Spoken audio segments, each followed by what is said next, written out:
Good morning, councillors. Good morning, executive. Good morning to those joining us in the gallery today, as well as in the digital gallery. It's my privilege to declare the ordinary meeting of Wednesday, the 28th of February 2024 open. And in doing so, I would pause and acknowledge the traditional owners of the lands on which we meet and across which our wonderful region is formed, and pay respects to their elders, past, present and emerging, and thank them for their continued embrace of shaping an exciting future together whilst being great custodians of their culture. Councillors, I note a full attendance of councillors for today's meeting. Therefore, there are no apologies, and that brings us forward to prayers. And we're joined this morning over the phone by Pastor James Donovan. I had the pleasure of meeting James recently. He's the new pastor at Silverdale Church of Christ. James, if you can hear me, we put ourselves in your hands, and thank you for joining us. Thank you so much for having me, everyone. And just before I lead you in a quick prayer, I'll just bring one little scripture reading of a blessing. Numbers chapter 6, verses 24 to 26. The Lord bless you and keep you. The Lord make his face shine on you and be gracious to you. The Lord turn his face towards you and give you peace. Let's pray. God our Father, we thank you that you are the God who blesses.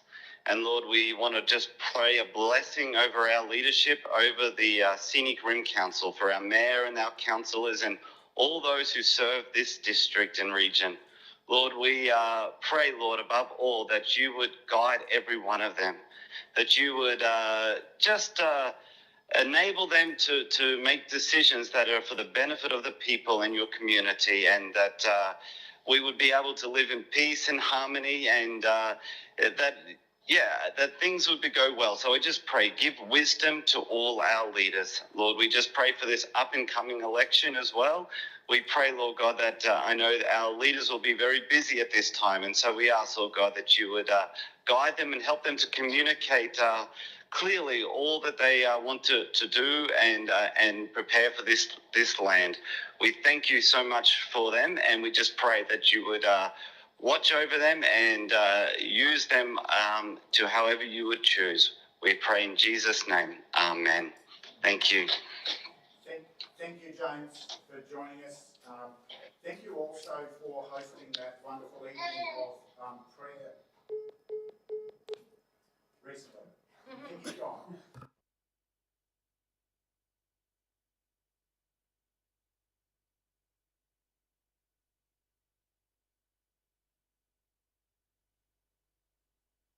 Sorry, we have no questions at item 5 of our agenda for public question time today. We therefore come to item 6, declarations of conflicts of interest, and I'll turn to the acting CEO to advise us of notified conflicts. Thank you, Mr. Mayor. Good morning, everyone. As of this morning, I have received 3 declarations, 2 pertaining to matter 11.10 and 1 matter relating to 11.7. That will be tabled when those matters are scheduled accordingly. Thank you. Are there any others to notify at this time, councillors? If not, thank you. We move therefore to forward to the confirmation of, we have no deputations today that have been arranged, and no petitions notified by any councillor to table. So we move forward to the item 9, the confirmation of the minutes of the previous meeting. And councillors, I note that there's a proposed motion that the minutes of the ordinary meeting held on the 24th of January 2024 be adopted. I will move that motion and seek a seconder. Councillor Enright, thank you. And are there any questions to those minutes? Councillors, I'm not going to read through. We've all had access to them. No concerns with the accuracy of them. I don't propose to speak any further. Anyone seeking leave to speak additionally? If not, we put the motion. Those in favour? That is carried. Thank you, councillors. Now, I'm not advised of any business arising from those previous minutes. Acting CEO, councillors? If not, we move forward therefore to the consideration of the business of the meeting before us today. And we commence with the quarterly report at item 11.1. And I turn to Councillor Enright to introduce this matter. Thank you, Councillor. Thank you, Mayor, and good morning all. I would like to introduce the report, item number 11.1, Operational Plan 2023 to 2024, Quarter 2 Progress Report. And I'll just provide a bit of a summary of this report. The Quarter 2 Progress Report the Quarter 2 Progress Report reports against the Operational Plan 2023-2024, reporting against the period from 1st of October to 31st of December 2023. A summary of Council's service delivery performance is also attached, which provides information about various Council services. There are 128 activities in the operational plan as at the 31st of December 2023. 11 have been completed, 89 are on track, 21 have been identified as requiring monitoring, 5 require attention, and 2 have been postponed. For the activities which were not completed or on track at the end of Quarter 2, the report provides comments about the progress. The report also includes information about activities from the Operational Plan 2022 to 2023, which had not been completed at the end of the financial year. I take the report as read and now move the motion that Council adopt amendments to the Operational Plan 2023 to 2024 as contained and highlighted within the Operational Plan Quarter 2 Progress Report, which includes the Operational Plan departures. Number 2, that Council endorse the Operational Plan 2023 to 2024 Quarter 2 Progress Report. 3, Council delegate to the Chief Executive Officer the power to make minor grammatical and formatting changes to the Operational Plan 2023 to 2024 Quarter 2 Progress Report and the Service Delivery 2023 to 2024 Quarter 2 Report, if required, after its adoption by Council and prior to publishing the document for public access. And 4, Council note the Service Delivery 2023 to 2024 Quarter 2 Report and agree to its publication on the Council website together with the Operational Plan 2023 to 2024 Quarter 2 Progress Report. Thank you, Councillor. I seek a seconder.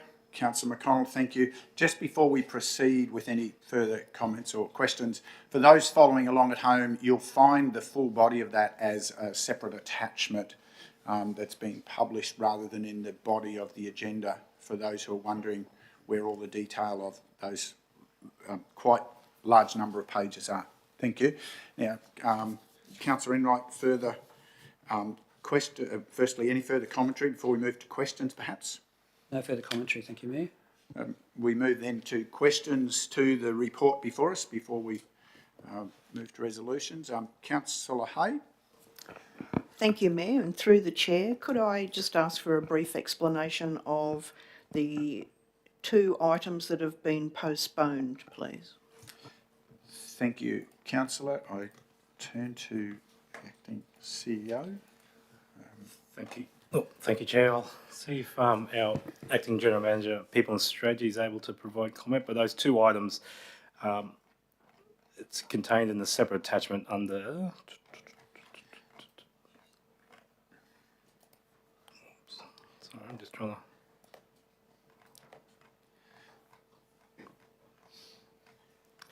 Councillor Hay, are you able to identify the page number again, please?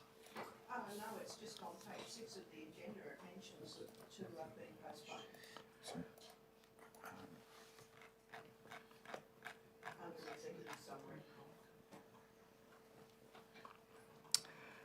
Those two items are under the healthy, engaged and resourceful communities.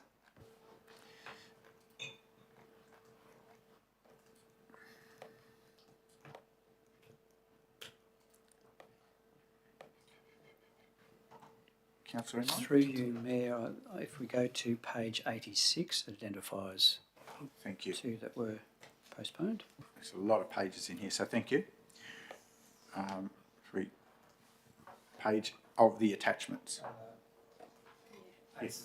5 of the attached report, yes. Page 86. 86, I beg your pardon. So page 86 of the attachment. Yes. Thank you. Just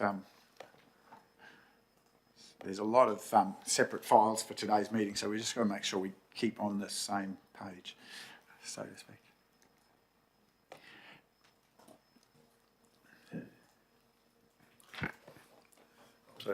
Mr. Mayor, I'll get the Acting General Manager, Customer and Regional Prosperity as they relate to that area to provide commentary. So the community and culture strategy is being deferred due to staff resources in putting that together. So work has progressed on that strategy. There's an initial draft, but it still needs quite a bit of work before it comes back to council. So we're anticipating that to be in the new financial year. The other one would be the Reconciliation Action Plan, which again is being deferred for pick-up in the new financial year.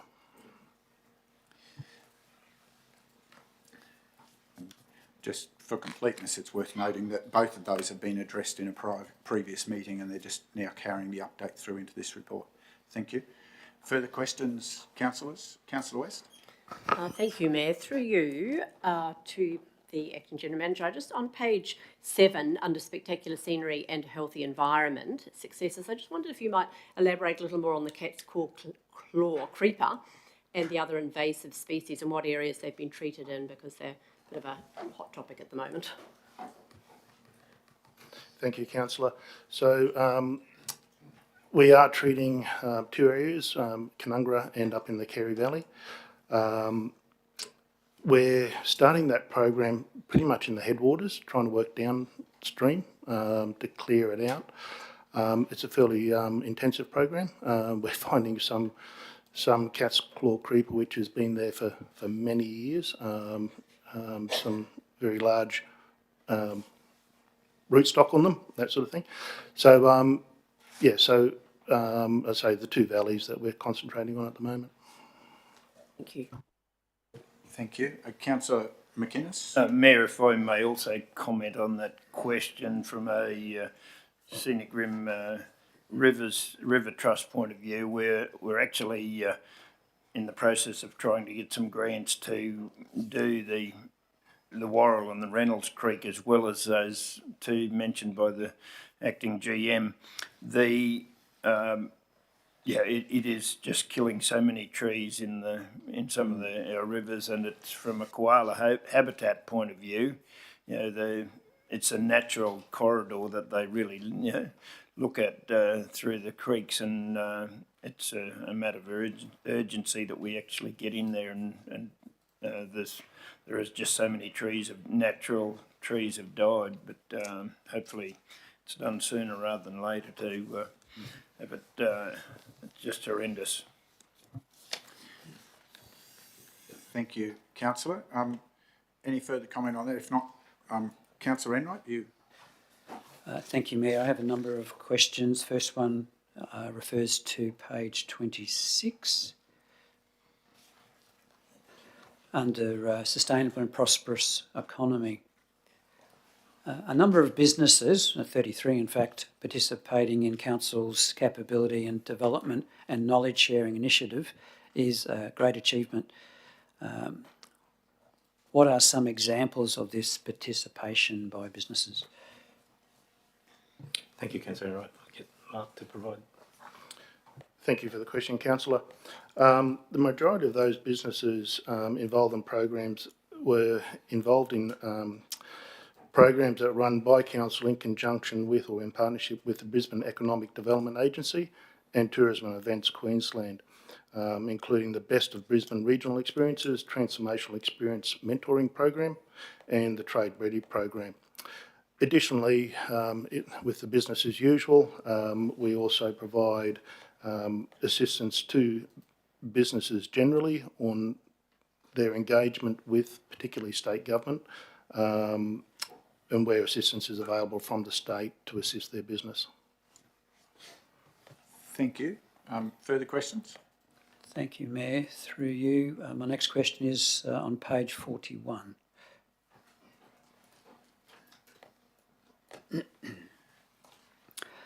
This refers to the healthy, engaged and open and responsive government. The number of informed and engaged participants in the Let's Talk Scenic Rim platform continues to grow strongly at 1,539. What have been some of the highlights of this engagement over the quarter? Thank you for the question. So during Q2, the team delivered a number of consultations, including for the pig and calf sale yards, the land management plan for Dick Western Park for the PCYC, and as well the climate change roadmap for community consultation. Other projects which progressed during that time based on feedback from previous quarters include the Flying Fox strategy, which has been adopted by Council, and the customer effort score analysis, which is on today's agenda. Of interest is that the Let's Talk Scenic Rim site for the quarter was, there were 5,400 visits to that site, and we also have another 105 registrations to the Let's Talk Scenic Rim program. Thank you. Further questions, councillors? Councillor Enright. Thank you, Mayor. Next one refers to page 78. Under the theme of healthy, engaged and resourceful communities. The number of community and outreach library programs for the quarter at 169 show significant growth in the region. How have these been achieved? So mostly through the use of the mobile library, which has come online during that quarter and has allowed Council to increase its outreach activities. We also had 3 launch events during that quarter, which also helped boost the activities. So the mobile library is providing roaming activation points for library products and services, and we see that the numbers of loans and product being utilised through the library is growing continually.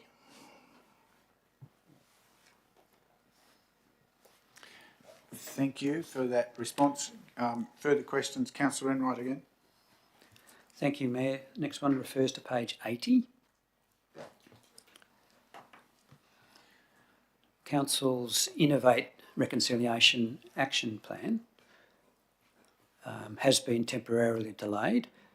What is the reason for this delay, and when will the RAP process be reactivated? There were a couple of contributing factors to the delay, including staffing and resources. But I would say that Council and the reference group are committed to progressing with the RAP, and we would see it starting again in probably the second half of this calendar year. Thank you. Further questions? Again, Councillor Enright. Thank you, Mayor. My next 2 questions refer to the service delivery report. First question is on page 186.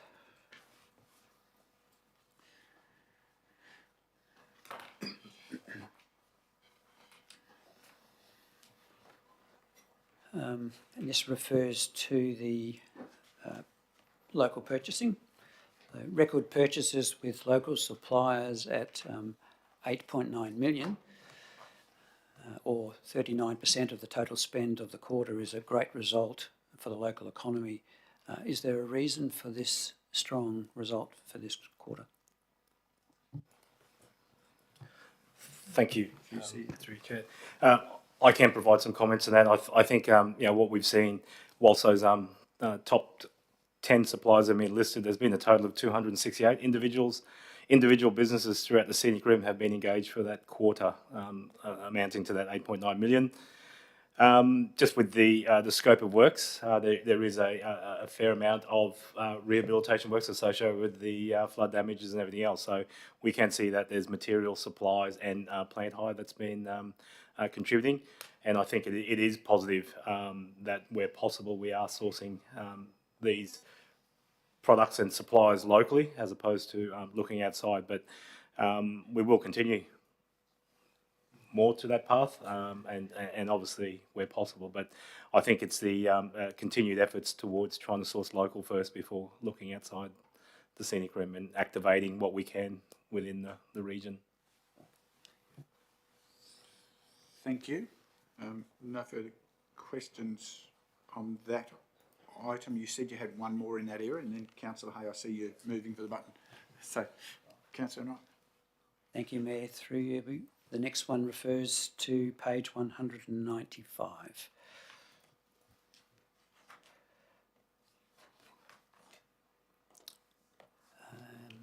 So the attendance at council cultural centres has seen a significant growth in Q2 at over 16,000 people. What has contributed to this growth? So what I can say is the numbers are growing, which is a good sign. They're still growing back to where they probably were pre-COVID, so we're still anticipating some more growth there. Probably some examples of some of the things that have actually led to the greater numbers. In the centre here in Bay Desert, we had the Farm Stays Down Under, which has returned for the first time since 2019. That's been very good. In Boona, we've had Bookfest in November. Bondi Youngman Centre is going really well with the Dance Academy, the Scarecrow Festival and the Lions Mate Dinner Dance in October, as well as some other events. For all three centres, the end-of-year functions for the schools and the community groups and the dance schools also contributed to the increase. So it's good to see that the numbers are getting up again. Excellent. Thank you. Come to you, Councillor Hay. Thank you, Chair. Through you to the Acting General Manager. I'm just going back to a response he provided to one of Councillor Enright's questions in relation to the pig and calf sale yards. Was there any consideration given for the community consultation to include the proposed cost of the proposed renovations and changes to the pig and calf sale yards so that the community could have been better informed as to what their response might have been if they knew what the cost was going to be?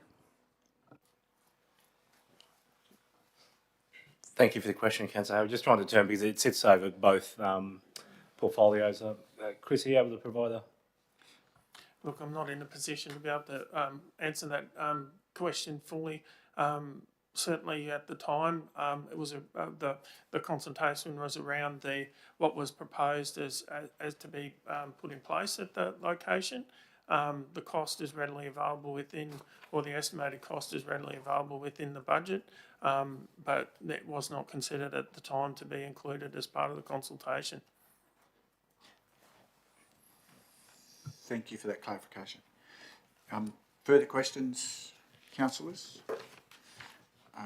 Clearly there's a large amount of information that comes out every quarter in this report, and some of those examples discussed today highlight just how widespread and comprehensive a lot of those activities and service reports are. Any further discussion? If there's no further questions, any further discussion, councillors?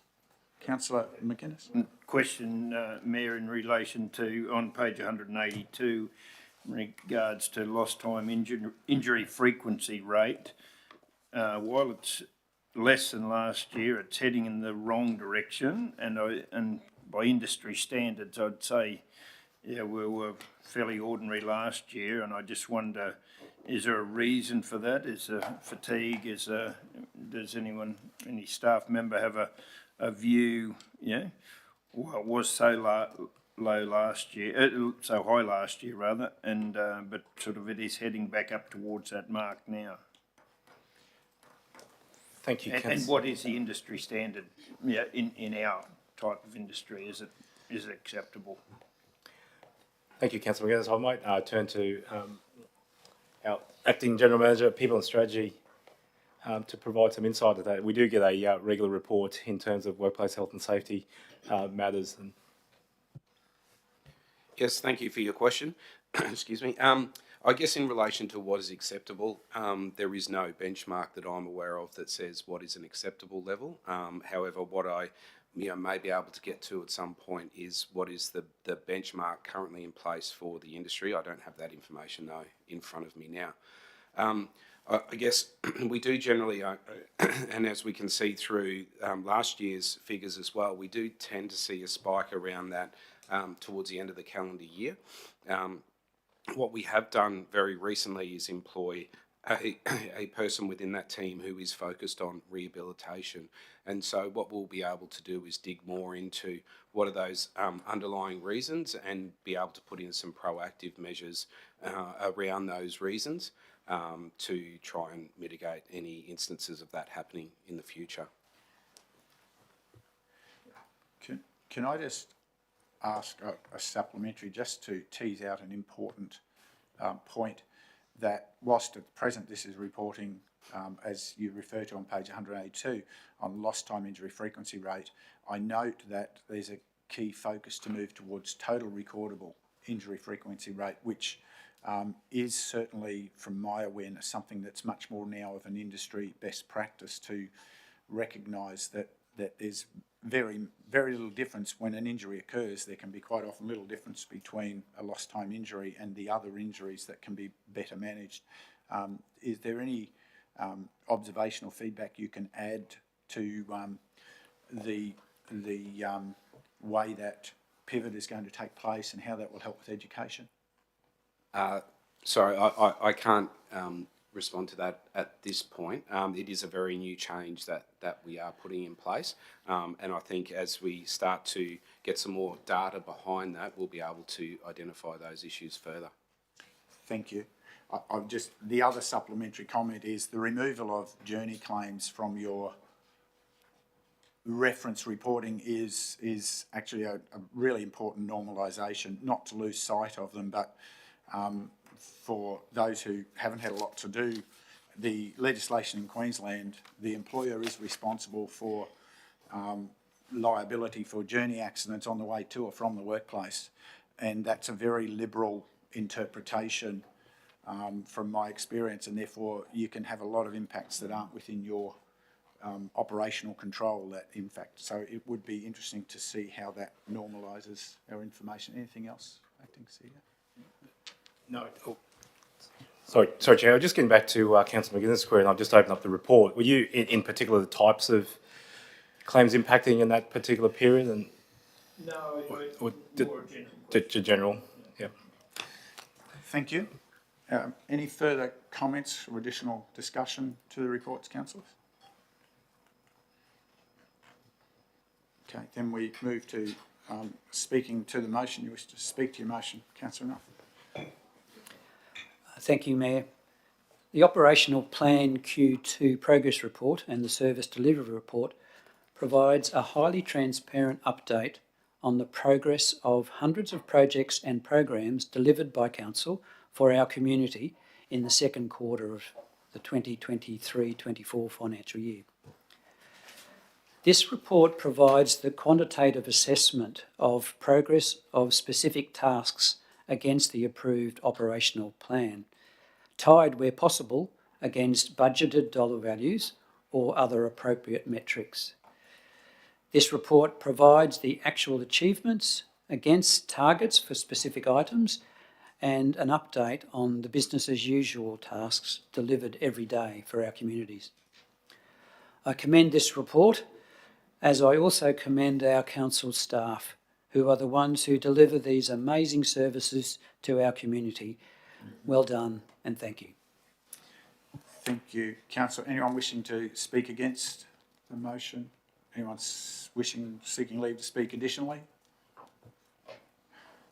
I will just speak briefly then. Additionally, these reports, they'll continue to go through evolution, but we've come a long way with the depth and quality, and it's worth reflecting, councillors, that all of those initiatives are the things that we've committed to in our budget processes, aligned with the strategic plans of council, the corporate plan. And I concur with councillor Enright's assessment. Whilst there are a few examples today where there are resource constraints that have slowed them, very clearly there's a really committed team of people there who are continuing to deliver some excellent results across our community, across the projects that we believed were important to deliver. And that's everything from starting to try and deal with the pesky cat's claw through to the continued engagement with our library services and Let's Talk portals. So well done to the organisation. Thank you for giving this ongoing visibility and support, as well as the recurring services. And councillors, I too commend the report. Anyone else seeking leave to speak? If not, you wish to close, councillor Knight. And we put the motion. Those in favour? That is carried unanimously. Thank you, councillors. We move to, in the agenda, we move to item 11.2 on page 10. And councillor Enright, we're back in your hands. Thank you, Mayor. As Portfolio Councillor for Community Arts and Culture, I would like to introduce the report, item 11.2, Customer Effort Score Survey Results. An initiative of the Scenic Rim Regional Council, Customer Experience Strategy 2021 to 2023 was to develop a customer survey framework. The Customer Effort Score Survey conducted in 2023 forms part of the Customer Survey Framework. The Customer Effort Score Survey was completed in July 2023, and this report provides an overview of the results and provides a summary to be published on the Let's Talk Scenic Rim community engagement platform. I take the report as read and now move the motion that Council note the results and close out of the Customer Effort Score Survey. Thank you, councillor. I seek a seconder. Councillor West, thank you. Further questions to the report firstly? Councillors? Councillor Hay? Thank you, Chair. Through you. Page 13 of the agenda under community consultation results. It was good to see that 128 people took the time to make a submission. I note that of the 128, about 1/5 did not reside within the Scenic Rim area. Is there a reason for such a high participation rate for people who don't live within the region? And what were the main areas that those participants commented on, if it's known, please? Thank you for the question. Thank you for your query, Councillor Hay. We will call upon our through the GM. We'll call upon the Principal of Customer Care and Engagement to provide the specific details around that, if where possible. Right hand button. Yeah, very specific question. We'll try to address, but we may need to come back to you on some of those points. Thank you for your question, Councillor Hay. So I believe a lot of the participants that didn't live in the Scenic Rim were visitors of our region, so they've experienced our service by coming into face-to-face to council, ask some questions, things like that. I'll have to take the question on notice to give you more detail around, I suppose, giving you the data to explain that a little bit further. Yeah. Thank you. Further question? Councillor Hay? Just one further question, Chair. I note that we've, in the agenda, discussed the top 3 rated areas.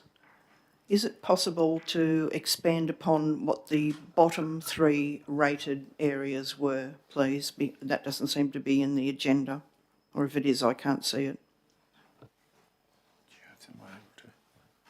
Thank you. Councillor Hay will call upon the Principal Specialist again.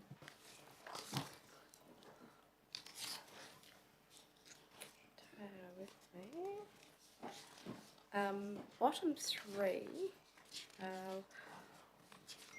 was of no actual surprise to what we heard, very around the regulatory services. So the actual bottom 3, sorry, bear with me, I'll find the page, in regards to briefing.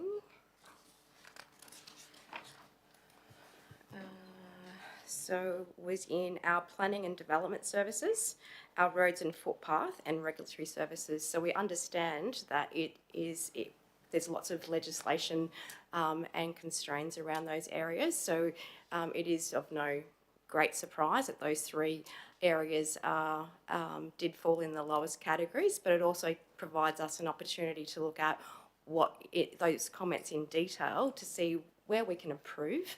And sometimes customers don't really like what we have to say because of process, because of legislation requirements and those sorts of things.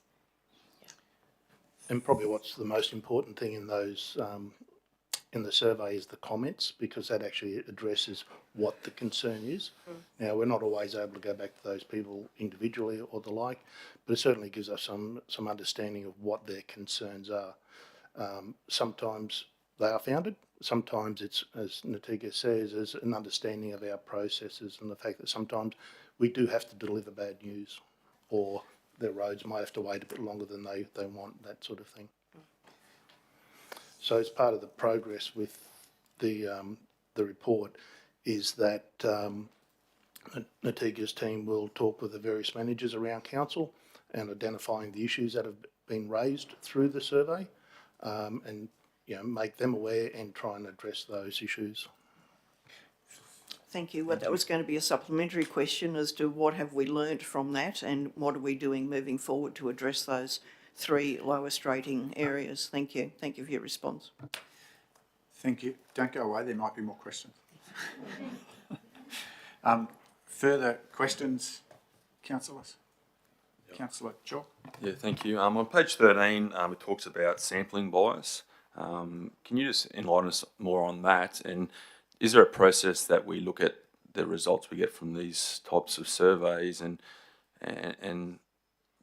I guess test them against other results that we've had to make sure that we're not going down rabbit holes that really aren't necessary? Yeah, really good question. So our first rolling program was the customer satisfaction survey in 2022. Last year was the effort score, so we've actually had a look and seen where we had similarities.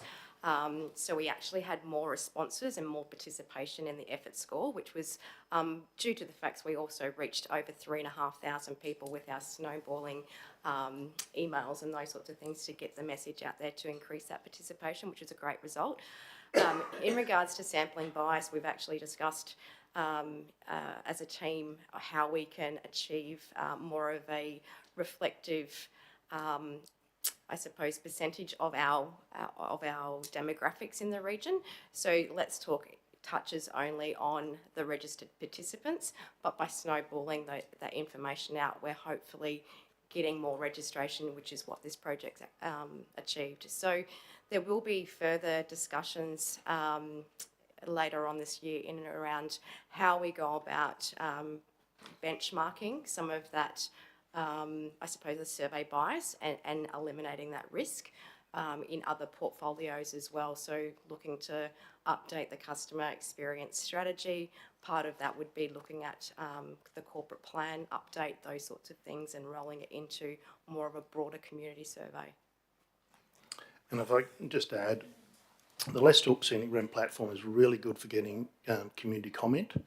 We need to be a bit cautious about using it as a statistically accurate response of the community. There are other methods for doing that, and we should probably explore those next time. And that may well be in association with the corporate plan process, and using surveys to get statistically accurate understanding of the opinion of the community. Thank you. Is that satisfactory, councillor? Yes, thanks. Any further questions, councillors? Any additional comment? If not, you wish to speak to your motion, councillor? Thank you, Mayor. This survey is a very positive step in understanding interactions with council's customers. It's important to understand that this is only one of many tools to measure customer satisfaction and to receive feedback. The customer satisfaction process is a journey, not a destination, and I'm delighted that council has taken these steps with these surveys to help establish a benchmark which council can then measure improvements to the services provided to our customers. It is also pleasing to see officers trialling different processes to encouraging the participation and representation across the region. I endorse this report. Thank you, councillor. Anyone wishing to speak against? Seeking leave to speak additionally? Councillor Chalk. Yeah, just like to support the comments made by Councillor Enright, and also thank the staff for the response they gave to my question. I think it's very important to have that in the front of our mind when we are doing this work, and it's glad to see that the staff are very aware of that. We talk very often as councillors about getting that really high quality information to make decisions, and it's very important that when these things are brought to us that we can be confident in that. So thank you for that, and I'll endorse this as well. Thank you. Thank you. Anyone else seeking leave to speak conditionally? If not, you wish to close, councillor? And we put the motion. Those in favour? That's carried unanimously. Thank you, councillors. And we move to item 11.3, page 19 of today's agenda, and I turn to Councillor McGuinness to introduce this item. And by the way, thank you to the officers for being here to support us and answer those curly questions. Thank you, Mayor. I'd like to introduce item 11.3, which is South East Queensland Climate Resilience Alliance. This is a collaboration between South East Queensland councils, and I take it the report has been read by councillors, and if you'd like, I'll move the recommendation. Mayor? Move the motion, that'll be good. One, that council endorse becoming a financial member of the South East Queensland Climate Resilience Alliance for a period of 3 years commencing April 24.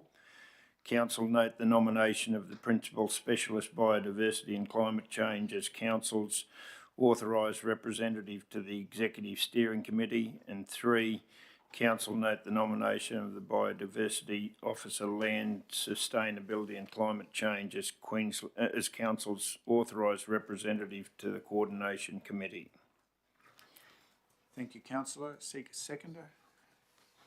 Councillor McConnell, thank you. Questions to the report, councillors? Any additional commentary to the report? Probably a question that I'll put just from a procedural point, Councillor McGuinness, if I may, just for those who may have concern that this has the effect of committing council to a small level of expense during a caretaker period. Can we just have some governance clarity that this is quite appropriate and not a concern for anyone who might otherwise try to raise that concern in the eyes of the public? Thank you, Mr. Mayor. I'll turn to governance as to whether the definition is contained under those prohibited decision-making of council. Thank you.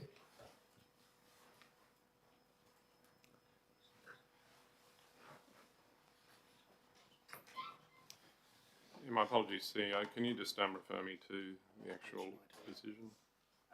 Mayor, for everyone's information, we might say that it's $5,000 excluding GST, just so and people know that's- what we're talking about Yeah, yeah. dollars wise. Yeah. And that's why I was hoping for one of the officers to give that clarity, but I agree with you, councillor, it's a very small dollar value. And Yeah, no, whilst the acting GM's getting in place, I will, yeah, it doesn't fall within that, as previously stated. Prohibited decision making by council is 200,000 or up to 1% of council revenue. 1% of council revenue is about 604,500. So this decision by council for the 5,000 is not binding in any way, or causes offence to those prohibited decision making during the caretaker period. thank you, councillor Chalk. Yeah, thank you. I'll just ask, to what extent does our representative have on this committee to representing our council's climate change, I guess, agenda? Okay, I'd just like to make it very clear, this committee is not a policy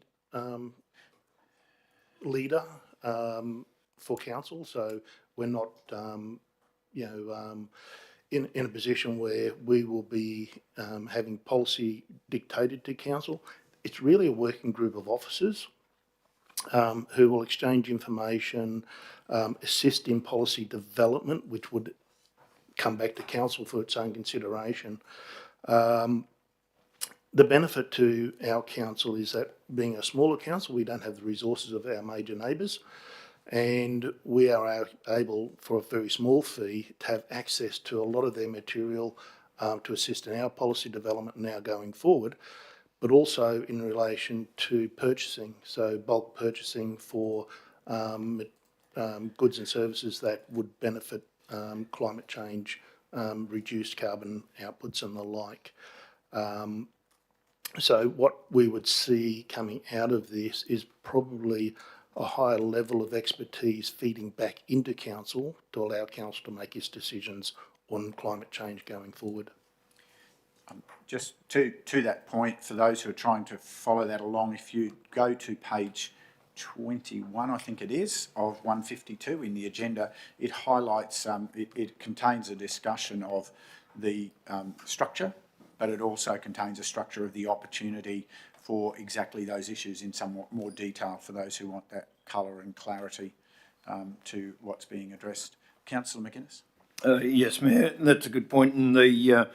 And further clarification, I think the audience should be aware that most councils in South East Queensland are a member of this: Brisbane City, Gold Coast, Ipswich, Lockyer, Logan, Moreton Bay, Noosa.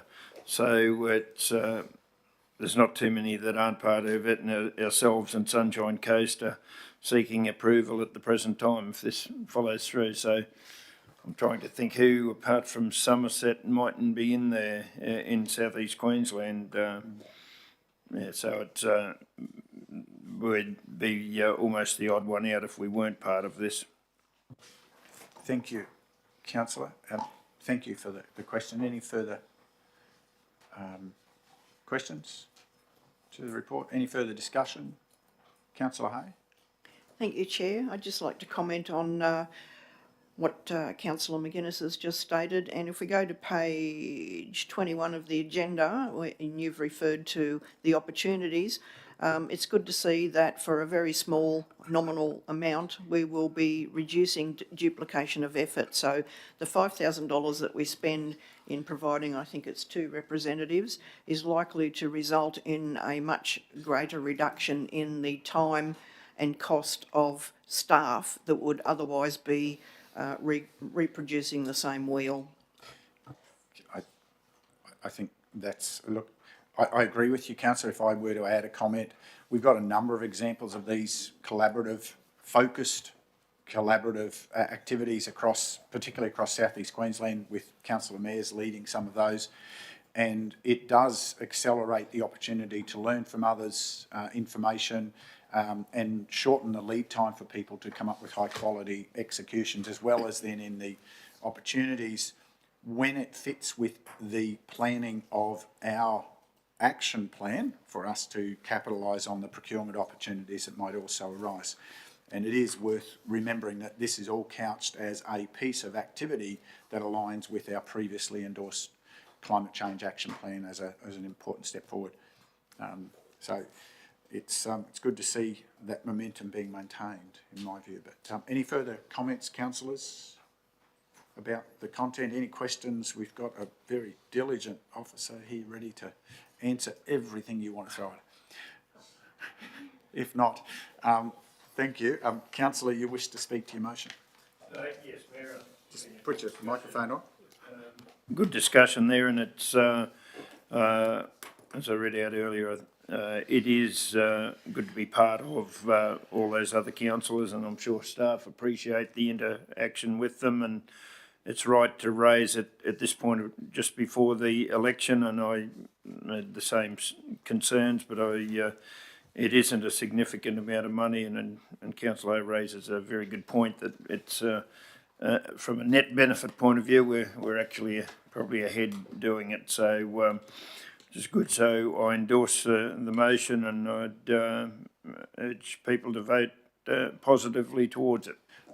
Thank you, councillor. Anyone wishing to speak against the motion? Anyone seeking leave to speak additionally? If not, we'll put the motion. Those in favour? Thank you, council. It's a unanimous decision, and thank you for the great work so far and exciting times ahead. We turn now to item 11.4 of today's agenda, commencing on page 27, and I'll turn to Councillor McConnell to introduce this item. Thank you. Thank you, Mr. Mayor. As the Divisional Councillor for Division 2, I'd like to introduce the report 11.4, RAL 23/034, Development Application for Reconfiguring a Lot, Development Permit, Subdivision, 2 lots into 122 lots, including new roads and open space, 28 Alice Street, Beaudesert, Lot 2, RP 7606, and Lot 1, RP 84194. I take the report as read, and I move that 1. Council note the report titled RAL 23/034 Development Application for Reconfiguring a Lot, Development Permit, Subdivision, 2 lots into 122 lots, including new roads and open space, 28 Alice Street, Beaudesert, Lot 2, RP 7606, and Lot 1, RP 84194. 2. Council approve development application RAL 23/034 and grant a development permit for reconfiguring a lot subject to imposition of the reasonable and relevant conditions in Appendix A. And 3. Council note that any subsequent request for a negotiated decision notice and or change application to the approval in brackets RAL 23/034 will be processed via delegated authority where the changes would not significantly alter the original decision. Thank you, councillor. I seek a seconder. Councillor Enright, thank you. Councillors, just before we move forward, I will just consider whether we should be adding a minor amendment or ask you to add to your motion, or whether we just note it. The report incorrectly identifies that this matter is a Division 4 matter. In actual fact, it's a Division 2 matter. Yeah. So if we are happy, I think that's right. Just okay, just to note that we'll correct that in the final version to the minutes. Yep. No, just make sure that the final report notes, for those who are following along, it's being just the clarity that it's not a Division 4. It actually sits near the border, and it's had some confusion in the reporting. Thank you. Sorry to do that, councillor. Just closing, dotting I's. Thank you. Now back to you, councillor McConnell. Just a couple of questions to the GM, if I could. Just in reference to page 31, the retaining walls. We've had this issue come up in the past where there is no given height to any retaining wall. It says it'll be kept to a minimum, but what is a minimum in regards to that, because some of these houses that will be affected currently have a rural view, and then may end up with what's called a minimum retaining wall at the back of their property that could see a house sit significantly above what is currently the fence line. It's at this stage probably difficult to predict that. That sort of detail is worked out during the operational plan process, when the detail of the contours of the land dictate how it's constructed. It's in our interest and the interest of everyone to ensure the retaining walls are kept to the minimum height possible, and that's something that we would work through during the operational works process to keep them down within the limits available with the topography of the site. Thank you. My second question revolves around stormwater. We've seen the issues in regards to the outlet of stormwater under Brisbane Street, which is next to Tubber Street, and in between McDonald's and Gibbon Motors, and the inability of that storm drain to handle the current downpours that happen at the moment. On page 32 of the agenda, under stormwater drainage quality and quantity management, the first paragraph talks about to ensure non-worsening is achieved. Considering the outlet of stormwater from the development or the subdivision will be concentrated. At the moment, when it falls on that land, it's sheeted. It will now be concentrated out the end of a stormwater drain. How will that affect the ability of the culvert under Brisbane Street to be able to handle that increase? Because the higher it gets, those properties on the edge of Tubber Street are affected by the backup. Thank you, Councillor. If we can just go to page 30, there's a plan of the development there which might assist in explaining this. So at the bottom of the plan, the large green area there is stormwater management. So any proposal needs to demonstrate a no worsening effect at the boundary. And so there's quite a bit of engineering involved in having in the your retention basins and stormwater management systems to basically slow the water back down to what would be pre-development conditions. So it's not going to improve the flood issues in Tubber Street, but it will be designed not to worsen it. So again, at this stage, they've been able to demonstrate they can achieve that, and they have an indicative design. At operational work stage, they'll go into a lot more detail in the planning of that, and that'll be constructed as part of the first stage. Thank you. The second part of my question is in regards to the quality of that stormwater runoff, especially during construction. We've seen in recent times, especially across the golf course, an increase in sediment coming from developments. Has there been any changes, or would there be any changes to ensure that any stormwater runoff during construction does not create a sediment issue downstream of this development? So there's two ways to manage that. One is the sediment erosion controls where the actual works are being conducted, and you'll see the little green sed fences they have around them and the like. They will then also need to have some sediment retention basins so to catch sediment. Now, depends on how they want to design that. They may put in temporary ones that are later filled in and become developed land, or they may actually pre-construct the retention basins that indicate in the green area and initially use it as a sediment catchment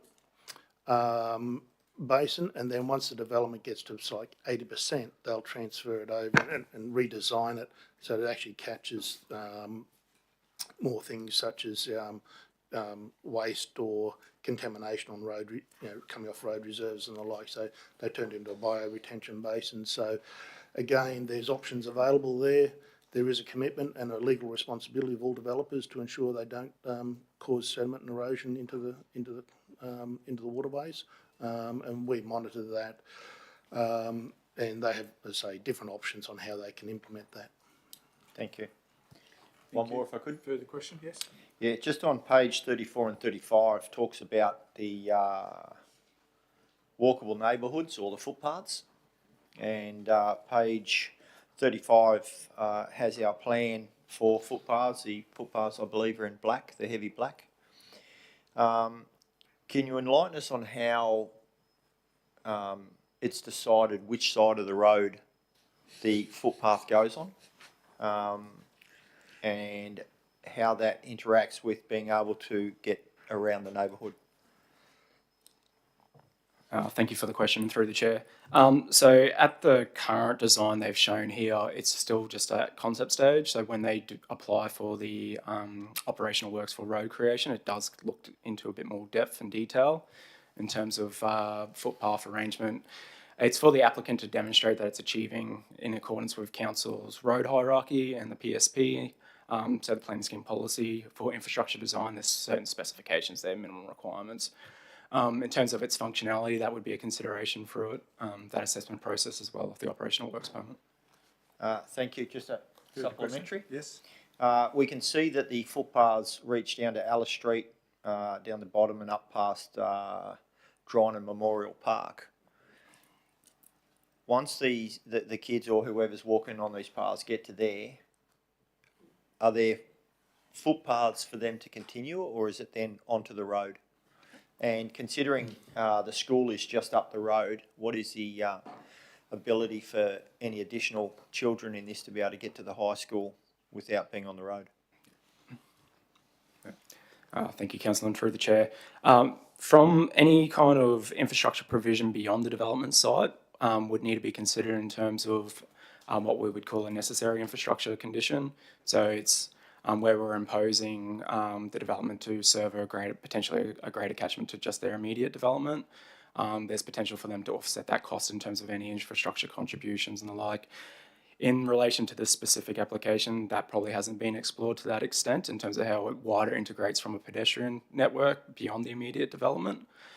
So I wouldn't be able to speculate further in terms of where those opportunities are, but it may be something for further consideration as the development progresses over the balance. It's just that if we're putting it on the left side of the road, and once you're outside it should go on the right side of the road to be able to connect. So it's that connectivity between this development and what is already out there, or what should be out there. Yeah. So that's thought about before we actually put stuff down. Okay, thank you. Further questions, councillors? I think Councillor McConnell's pause. Councillor Enright, and then we'll come to you, Councillor. Thank you, Mayor. My question follows on from footpaths. I note in the design they refer to footpath width of 1.5 metres. On inspection of similar estates currently in, the width is 2.5.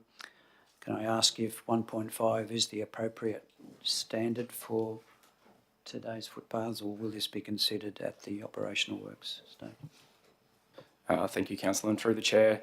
I would need to consult with the team and refer to the PSP, but it's likely those footpath widths are in relation to the road hierarchy, which is being applied here, so access place and access street, as opposed to collector or something of that nature, a residential collector, where it envisages a higher usage of pedestrian traffic or push bikes and the like, so it applies a wider footpath width, whereas in a more, I guess, lower volume residential kind of setting, which they've applied for, I believe it's the two road types are access street and access place, it may mandate or prescribe a different footpath width, but those specifics are considered at the operational works permit stage as well.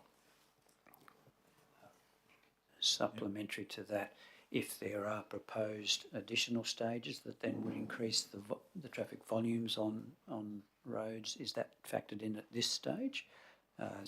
If potential foot traffic or vehicle traffic multiplied with additional stages? So, I can jump in.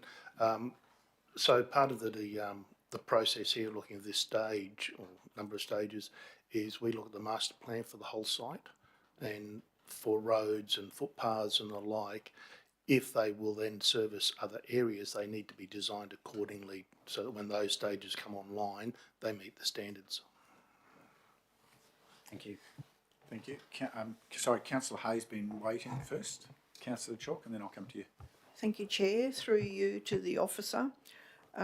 Is there any concern that an additional 122 lots is going to impact on the traffic entering and exiting Alice Street? It looks like there's only one point for the people who are going to live there to actually get out of that subdivision. Is that a concern?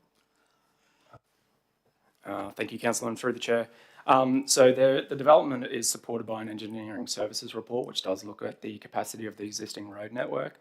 The other important thing to note is the land is zoned for low medium density, so it has envisaged this form of development. Anything beyond the immediate development site, where there would be a potential need for upgrade, it could almost be argued that it could be applicable as a conversion application for trunk infrastructure, and it's where the developer may be undertaking on behalf of council, or council should be considering in its forward works. Yeah. Through, can I ask a supplementary? Sorry, I think Councillor Hay might have a supplementary. Is that a... No, sorry, right, supplementary to that item. Thank you, Mayor, through you. Just referring to page 35, which I think is that one. Yep. My question in relation to traffic flows is there planned access through to the north? I note a temporary turnaround is noted and an easement at the northern end of the proposed development. Is it the intention that there will be access at this stage or potential other stages? And then the question is then about that future road. Thank you, Councillor, and through the Chair. So in terms of the requirements for this nature or this form of development integrating in with the existing area, it is to look at those opportunities from a road network in terms of integrating with the surrounding area. So having those effectively what is a dead end as such, but it gives that future ability should land to the north be further developed, as well as the balance of their lot with those other opportunities. In terms of the land to the north, it's not under their control of the applicant, so it's only subject to that ever being redeveloped, but it does provide that opportunity for that integration should that ever occur. Yeah, just on page 40 it shows that the north will probably end up on Burnham Street or access. So, Councillor Hay, I'm going to go to Councillor Chalk, who's been waiting, then I'll come back to you. I thought Councillor West, did you have something? Councillor Chalk. Yeah, thank you, Mr Mayor. My question relates to page 31, figure 3, the minimum average lot size analysis. It shows there is 10 lots under 600 square metres down to 450 metres squared. Can I first get an answer on that? Then I've got a supplementary question. Thank you, Councillor, and through the Chair. So the low to medium density residential zone envisages a mix of lot sizes. So in terms of for code assessment, it seeks to achieve a minimum average lot size of 700 metres squared, but it does allow down to 450 metres squared, and I think up to an upper limit around 1,000 metres squared as well. So it does look to have that balance across throughout the development of different sightings to achieve that low medium density intent of the zone code. Thank you. Have further question to that, Councillor Chalk? We'll come back to it in a minute. We'll go to Councillor Hay. Consider it. Thank you. Through the Chair to the officer, page 31 again, under lot sizes, it states that the existing stormwater overland flow paths are to be managed within proposed lots and that there's going to be a proposed drainage easement to the legal point of discharge. What considerations have already been given to the current overland flow paths and the potential for future easements to accommodate that drainage flow? given that some of the lot sizes are quite small, if there's then a need in the future for an easement to accommodate the drainage system flow over the flow path, is that not going to impact on the actual usable lot size further down the track? Thank you, Councillor, and through the chair. So in terms of, there's a concept stormwater consideration here, that would envisage a certain built form on the individual lots. So we're looking at, I guess, in the instance that a house which is built is not able to direct it back to, say, the road, or if it's the road then going on via to continued flow to try to get back to the drainage reserve. That's the intention of those easements, but ideally any type of house design and those lot creations is seeking discharge back to the road, which would convey the flows to the appropriate stormwater network. Thank you. Councillor Shaw? Yeah, I guess the supplementary question to mine would be 10 out of the 122 lots is about 8 or 9%, I guess, of the total development. Is that deemed acceptable to have them small lots in that sort of percentage? Is that where we're sort of getting to? Thank you, Councillor, through the chair. The planning scheme doesn't specify a percentage as such in terms of those lot sizes of the, I guess, the lower type limit. It does look for just that balance over an average throughout the development itself. So in this instance, that's what the applicants applied for. In terms of the consideration, it is an acceptable outcome. So by achieving that, they're achieving the performance outcome and demonstrating that compliance with the zone code's intent for residential lot configuration. So we wouldn't be able to narrow down specifically in terms of the certain percentage. However, it's more probably about, is it appropriate that there's a concentration of those lots in a specific area as opposed to spread out throughout the entire development. Yeah, well, I'd note that the 3 locations where these occur are all in chunks. By combining these lots, you could probably lose 3 lots in the whole development and have an average of over 600 square metres. So does the concentration that they are being all together, does that contribute to the decision? Being that, as I said, you'd only lose 3 lots if you were to combine them and make them a more desirable size from my perspective. Thank you, Councillor. It is really the applicant's prerogative to a certain degree if they are achieving the acceptable outcome of the code. So whilst we may consider that it may be a preferable outcome to a certain degree to consider other alternatives, it's for them to put forward the solution. We consider it against the code. If they are achieving those minimum requirements, we're compelled to actually approve the development as it's provided by the applicant, unless there's something where it's demonstrating a conflict with somewhere else within the codes. I guess a lot. Sorry, Councillor McGuinness, if you just leave your microphone off for a minute, we just finished the supplementaries with Councillor Chalk, and then I guess where I'm getting to is where's the upper limit? You know, like if we accept 10 out of 122, are we going to accept 20? Are we going to accept 25? Are we going to accept 30? If it doesn't stipulate, how do we know where we're heading in the future? Because, yeah, as I said, my perspective, it's probably undesirable to have too many, especially chunked in like this. Yeah, I think one of the things to consider is that they need to still maintain an average lot size. So for each smaller lot, you create a larger lot. So they still have the average of the 700. So there's a point where that becomes impractical to have too many. And the other thing is, I think we do look at about 15% as being a maximum. I'd have to double check, but that was considered, I know, at least when we're considering the new planning scheme. Thank you. Councillor McGuinness. Just following on from that, Mayor, and I agree with the acting GM's assertion of that, but averages can be deceiving. And is there a limit on the upper end? You know, you could have 5 blocks at 2,000 square metres if you're allowed, but if you're not allowed to go over 1,000 square metres, that's a very relevant point that he makes. Yeah, you get your averages right. You just can't you can't have too many small ones, but I haven't got a problem with a few small ones there myself, as long as it's not half of them or something like that. Yeah, we in the calculations, anything over 1,000 square metres is not counted. So if they do have a couple of big blocks, it doesn't interfere with the averages. Yep. Just for clarity, they're not counted, or they're just counted as 1,000? Counted as 1,000. Thank you. I thought that was the case. Anything further, Councillor McGuinness? Did you have something further to add to that response? Further questions, Councillor Enright? Thank you, Mayor. Question through you on page 35.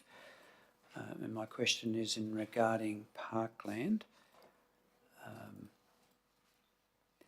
So there is a radius, 300 metre and a 400 metre radius from the corner of Muriel Drynan Park. I understand that. There is some reference in the document regarding stage 3, which I couldn't quite fathom, because the document talks about stage 3 being in the shaded 300 metre section. My concern is probably the area that falls outside both the 300 and the 400 metre radius, and it refers to stage 3 located within 400 metres of a turfed drainage easement. So my question is a turfed drainage easement considered appropriate parkland for people in the area outside the 400 metre radius of the existing park and the proposed linkage outside this particular development approval? Thank you, Councillor, and through the Chair. You will note there is some discrepancies in the applicant's material in terms of the staging, so their landscape plan as opposed to their subdivision plan is not accurate. In terms of what we've considered here from the state's walkable neighbourhoods, we try to take a bit of a pragmatic approach. So yes, it's not currently in this design, those lots to the, I guess, the southern portion or within that proximity, other than our turf drainage reserve, which may offset to a degree some passive open space over a period of time. But I think there's the intention to leverage off the development as it continues and creates additional open space at later stages and achieve that integration opportunities at that point in time. So I believe with the structure plan on page 39, there's some opportunity further to the south in terms of integrating into some open space areas as well, which would be subject to a later application. It's probably not too dissimilar to a decision we made on, I believe it was the Hoyer Road application, in terms of the opportunity later down the track where future development would occur and achieving that compliance at effectively a later date. Thank you. Further questions, councillors? Just I can see people scrolling through screens. I was just waiting to see if there was a question coming. No. Any further discussion then to this proposal, Councillor McConnell? Yeah, just going back to some of the comments by Councillor Chalk and Councillor Hay in regards to minimum lot size. Given what we see in real estate with, I think the minimum house at the moment is around about $550,000 to buy a block. The bigger the block, the more it costs. If we have larger blocks, will that affect the ability for people to buy their own houses? If we put them up around the 700-800 and not at the 450, how will that affect? How do you believe that will affect the affordability of housing within the region? That's a question to councillors. Yes. Yeah, as we discussed in the chamber here, our community doesn't have any access to public transport. So most households will probably need 2 cars. So these limited block sizes affects parking restrictions, garaging of cars, which probably reduces the size of house you can have on the land. I think we've shown through our growth management strategy we have a lot of available land that can be developed. So there's no really restrictions in that regard at this stage to develop land. I think as well,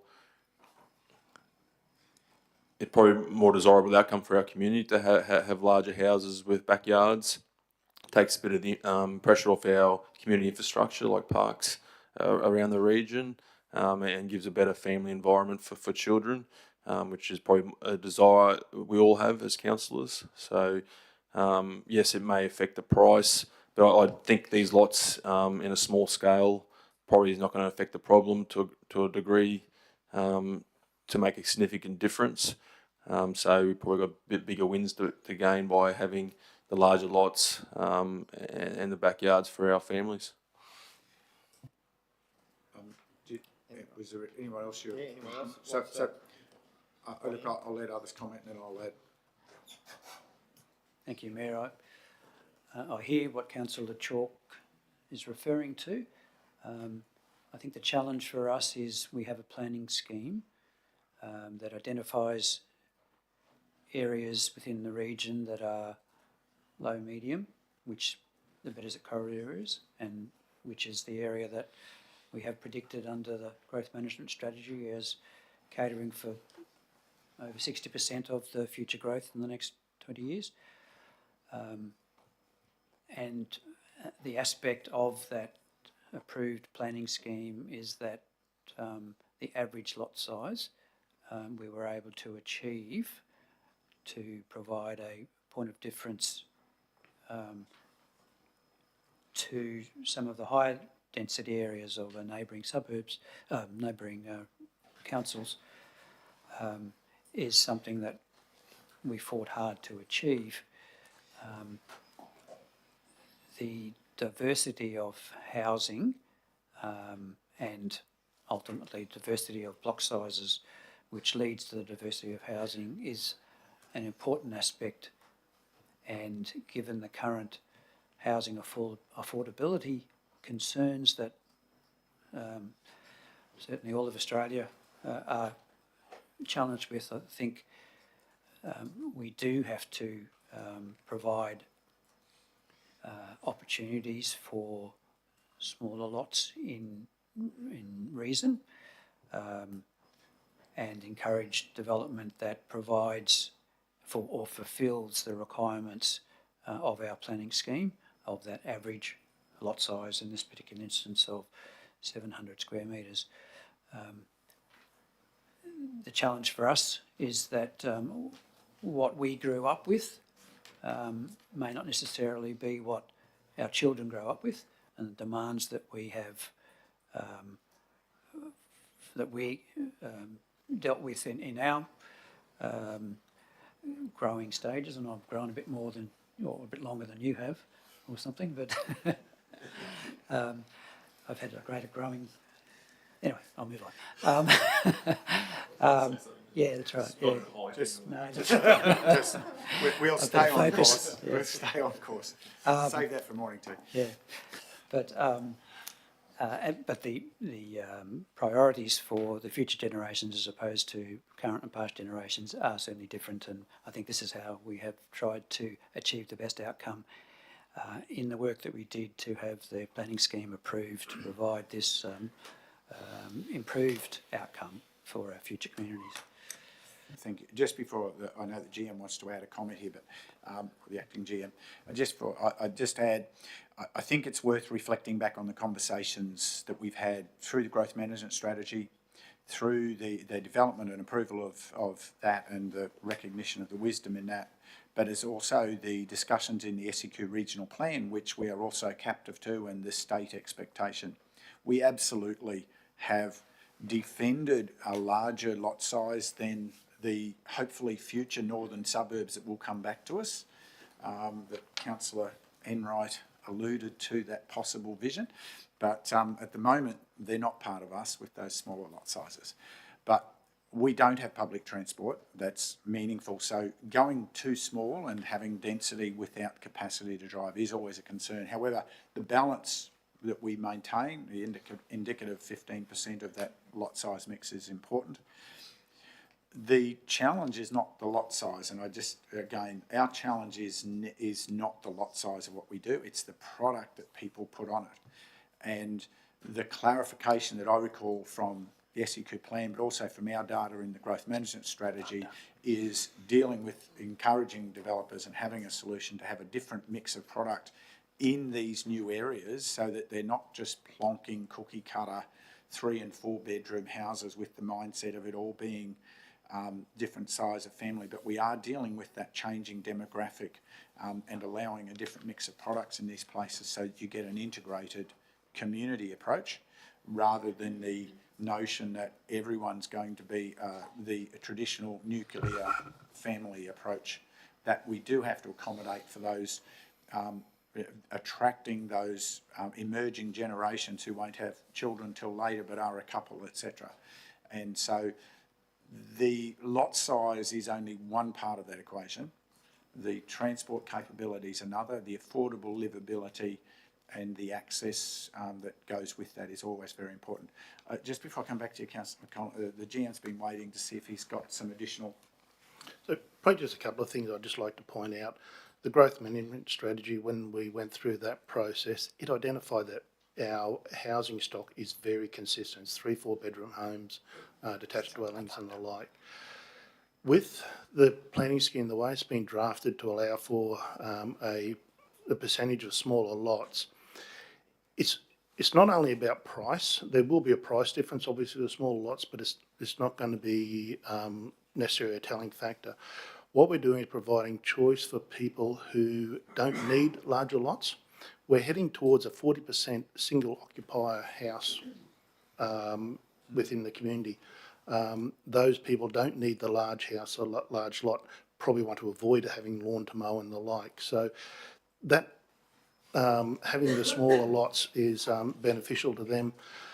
And look, there is plenty of choice. If we got, say, 10% small lots and you got 90% slightly larger lots because they've got to make up the average, that's where the families will be heading towards those larger lots. So we still are providing choice.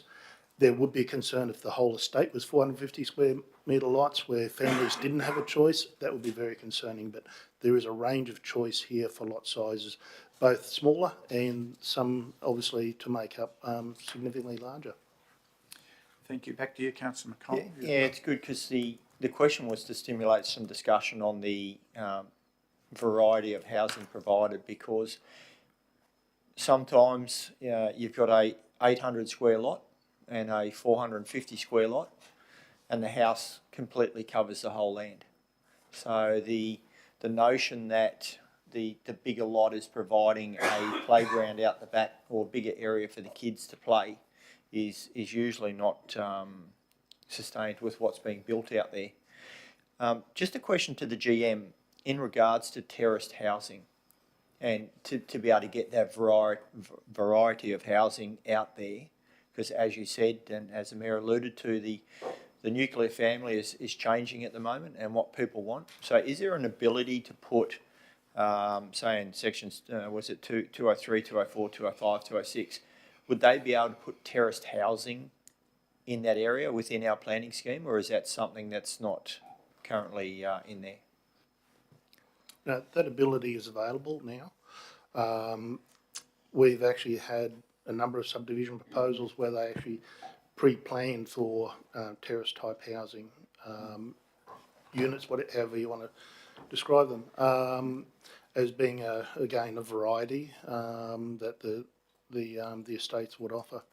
I don't think we have any identified here, but there's nothing to stop future owners or the current developer from changing this or putting that sort of housing into any future stages as well.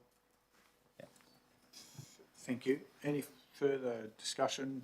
Councillor McGuinness? Yes, Mayor, and I'll go back to Councillor McConnell's question. I think we've got it about right. I believe it gives variety, and it's there's a few small ones there. I think the last thing that people in Scenic Rim want is a Yarrabilba or a Ripley or a whatever.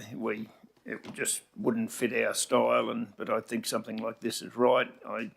I look at places like Calbar where there's most developments that have happened are 1,000 square metres on average, and it takes a bit of pushing through the state government for that, but they're snapped up pretty quickly. They're a bit dearer, but people want that bigger area, and I agree with your comment before. It's, especially for young families, and if you want to take it another step, the Harrisville and P crossings where there's no sewerage and between 3,000 and 4,000 square metres, it's snapped up by 40-year-olds rather than 60-year-olds too, and which is a good thing for our community.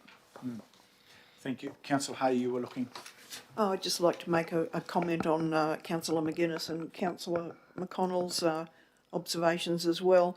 A lot size of 450 square metres does not necessarily and usually doesn't relate in a two-bedroom house being constructed.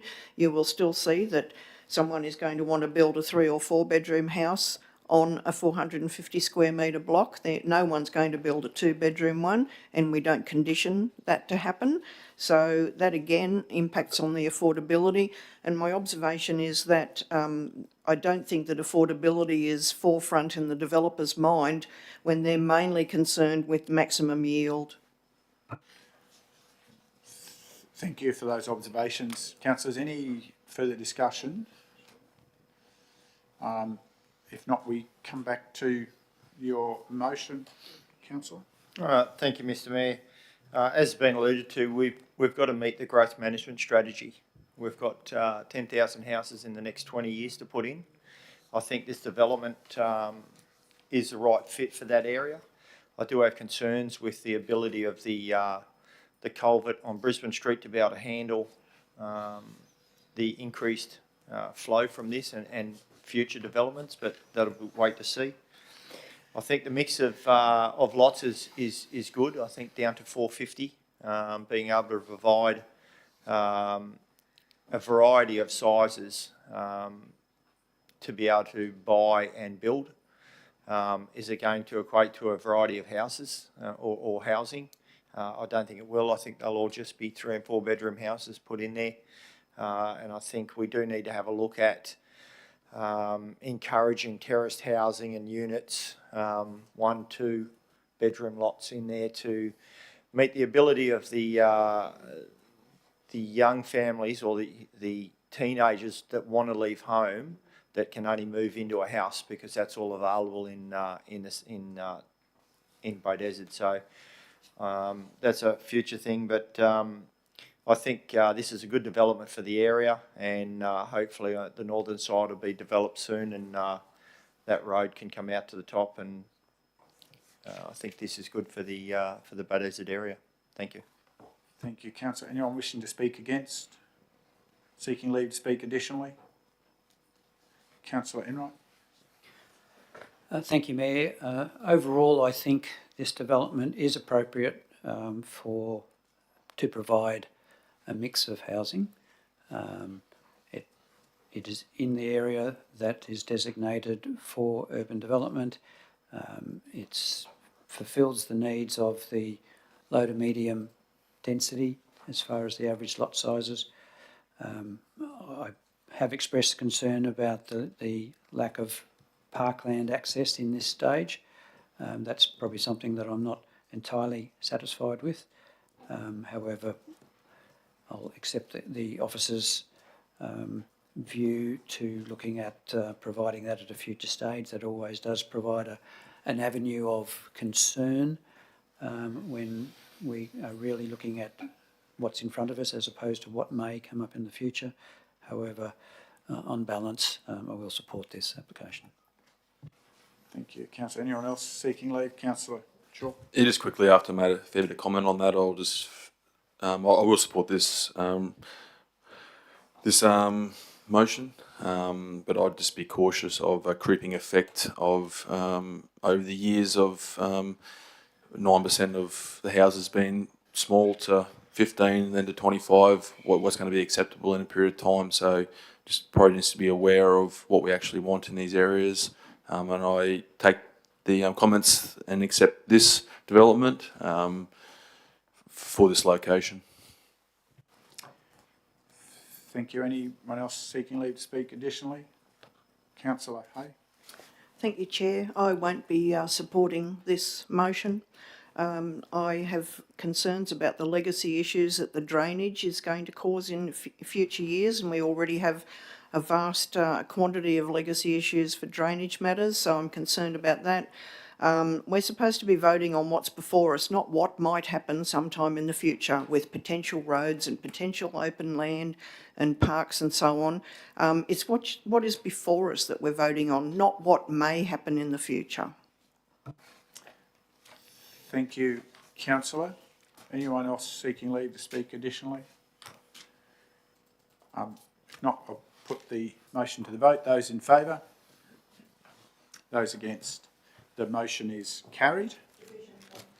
Division requested. Those in favour, Mayor, Division 2, 3, 4, 5, 6, and against Division 1. Thank you, councillors, for that active discussion. Thank you to the officers for assistance with that item.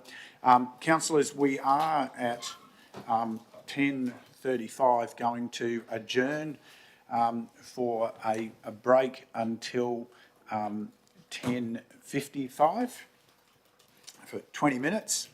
Thank you, and for those in the gallery, please take this moment to catch a cup of tea and refresh, and join us back here to continue on with the consideration today. Thank you, and we're now adjourned.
Welcome back, councillors. We now continue the meeting, and welcome back to those joining us in the gallery and in the digital gallery.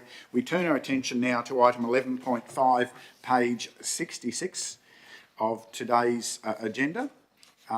And I will turn to Councillor West to introduce this matter. Thank you. Thank you, Mayor. As the councillor, the portfolio holder for active transport, roads and footpaths, I'd like to introduce item 11.5, which is the Queensland Resilience and Risk Reduction Fund for 2023-2024. I take the report as being read, but I'll just give a quick summary of what this report entails. Council has another opportunity to apply for a funding round, which will be administered by the Queensland Reconstruction Authority, or the QRA, to help our communities manage and mitigate risks associated with natural disasters. So I'd like to move that number 1, Council endorse the roadside bushfire risk assessment model for local road reserves, stage 1, project for submission to the Queensland Resilience and Risk Reduction Fund 2023-24, which is administered by the Queensland Reconstruction Authority. And number 2, Council endorse the additional position of a Disaster Resilience and Recovery Coordinator position for delivery of prevention, preparedness, response and recovery programs across the Scenic Rim for a fixed term period until the 30th of June 2026 for submission to the Queensland Resilience and Risk Reduction Fund 2023-24, administered by the Queensland Reconstruction Authority. Thank you, Councillor. I seek a seconder. Councillor McConnell, thank you. Questions to this matter? Councillors? Councillor Enright? Thank you, Mayor. A question through you to the CEO as required. In regarding to the employment of a Disaster Resilience and Recovery Coordinator, do the project funds allow for program delivery as well as employment of a coordinator? Thank you for your question, Councillor Enright.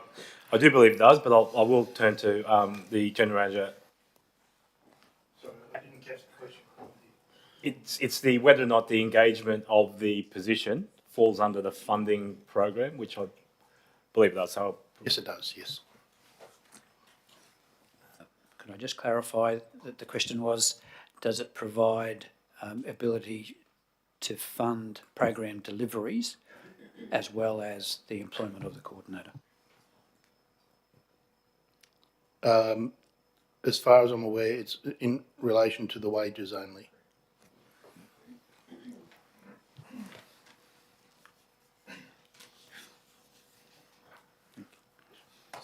Sorry, Councillor, I'm happy to add a little bit further to that. So in the guidelines on page 74 of the report, personnel costs related to the delivery of the project, including salaries, vehicle, office equipment, leasing, are eligible. So we're allowed both projects. So one is the risk reduction project itself. So that will be a funded project that will be delivered through an external party. The second one is the engagement of an officer to work within council to develop and further build resilience within the community. So both of those are eligible to be funded through this grant funding in the eligible costs. Hopefully that answers your question. So supplementary to that, in building resilience in the community, assisting to, will the coordinator then be able to carry out distribution of information or ways for the community to build resilience as a part of that? Yes, that's correct. Yes, so they'll be able to, whether it's education pieces or further collateral to assist the community and develop those pieces. That can be done through this role. Yes, correct. That was perhaps more to the basis of my question about the delivery of programs in that information. Yeah, thank you. Thanks for that clarification. Thank you. And certainly that reference on page 74 provides quite a lot of that detail, clarity of what's possible. Councillor Chaw. Yeah, I was just going to supplement question to that. it says disaster. Is there any particular, or is it just all inclusive of disasters that we face? In regards to the position, yes, so that's all disasters. So, yeah, it doesn't need to be specific to bushfires or flooding or any other disasters. It's a person who can deliver that project no matter what the disaster is. Yes, correct. Councillor Hay? Supplementary question as well. In the second part of the recommendation, it states to council endorse the additional position. Is that subject to whether or not we receive the funding? Because the way that reads is we're endorsing the position, and it could mean that we end up having to fund that out of existing funds if we're not successful in the application. Yeah, thank you, Councillor Hay. Yes, that is correct. Yeah, it is subject to council receiving the grant funding for that position. Councillor, are you foreshadowing a proposed amendment to provide that clarity in the motion, given that you've raised that issue? Yes, but I'll leave it up to someone else to provide satisfactory wording. Thank you. Thank you. Well, councillor, given you've brought up the issue, you might commence thinking on that for us while we get further clarifications. Any other questions to this report? Councillors? Just going back on to the supplementary, doesn't the two last lines identify that it is as per it's for submission, so it's endorse it for submission to the for the risk reduction and administrative, doesn't that say that it's paid through that? I'm happy to have a discussion about the language of the motion. That's why I was letting Councillor Hay contemplate that for a moment. GM's seeking to add some clarity. Through the chair and mayor, I agree with Councillor McConnell. That was basically what I was going to point out, that read the recommendation in its entirety. It is around the council endorsing that the position be applied for that duration. Thank you, and I'll still respect if Councillor Hay feels that doesn't have enough clarity, that we'll consider an amendment accordingly. Councillor Chalk. In the first part of that motion, it says we are to endorse the roadside bushfire risk assessment model. Can I get some explanation around that, please? Thank you, Councillor. Thank you, Councillor, through the mayor. The summary is quite brief on this. There has previously been some work carried out by the organisation understanding our fire risk on a number of our reserves. It's around building on that previous work and understanding how our road reserves in particular may assist in the containment of fires into the future, and where there's inappropriate or vast amounts of build-up of vegetation that may not particularly contribute to the safe preservation of property. So the reality of it is, like I said, we plan to try and build on what has already been undertaken for our reserves. You'll note that we put stage one. We're not entirely sure exactly how far we'll get with this. This combined with understanding where our important corridors are as far as what we're trying to protect. It's certainly been identified that our road reserves can at times have quite a build-up of vegetation and fuel load, and it's around understanding what we can do as an organisation to assist in the containment or control of fires into the future as a result of that fuel load. Thank you. That provided sufficient clarity or further? Thank you. Councillor Hay? Just a supplementary question on that. If we look at the second part under project there, it's saying for a period to 30 June 2026 with a cost of just under $400,000. Is that just for one person?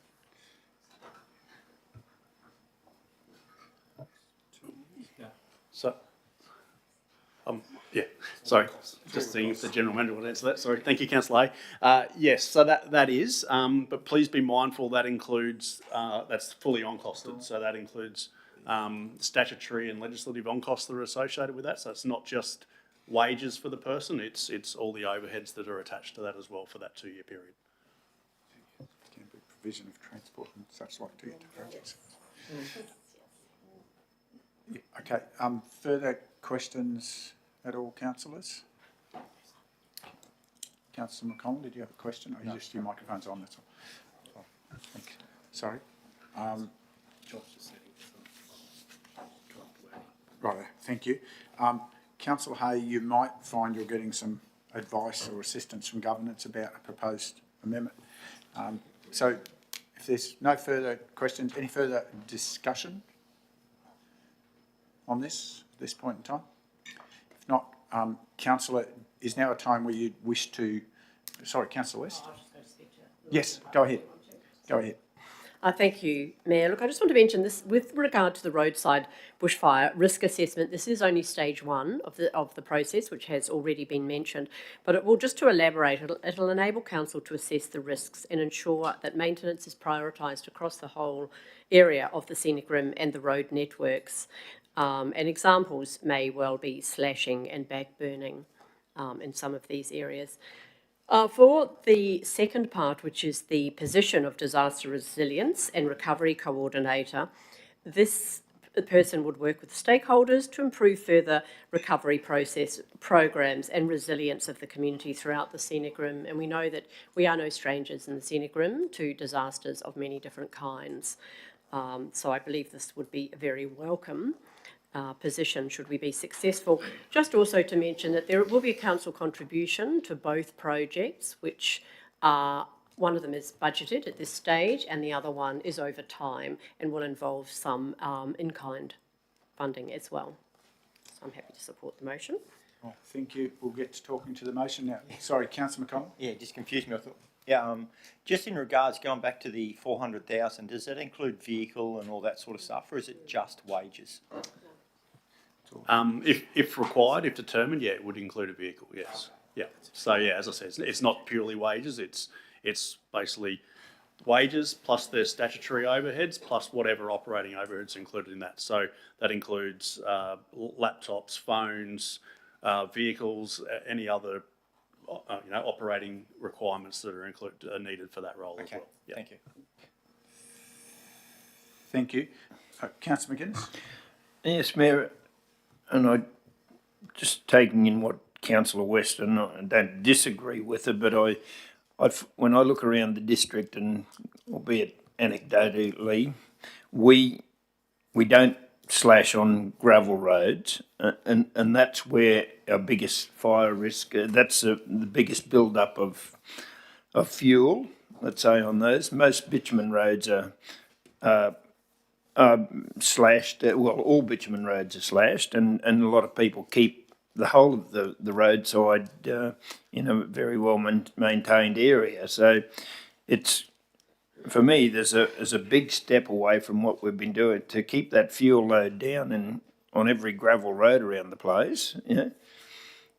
Is a fairly big ask. Any officer response to that? Yeah, I'm happy to respond. Yeah, that's okay. Yeah, thank you, Councillor McGuinness. Yeah, that is a very good point. Yes, so at the moment we generally slash 2 slasher widths on our sealed road network, but on the gravel road network it is an unmaintained portion there. But the purpose of this report of what we're trying to investigate is trying to identify what that risk is to council of whether what we need to do in regards to whether it's slashing or backburning or continue with our existing practices. So it's bringing that information forward to council to then consider what the risk appetite is associated with basically a risk assessment of our bushfire the wording strategy, yeah, in the way we manage that risk. So yeah, that's what we're trying to identify with this process. Thank you. Any further question, Councillor Chalk? Well, in regards to the Rural Fire Service, and I'm a deputy fire warden, and when you write permits out to landholders, you sort of stipulate that their backburning needs to be contained within their own property and not use that road reserve, which generally speaking leaves it in a terrible manner. If you could backburn from the road away in a legal fashion, then you'd probably find the landowners would do most of the work for us.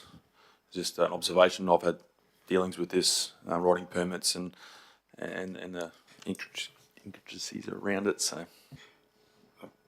if I were just to add a comment to, I think Councillor Chalk makes a good point. There are locations where we've actually, I can think of some of the rural fire brigades, perhaps a bit further away from where he is, but he'd be aware of the same thing, where there have been emergency calls where fires have run onto road reserves. And from a rural fire point of view, our volunteers probably go, well, that's been a really good thing because it gives us a confident break. And perhaps when we get the understanding of where these risks are in the nature, because there'll be different risks in different places, that will be an interesting opportunity about managing those things forward for sure. But that would be a stage 2 in my mind of solutions. I was just reflecting, when you're looking at the fuel hazard, at risk of getting memed, I think is the modern term, in a lot of our road corridors, some of that fuel hazard is actually in corridors where we have particularly dry scroffle gum forests that run and overlap our road, and in some of those major fire events that we've had, it's really impaired the ability to rely upon the road as a good working point for fire break. It's created high hazard for those responses. We'll be assessing that level of growth structure, not just ground level fuel load, for ensuring the viability of these corridors. Is that what this, will that be included in this study?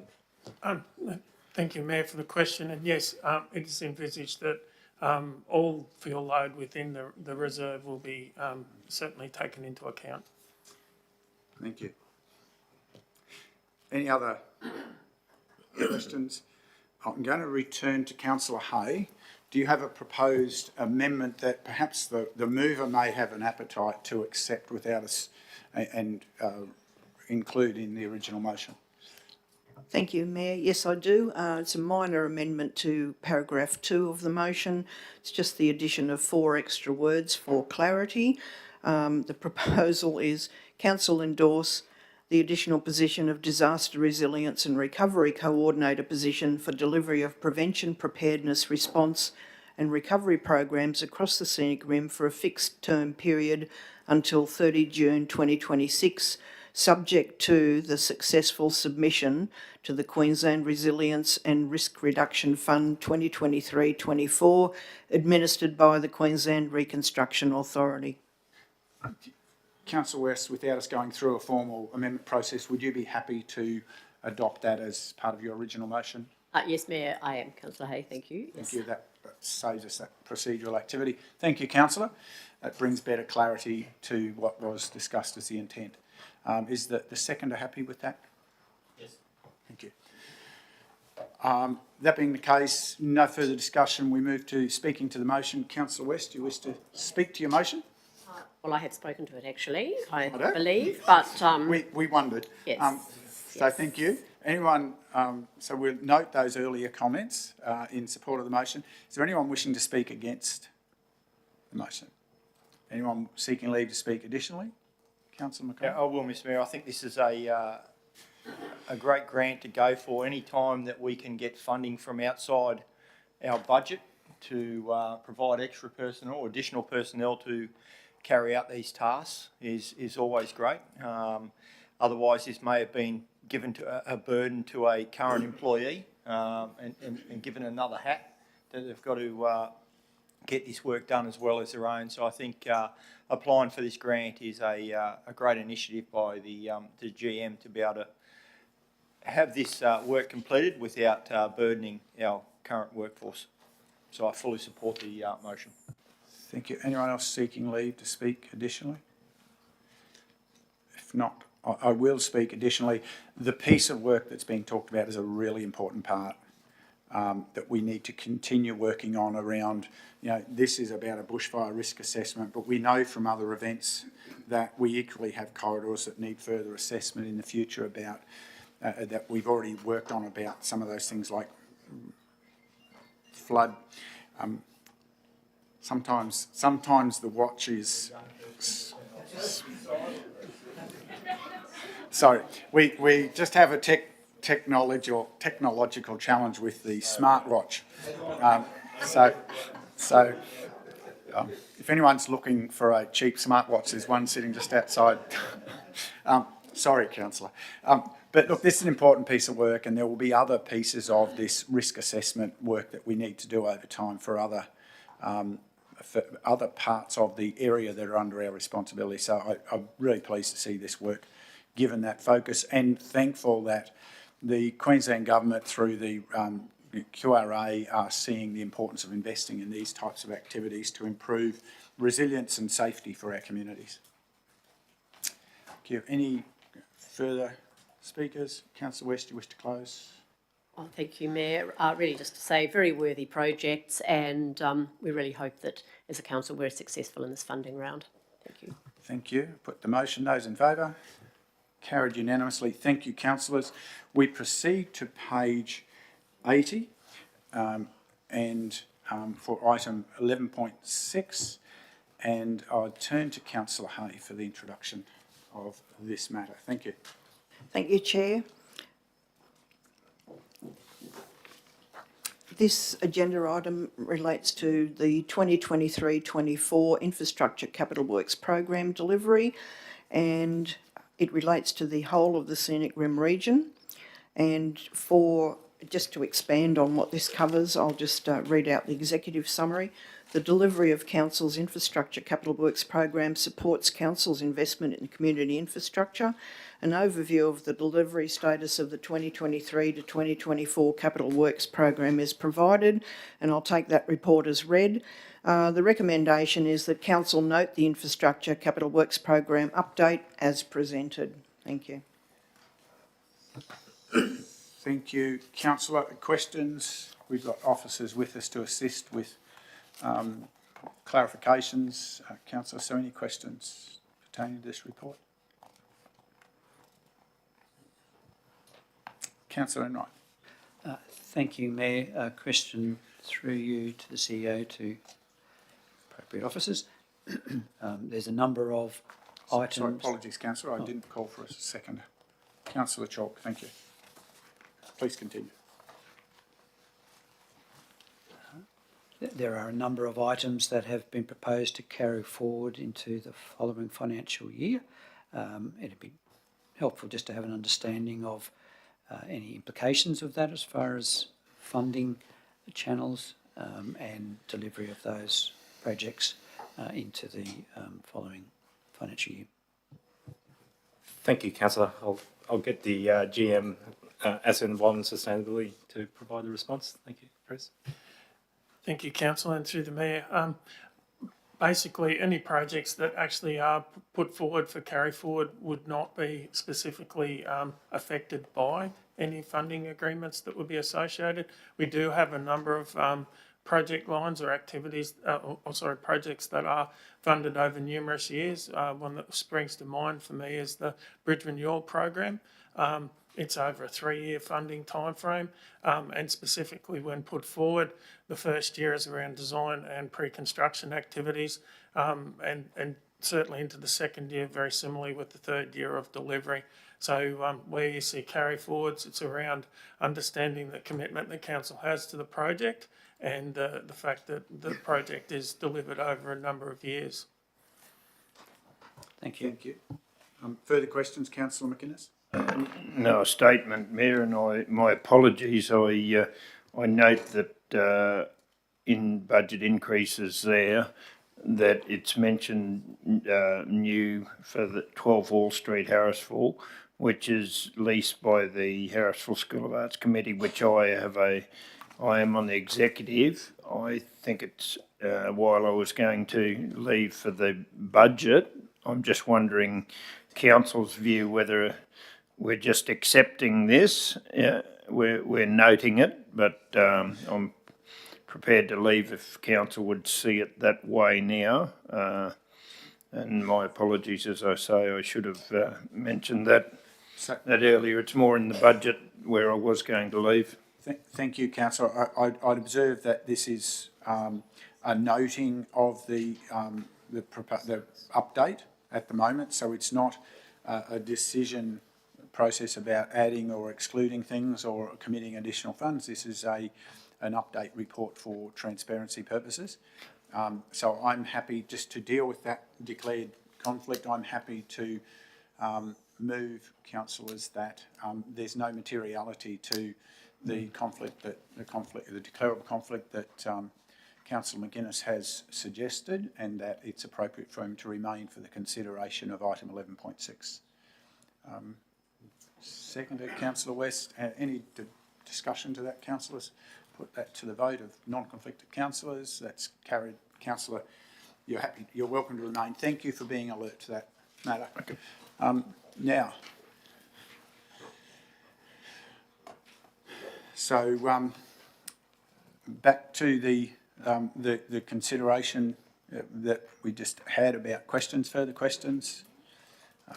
Had the explanation about phasing over years. Councillor Hay. Thank you, Chair. To the relevant GM, on page 83, excuse me, of the agenda, under project update, the second item is Wonga Wallen Road footpath, gallery walk to Heritage Centre. Could we be provided with an explanation as to why that project has been removed, please? I'm happy to throw that question through the chair to my manager, Capital Works and Asset Management.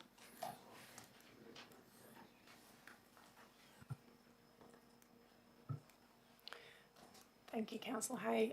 Through the Mayor, the update there for Wonga Wallen, the design that was undertaken and the extent of the design, that is where we came to at the last update. Further from there, there has been further consideration as part of the Gallery Walk car park update as to whether or not there is a more prominent footpath that we should be looking at. There has been discussions as part of the integrated transport plan as well as to which footpath we should be applying there.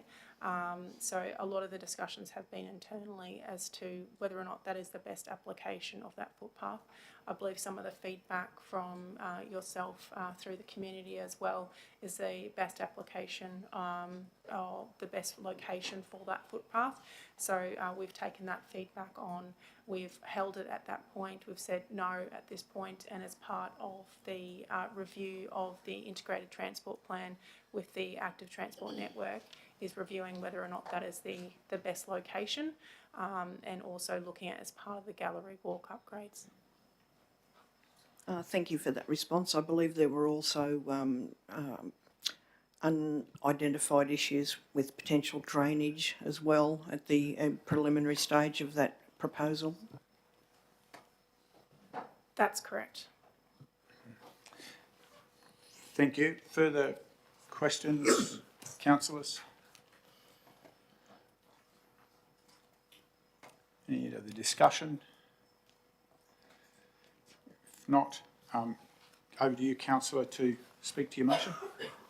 I don't think it requires further discussion. Thank you. Thank you, councillor. Anyone seeking leave to speak against or speak additionally? If not, councillors, we put the motion. Those in favour? That's carried unanimously. Thank you, councillors. We move now forward to just a few pages to page 87. And I note that, councillor, thank you for your assistance.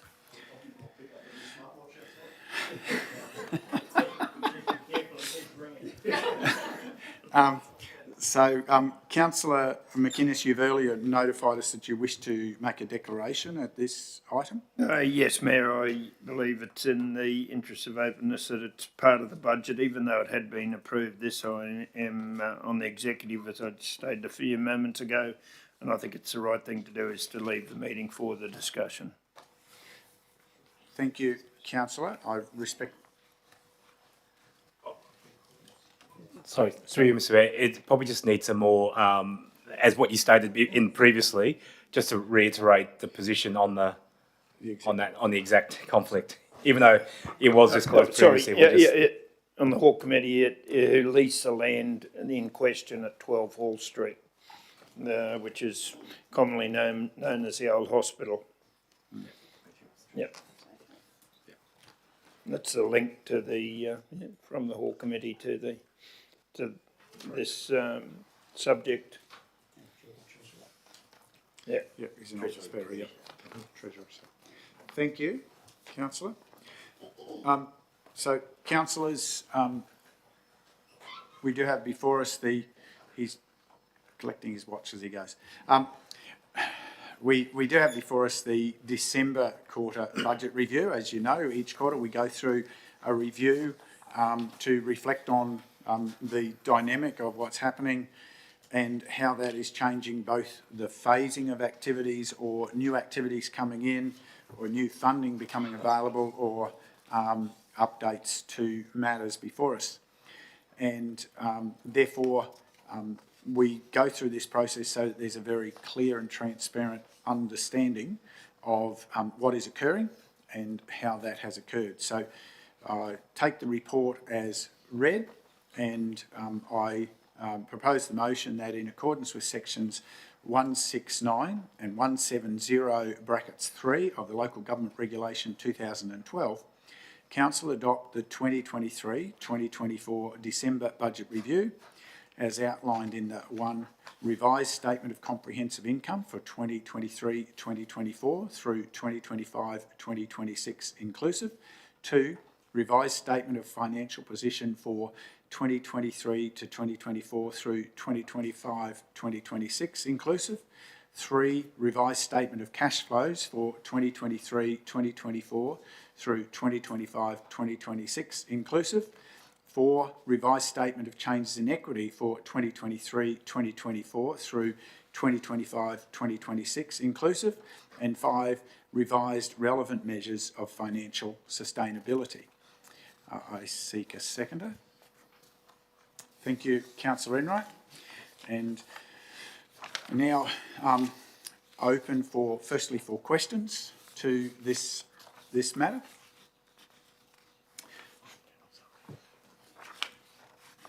And I might, to help that, I might just ask Councillor Hay if you wish to go with the question. Otherwise, I was going to invite the acting CEO to provide some brief introduction.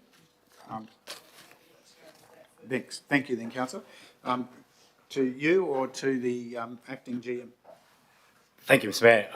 I will save the acting GM any other the hassles he hasn't necessarily prepared in time, but I did discuss this with him in detail, and obviously, as you included in your intro, yeah, this process is reviewing the as-is status of the budget when Council adopted it.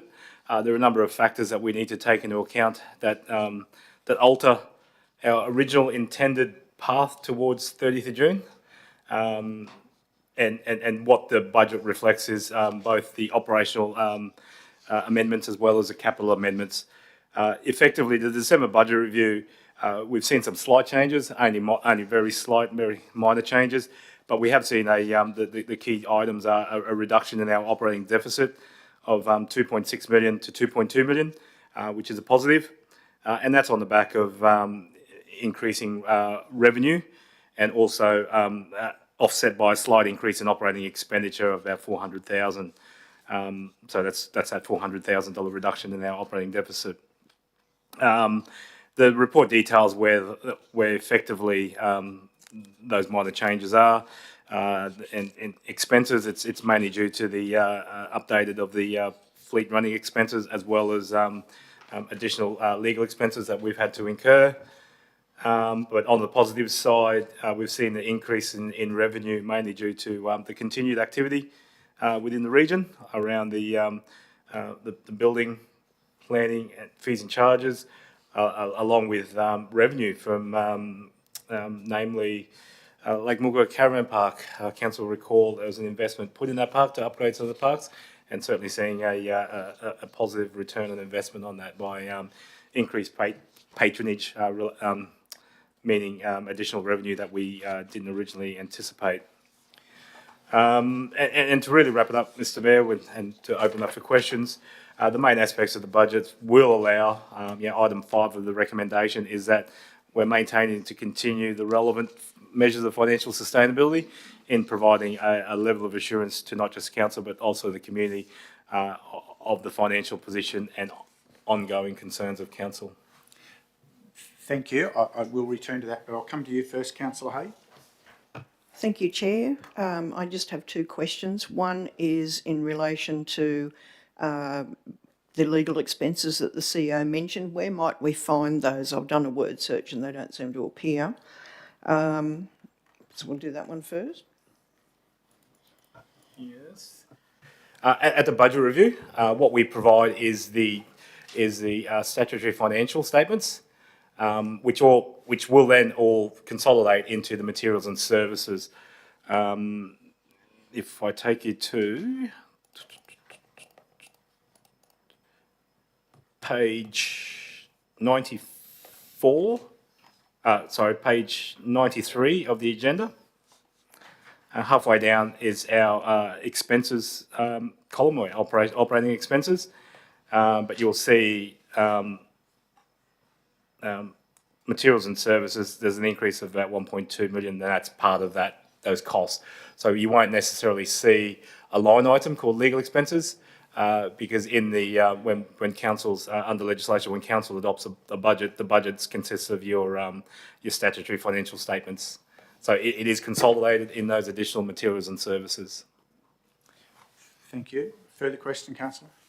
Further question on page 93 of the Statement of Comprehensive Income under recurrent, no, that's not it.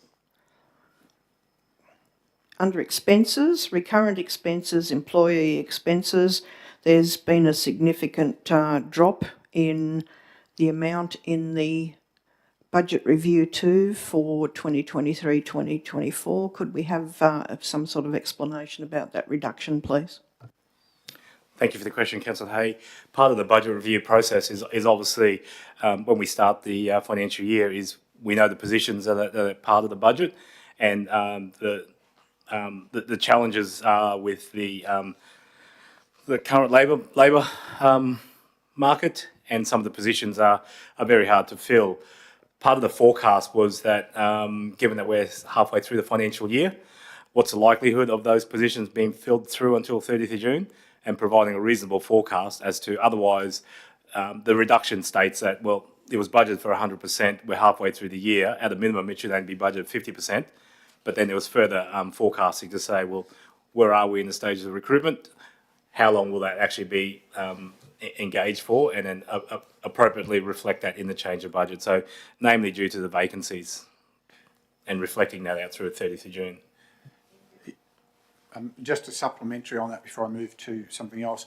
At a net operating employee expense, given the off-take between employee expenses and what's allocated to capital, that at that summary level, this returns us pretty much in line with what was the original budgeted net employee expense at 38. That's correct in terms of in that component, the employee expenses. That component, yes. I think there's an important highlight of the significant value of infrastructure charges that was identified as in here as about a $3 million benefit in the way the accounts are playing out. It's probably, I thought it was timely just to ask if you could to provide a clarification about what's unique about infrastructure charge revenue and how that has to be tracked and managed by council, and why that's identified as a different stream of revenue for those who may not be that familiar with the practices of council and the challenges we have about infrastructure. Thank you, Mayor. I'll turn to the acting general manager, Customer Regional Prosperity, to provide some insight. Thanks, Acting CEO. So infrastructure charges are charged when development approvals are issued and when those developments commence. In relation to subdivisions, those charges are paid prior to the lots being sealed and the like. So that's when we collect those monies, and they come in. And effectively, they go into a specific item and can only be used to fund trunk infrastructure, which is identified through the Local Government Infrastructure Plan, the LGIP. That LGIP is currently being worked on at the moment. In the next 2 years, we'll be bringing forward a new LGIP, which will identify that trunk infrastructure for the next 10 years that will be needed to support growth of residential and commercial development within the region. So the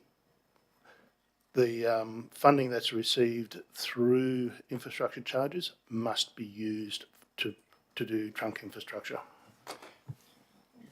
And I think further to that, Mr. Mayor, there is a legislative requirement for council to report on that, and that is available on the website, that how much council has received and how much council has spent and where those funds have been spent to. So, thank you for that clarification.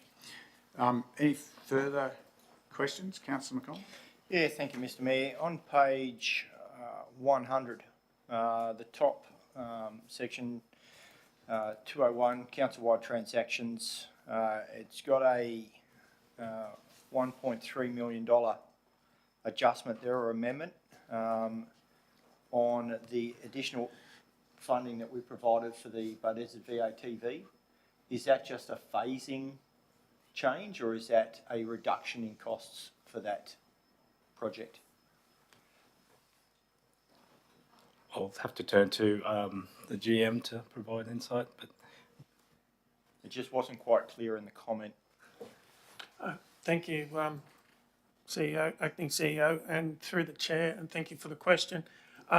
As part of the recognition of the continued project delivery of the Desert Town Centre Revitalisation Project, there was a resolution brought to Council around the additional funds, and part of the additional funds, it was decided to actually provide that from the council-wide transactions or the additional capital projects fund. This is just providing update and advice that it's now occurred. Could I just ask a supplementary, which I think might be to the point of why the variation? Yeah. Is it correct that part of that change is that funding won't be applied in this financial year, but will now be applied with the rephasing of the project in next financial year? Yes, that is correct. Yeah. Thank you. I think that was that. Yeah, that's what I asked. Yeah, I thought so. Yeah. And then if we go down to page 105, in relation to down on footpaths, line 1645, the trial for instigation of alternate footpath materials. Mm-hmm. There was a return, I take it, of $227,000. So the cost of the trial only cost $17,775. I would have to double check this, but I'm of the opinion that was actually undertaken or used to undertake the review of what trial materials would be possible to be utilised for this application. Given that we're not proceeding, it may be that this needs to now be included as an operational cost, given that it's not actually targeted against a capital project. So that still needs to be followed up within the financial aspect of that. Okay. Thank you for the question. And just following up on the next one, down the Wongawallan Road, that was is not happening now. The movement is 227,686, but the amendment is 263,714. But we've got make-up, internal transfers, and new other amendments of 171. So how much of that has already been spent? So we had a budget of 263,714. To that, Councillor McCollum, those two amounts amount to the 263. Yeah. It just means that the 171 was transferred to new amendments, Yeah. and the balance of it, the 92, was transferred to an existing project. But we just heard that there was some pre-design work, so money has obviously been spent on the project, but it's not showing here because those two amounts add up to what was there. So did that cost for that design come from somewhere else and not out of the project, or? Through the chair, and thank you again for the question. There is a separate line item for what is classed future designs. So if a project is in the forward years, we often book that future designs number. When this was first mooted as the project number was set up within the future designs and started the process of designing in last financial year. So the costs associated with the design would be under the future designs or design budget. But what happens at the completion of a project, that generally is then, or it is actually added to the overall capital cost of the project and attributed in that fashion. We're certainly, you've highlighted something that we are working towards is actually building in activity numbers against projects. However, you'll see small dollar amounts against future year projects into the future potentially, where you actually see an amount allocated for design and pre-construction activities. Then the following year, the actual construction, or even in years to come beyond that, where we might actually do pre-purchase of hard-to-source materials and then the delivery in the third year. So certainly part of the review of how we manage or deliver our capital projects moving forward, and how we then attribute the costs as well in what is a more consolidated manner. Thank you. Thank you. Just another question on page 108. Hinchcliffe Bridge and Cancun Bridge.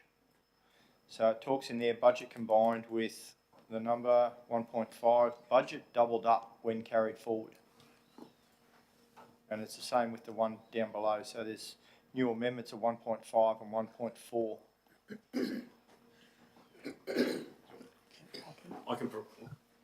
Sorry, thank you for that question, Councillor McCollum. The heavy vehicle program and the bridge are highly intertwined, and so there was a double recording of those two grants, and through a review, part of the reduction in the opening pages of the budget amendment reflects that there was a reduction in capital revenue, and that was just to highlight that we weren't double dipping, we weren't recording in two places. Mm-hmm. Sorry, within our budget, is that now a saving of 3 million? No. There's an overall reduction in capital expenditure by 4.472 million. Yeah. Is that what you? Well, no, you've got here it's doubled up, so we've realised it's doubled up. So what's now happening with that 3 million on these two? This is the expenditure line that's been reduced, and we would be reduced in the revenue line as well. Right. Yeah. Is that? Yeah. That's correct. So there's a matching entry elsewhere that's been removed. Okay. That's how that balances. So no, it doesn't free 3 million for other things.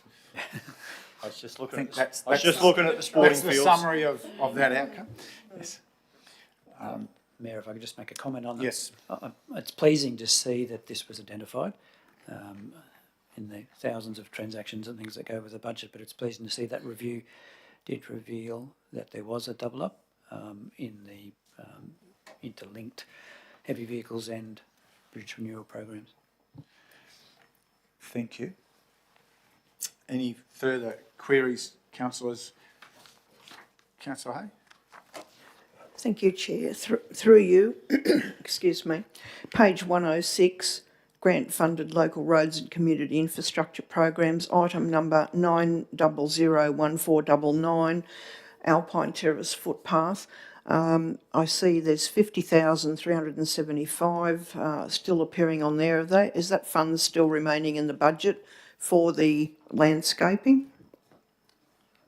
Through the Chair and CEO, yes, that is correct. Also, there are some minor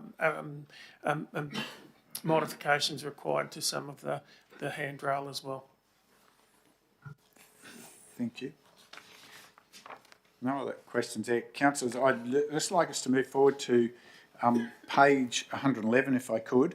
And obviously an important strategic reference that we always consider in our reviews is how we measure up against our measures of financial sustainability. And I would just ask through the acting CEO about the status of our reporting indicators and the prescribed ones particularly that are where Big Brother keeps an eye on us. Thank you, Mr. Mayor. Yes, I mean, obviously this is a key part of the budget. It is a separate item, number 5 in the resolution that Council endorses and certainly pays attention to these. There's a number of indicators there, but the key ones are, you know, we start from top to bottom, is the operating surplus ratio.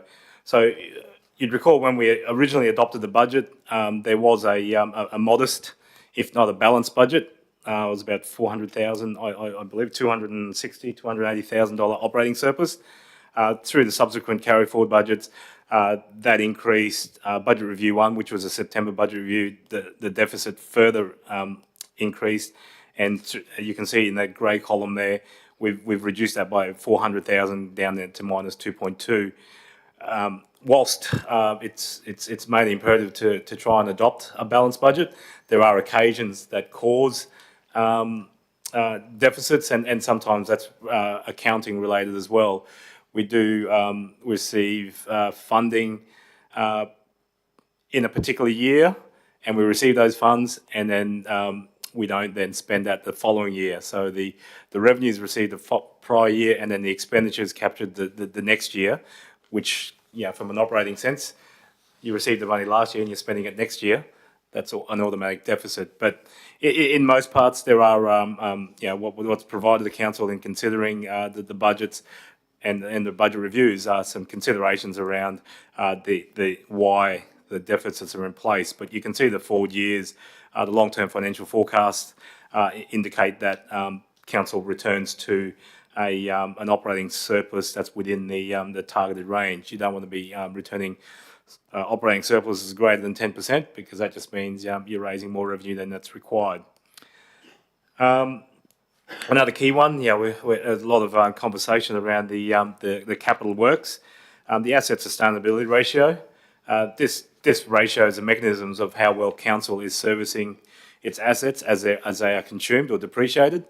The target there is that we should be at least spending 90% of our, or replenishing 90% of our depreciated assets.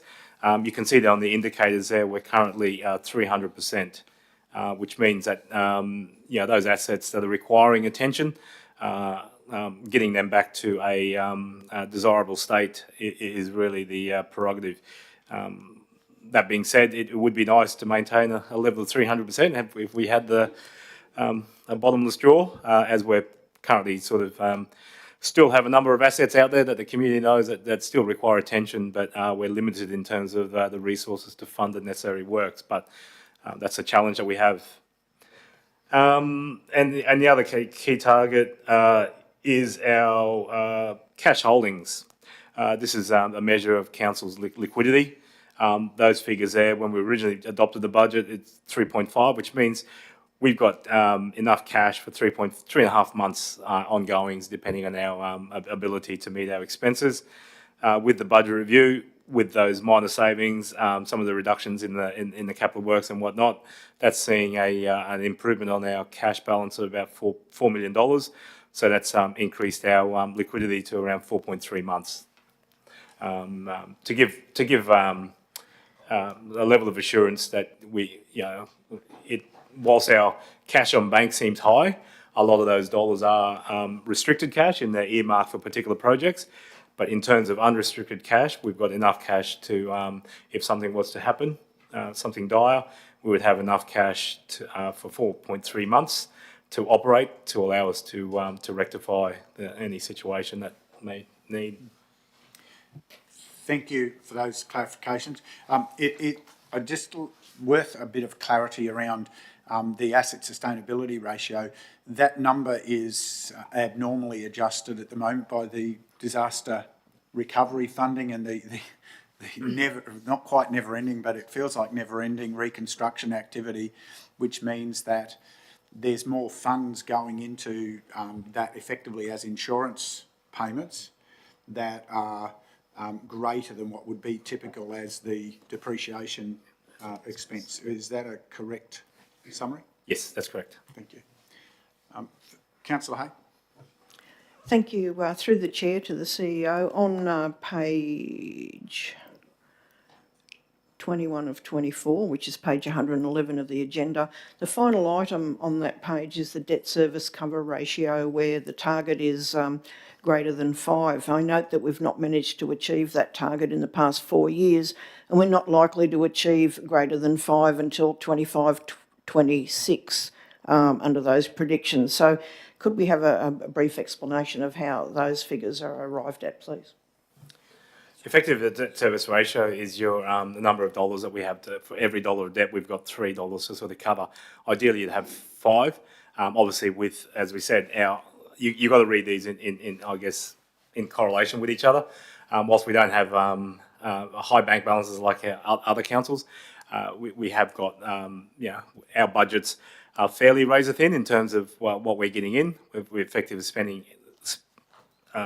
Having required to expend both on operating and capital.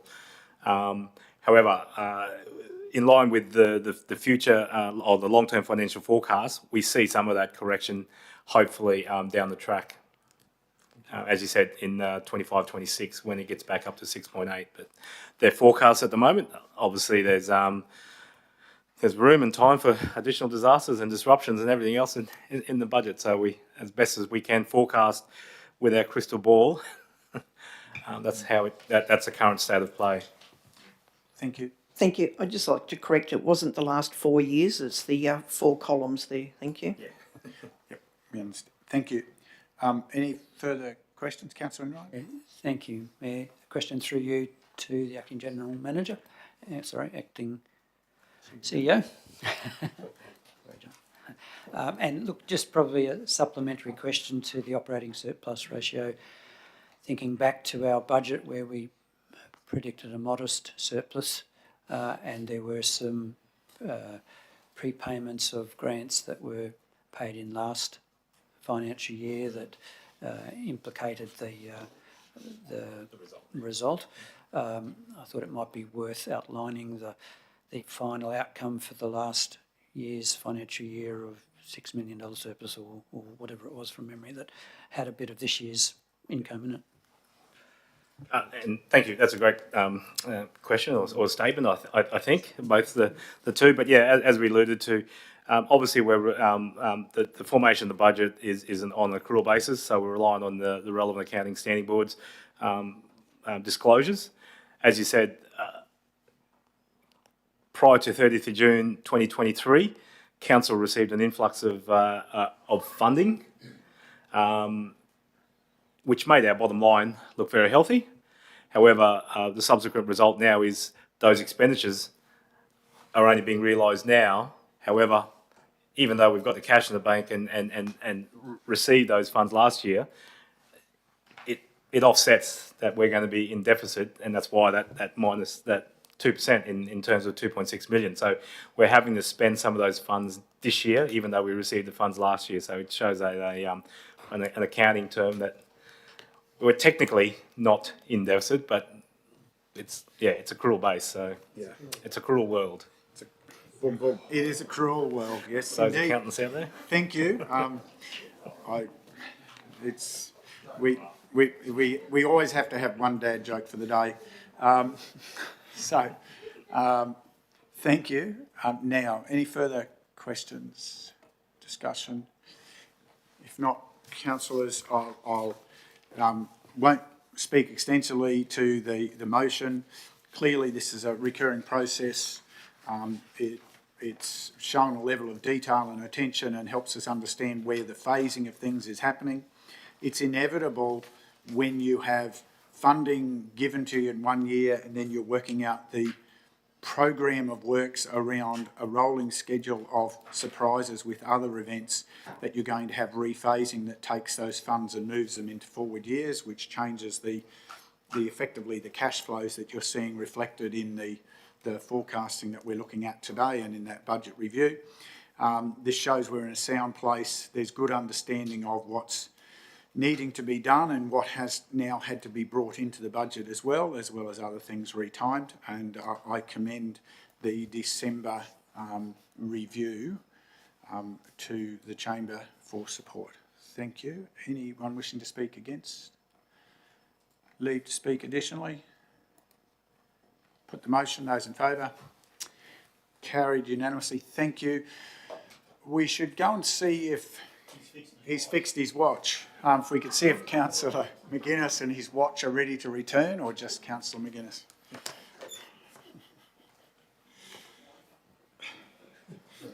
Yes, there's a reason why I don't wear my smart watch to the chamber.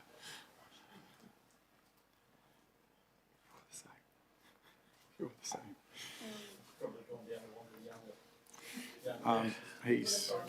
So we're just, apologies to the gallery, we're just waiting to retrieve a councillor, but then we'll be proceeding with the January financial report, which is commences on page 115 of today's agenda, if you want to move forward to that as item 11.8.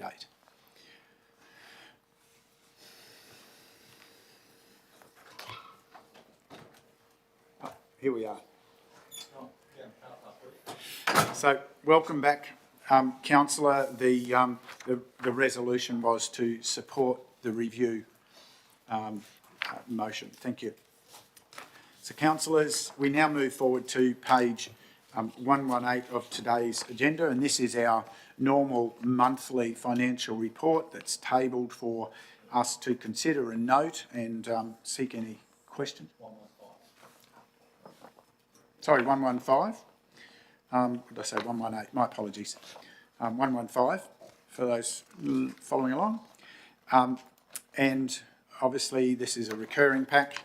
Councillors, we've all had the report available. I presume the report's been read, and I move that Council note the unaudited financial statements for the period ended 31 of January 2024 for the financial year 2023 to 2024, and I seek a second. Councillor Chalk, thank you. Open the floor for questions to this report.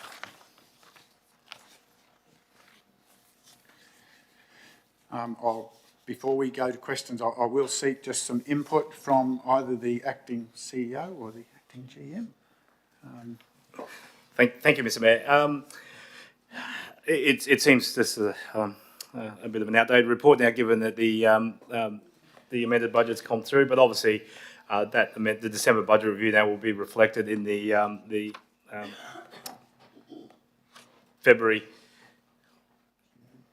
No, this is the January, but it'll be reflected in February to sort of to amend some of these discrepancies in the budget. But it's indicating there that but at the end of January, where we experienced a $3.09 million surplus.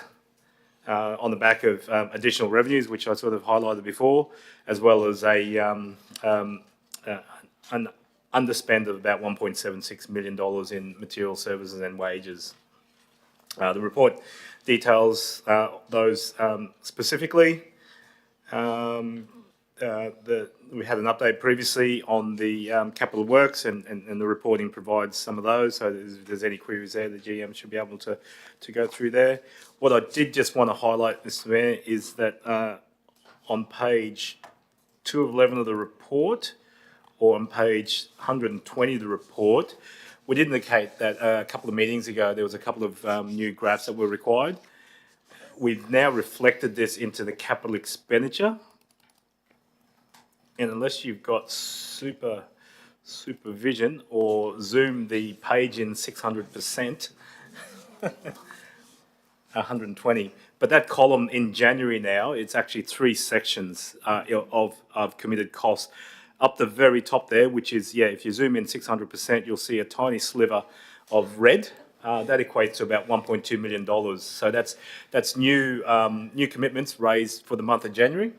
The light blue, or the sign, whatever it's called, is commitments from the previous months that have raised, and the darker blue there is the actuals. So what you normally should see in a normal cycle is the actuals increasing, and the commitments going up to that number of expenditure. But we were able to incorporate that now to show you that from the previous month to now, there were additional commitments raised during that month. And I think, that was an additional $1.2 million of commitments to further highlight the progress of the capital expenditure. Thank you. Questions, councillors? So just go ahead, Councillor McConnell. Yeah, sorry, just on page 119, just in regards to capital expenditure, obviously a number that large will generate some commentary. Could we get a further explanation than what's on page 7, if we could, please? Yes, and thank you for your question, Councillor McConnell. I think turning to page 711, whilst the GM provides some explanation, as will give us some further details as to where some of those underspends are or things are, which is page 107 of 11, but it's 125. There we go. Capital expenditure. Chris, you able to provide some of those deviations from some of those budgeted? Thank you, CEO, Acting CEO, through the chair, and thank you for the question. Probably the easiest way is to look at the column variance to date. Gives you an idea of where some of the those expenditures are not matching what was predicted in the budget. We continue to see a delay in delivery of purchased fleet items. As you can see there, almost $4 million of what was anticipated to be delivered fleet that actually has not occurred. Also, part of the timing around the delivery of some of our restoration of essential public assets, about halfway down the page there, about $6.5 million for one particular program. That it links back to anticipated timing of approvals, and then how that then interrelates with other. We are, and there is a further update on the flood program later in today's meeting, but there are also some ongoing issues relating to some of our material supply, given the recent wet weather we've had also, which has delayed some of that expenditure as well, which I can go into further detail at that report time. As you can see, that's probably the highlight. Well, the discussion points around the higher level items, but as a town centre revitalisation is probably third on the list. And some of that has been really around finalisation of the budget, and as well some of some of the impacts of the weather we've had recently also, and being able to get the contractors mobilising on site. As a bit of an aside to that, the first day that they mobilised on site, we had quite a heavy downpour, so I actually saw some of what impacts we're trying to address through the delivery of that first part being the drainage upgrade. Okay, thank you for that clarity. Thank you. Further questions, councillors? I would, at the bottom of page 125, I think there's an important graph there just to highlight that there's always differences as we move from the two pie charts at the bottom of the page. It's just a nice summary of the reality of what changes from what we put together as a budget versus what then occurs as we have the phasing of the multi-year programs come through in carry forwards, as well as new grant funding received. And there's been a lot of discussion about where grant funding sits, but for us, with recovery works, that number of 76 million that's sitting there is pretty substantial for us. Most of that is around disaster recovery funding rather than discretionary grant funding. So it's all tied to specific projects approved one by one, but it's a substantial amount that we would not be surviving or rebuilding without. So I'm very thankful. It's a nice snapshot of what it changes in our existence, I think. Any other questions, Councillor Enright? Thank you, Mayor. Page 123, and in particular the fees and charges analysis.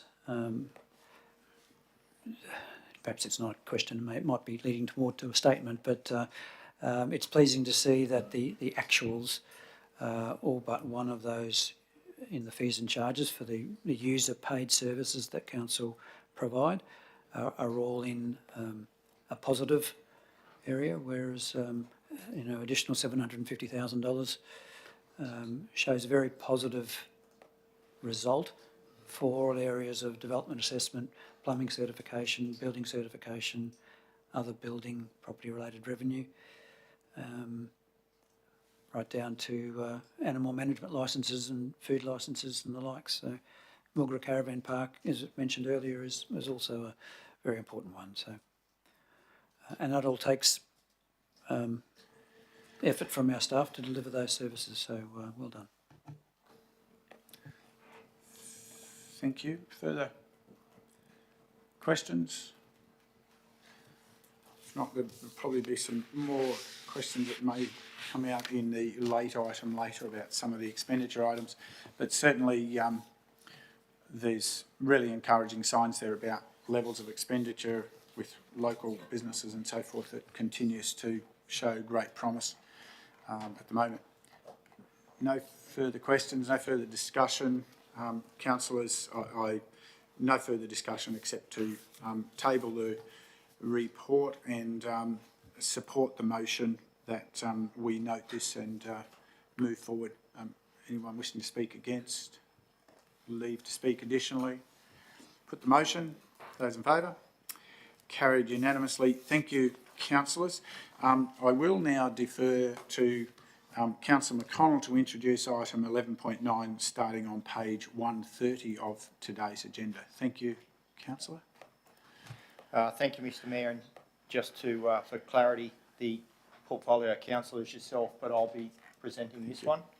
So as a member of the Audit and Risk Committee, I'd like to present the report 11.9, Audit and Risk Committee meeting 16 January 2024.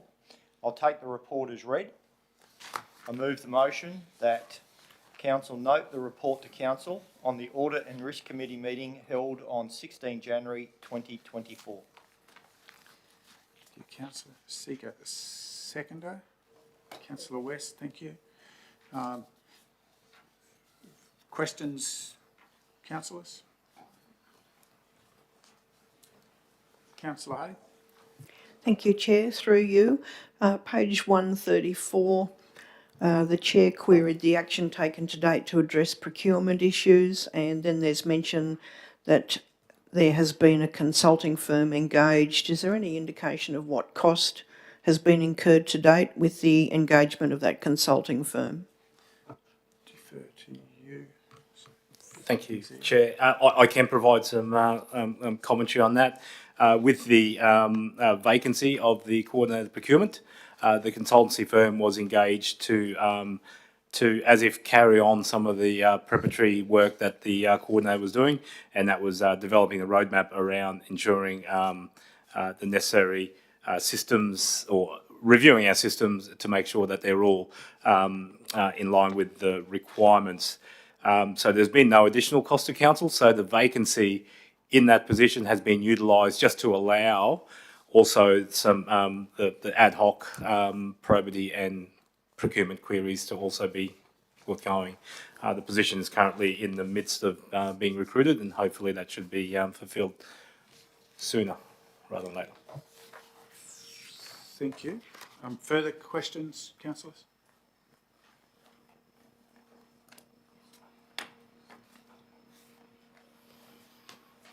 If not, we shall press on. No other questions? Any other discussion? You're getting out of this slide. Wish to speak to your motion, Councillor McConnell? No, I think it's self-explanatory, and I'd like to thank the officer for his work over the last few years, and greatly appreciate it. Thank you. Anyone wishing to speak against? Anyone seeking leave to speak additionally? If not, we put the motion. Those in favour? It's carried unanimously. Councillors, we come now to item 11.10, and as earlier indicated, I will be declaring a conflict of interest with regard to this matter, and then vacating the chair but remaining available, and I'll explain that. So firstly, for item 11.10, in accordance with current legislation, I'm advising of a declarable conflict of interest with regard to this item of the ordinary meeting agenda for 28th February 2024. This arises as I am the subject counsellor for this matter. Also, in accordance with legislative requirements, I will remain available to the meeting to answer any questions from councillors pertaining to the matter, but I will, at the appropriate time, depart the chamber and take no part in discussion or consideration of the matter. Thank you. So I won't physically move quite for now, and I'll hand over to the Deputy Mayor to take over chairing the meeting. I just should move my gear out. Thank you, Mr. Mayor. I believe that we have two conflicts of interest for this, two additional conflicts of interest for this item. Councillor Hay, would you like? Oh, hang on a sec. No, I'll go to Councillor Enright first. Hang on a sec.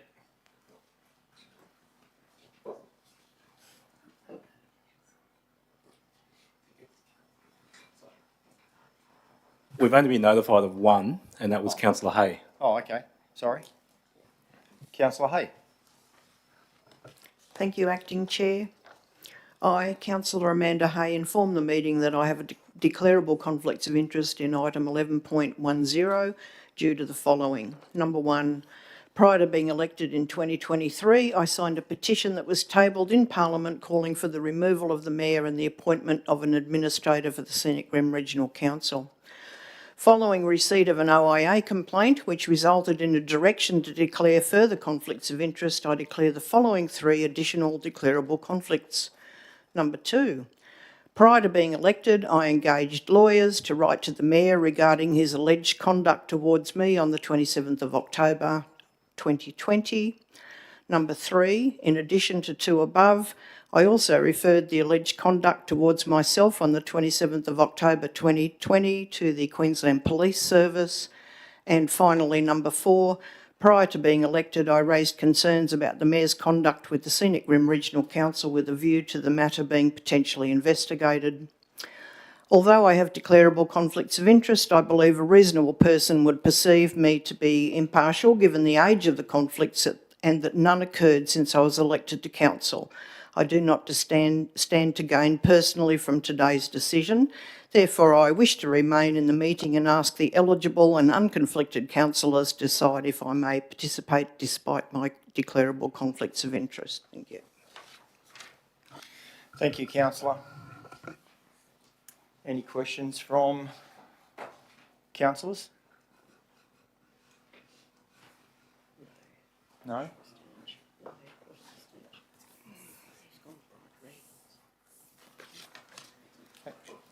Yeah. So, yeah, I'm just. I think hang on, we're just waiting for governance. I think we need to move a motion whether. That's correct. We've got to deal with Councillor that conflict first. So there needs to be a motion from the floor around whether or not the proposal from Councillor Hay to stay and participate to the unconflicted councillors is. So is anyone prepared to move a motion that the councillor is unconflicted and can stay and participate? Mr Deputy Mayor, could I just have a moment just to reread Yeah. the okay. details, please? I'll just try and get Dawn on the screen for you. Just the full. Here we go. Well, it doesn't matter because we're going to debate the motion anyway.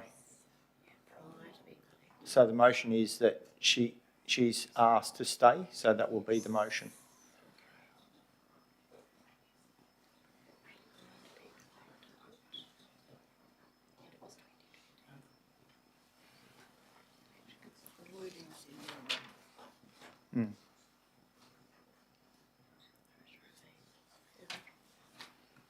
Oh, where is it?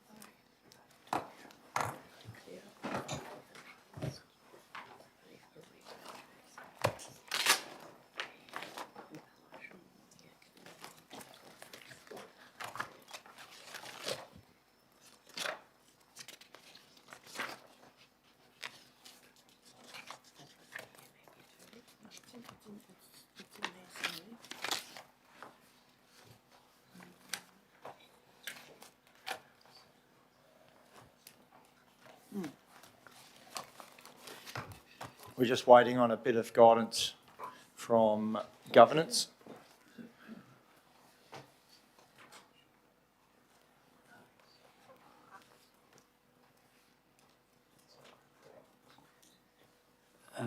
So I think we Just- can... Deputy Councillor Mayor, Enright? if I can just No, raise... Deputy Mayor. Deputy Mayor? Yep. Don't get yourself. I need to raise another declaration of conflict of interest. We can only do one at a time. So this is why I wanted to... The fact is you didn't declare it at the start, so this is where the conflicts are... It's arisen because you didn't declare, so we had to go with the one that declared first. And so you're now saying that you have one that would stop me being chair. Is that correct? I know. That's your imposition?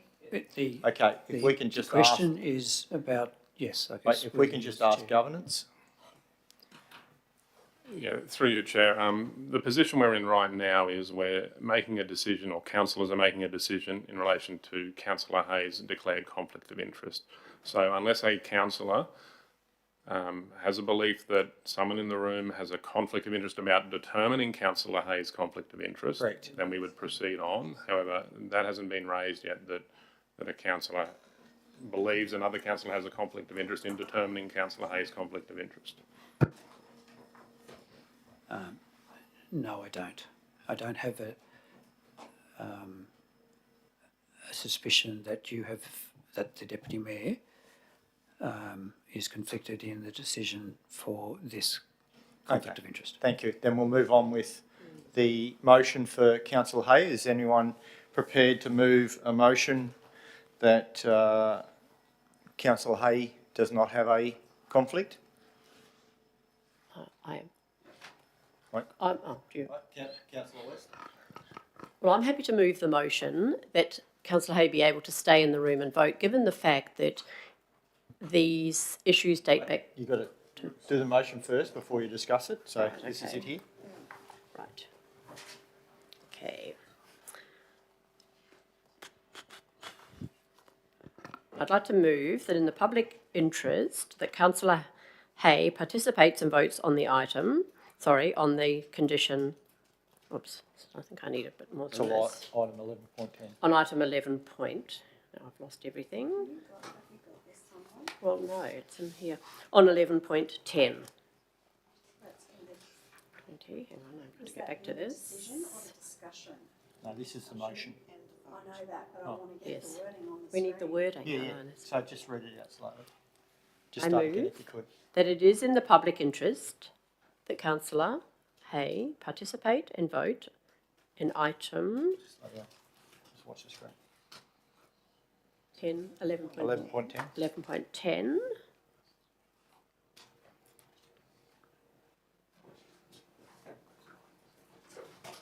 State that the conditions.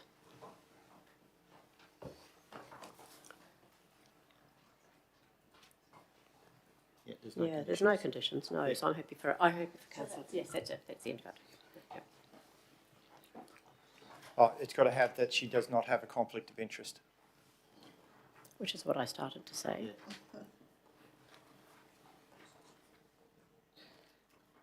So it should say that that in the public interest, that Councillor Hay does not, no, at the start, that Councillor Hay does not have a conflict of interest, and in the public interest, she participate and vote. In the discussion. Yeah. And vote. So Sharon, if you can just move that, doesn't, yeah, sorry.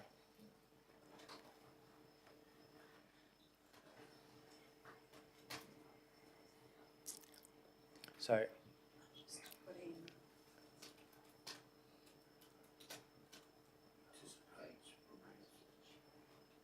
participates, yeah.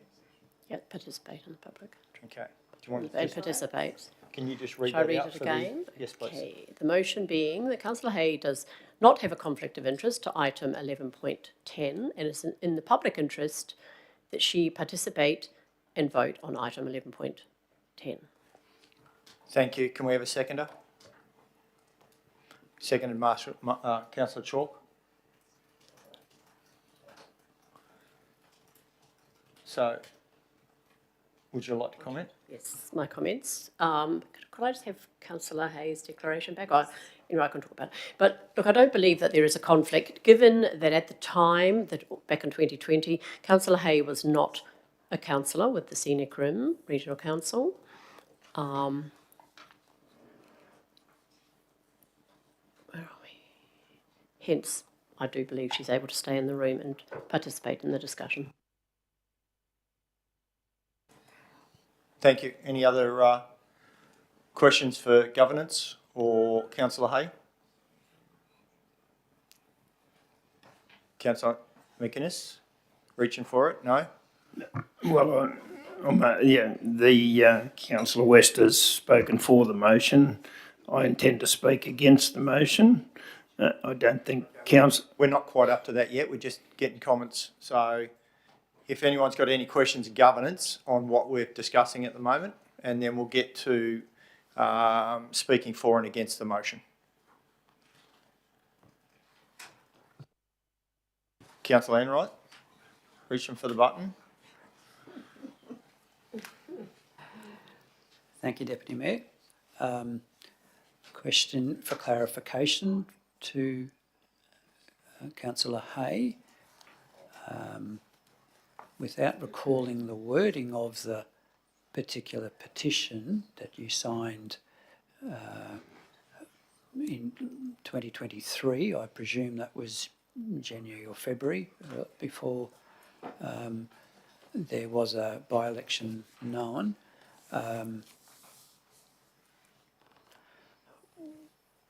What was the reason for you to sign that petition in regards to the Mayor? I'll just take a moment to think before I respond to that. Thank you. Okay. As you commented, Councillor Enright, I signed the petition well before it was known that Councillor Swanborough was intending to resign and did in fact resign, and that there was going to be a by-election. I signed the petition, which was signed by, I think, in excess of, I think it was approaching 1,000 people from across the Scenic Rim, just calling for the removal of the Mayor, as I did not believe that at that point his performance was up to par. And I believe that given the dysfunction that was quite evident within council up to that point, which did not result in the appointment of an administrator, but did eventually contribute to the appointment of an advisor, I think my signing of that petition at that time was justified. Okay, any other questions? I just want to remind everyone we did receive correspondence from State that bias without a gain is not a conflict of interest, and we've had that several times from State now. Bias, just not liking someone is not a conflict of interest. Any other questions? No questions? Okay, Councillor West, if you'd like to speak for your motion. As I have mentioned before, the matters concerning Councillor Hay were when she was not a councillor around the table. They were back in 2020, and now she is here around the table, but I don't believe that they are a conflict. And I think it is in the public interest that she be allowed to vote. Before I ask for someone to speak against, do we have something from governance that has just changed and thrown a spanner in the works? So we're happy? Okay. Okay, now we do. No, I don't have anything further to add. Okay, fantastic. Anyone to speak against the motion? No one to speak against the motion? Anyone? Wait. Late hand. No, well, late hand to the button. Yeah. I'm. As I indicated a few moments ago, my thinking was that Councillor Hay, and if I was in her position, that I would step out of the meeting. I hear what she said now, and it behoves us to actually sit around this table and listen to people and what they say, and what she had to say, and what you, Deputy Mayor, had to say, and reminded us of it. That has influenced my thinking, away from my original thoughts. As a point of clarification. Thank you for that clarity. Okay. Any councillors speak for the motion? Anyone to speak additionally? Councillor Enright. Thank you, Deputy Mayor. I will speak additionally. I thank Councillor Hay for outlining the reasons for making the declaration. And I think back to what it is that we as councillors have to do is to determine a conflict between personal interest and that of the interest of the community. I do have concerns that as recent as 12 months ago, that Councillor Hay would feel as strongly it is to outline what she did as she outlined, for the actions to sign the petition, and I think it would look best if she did not participate in this discussion. Any other councillor speaking? None? Would you like to close? No, thank you. All those in favour of the motion? All those against? The motion is passed. Would you like a division? We'll call a division. So those in favour is divisions 2, 3, 5 and 6. Those against, division 4. Motion is carried.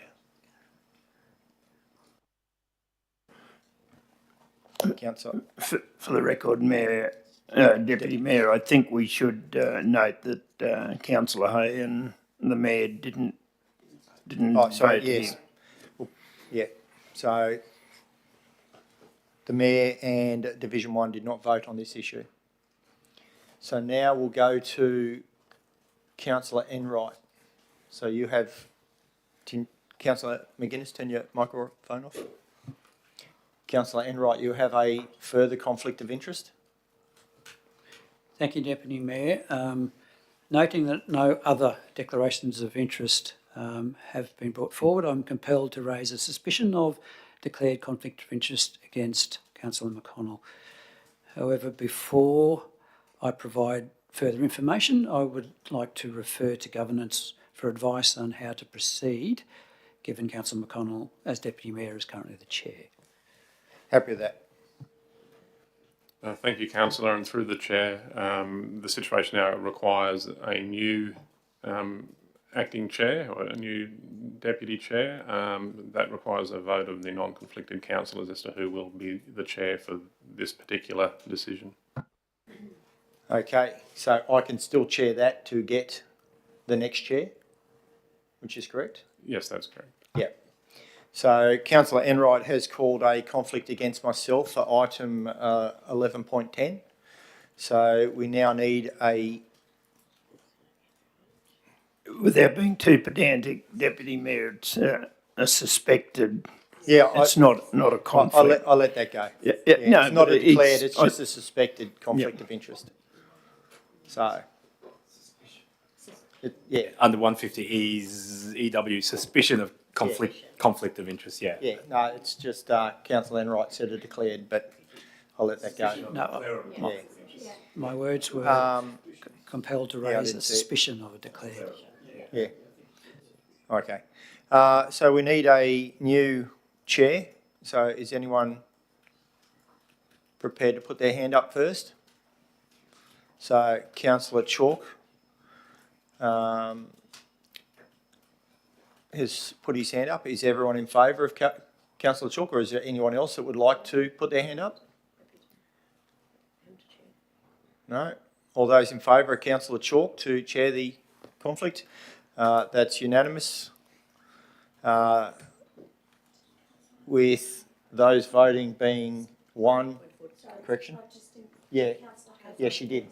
Yeah, so those who voted were divisions 1, 3, 4, 5 and 6, and not the Mayor or Division 2.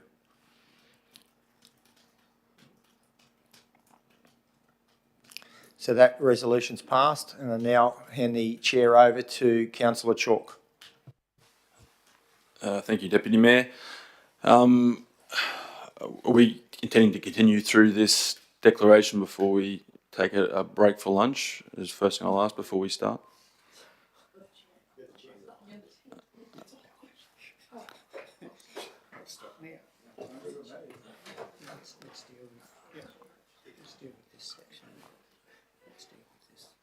Yeah, well, I'm happy to keep dealing with it. Rightio. All right, I'll pass to Councillor Enright to go through his conflict of interest, suspected conflict of interest. Thank you, Councillor Chalk. And under section 150EW of the Local Government Act, I hereby advise of my reasonable suspicion of Councillor McConnell, who may have a declarable conflict of interest pursuant to section 150EN in relation to this matter. My suspicion involves Councillor McConnell, who is a nominated mayoral candidate for the upcoming local government election, and that the personal interests of Councillor McConnell may conflict with the public interests in deciding this matter. As the item to be discussed may have potential political advantage or disadvantage for either the Mayor or Councillor McConnell, I believe a declarable conflict of interest should be raised for Council to decide on Councillor McConnell's participation in this matter. It is really the right thing to do given the circumstances that Councillor McConnell's participation in this matter would not pass the test of a reasonable person.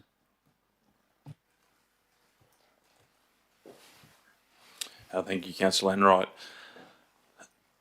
Firstly, we'll go to... sorry, Councillor McConnell, have you got something?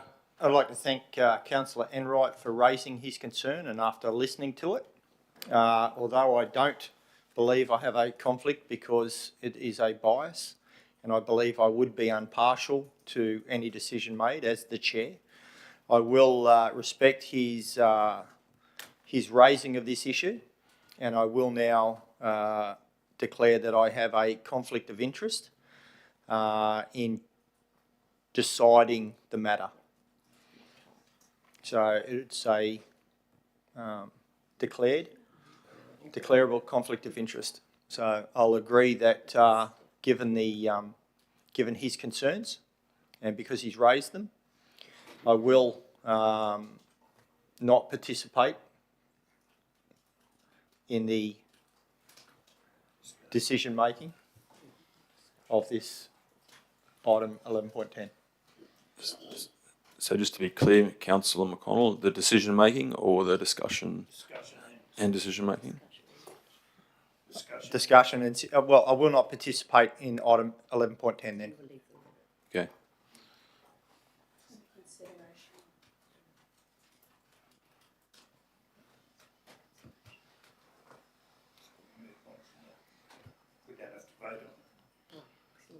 No.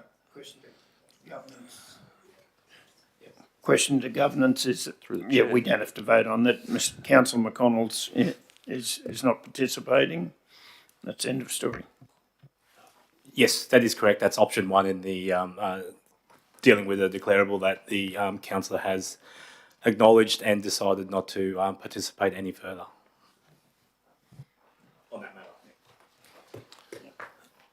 Very good. I think it's timely we break for lunch before we get into the items. So the time now is 12:36. So we'll take 30 minutes. 30 minutes. So at 1:06, we'll continue with the discussions. And I'll close the meeting. Adjourn the meeting. Sorry. Adjourn the meeting.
Thank you, everybody. We're back after lunch and we're ready to move into item 11.10, inappropriate conduct matter C/23/00238. I'll just start by noting that Councillor McConnell is not in the room. He's exited. We still have the Mayor in the room, so we'll take advantage of this right now as councillors, the unconflicted councillors. If you have any questions for the Mayor on this matter, we can go around the room. So, any questions for the Mayor?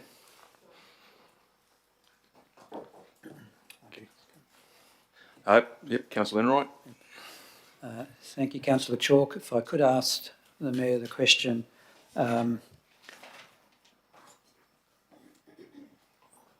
the action of the email to the Minister of Local Government,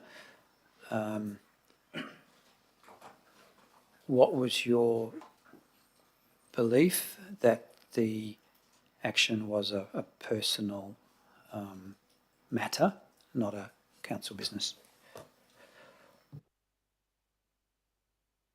Thank you for the question, Councillor.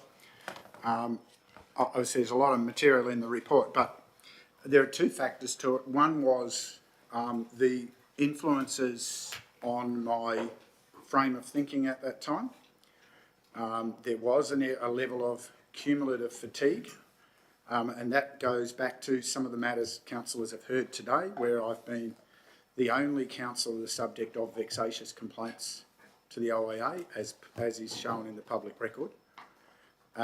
And I'm also then the subject of a vicious defamatory petition that was accepted by the Clerk of Parliament and significantly impaired my ability for rest and recuperation through that Christmas period into January heading into the year. And that contributed to my, at that time, questioning of was it worth continuing to put myself through the torment on behalf of the region. That was what it felt like at the time because of the behaviour of certain parties, which was a concerted and still is a concerted campaign. However, when I looked at the legislation at the time, there was nothing that indicated, the legislation quite clearly says what the process is. It does not in any way indicate that writing to the Minister is council business when it's of a matter of that nature. And with those factors combined, I wrote to the Minister in that context of belief, and it was, as the evidence shows, that it was his Director General who took the step of progressing this to the independent assessment, and that raised the prospect of then whether or not it was personal business. So I leave councillors to consider the report. It wasn't anything other than in my view, it was an attempt to get proper consideration of some of those actions that had occurred, and in the context of what was a very savage and draining time. I'm pleased that I've been able to recharge my energies and reset my focus since that time, but yeah, that was a particularly challenging time. Thank you for the question. Thank you, Mr. Mayor. Any further questions for the Mayor? Councillor Hay. Thank you, Acting Chair. To the Mayor, given that Councillor Swanborough had endured a similar allegation and there had been a finding in relation to the use of personal emails, and then the state government appointed advisor then reiterated the stance that councillors were not permitted to use personal emails for council business, why did you think that your circumstances differed from those two sets of circumstances? Thank you, councillor. As I've said, I looked carefully. The legislation does not identify as council business. It identifies a pathway. It doesn't identify that that must be considered as council business. That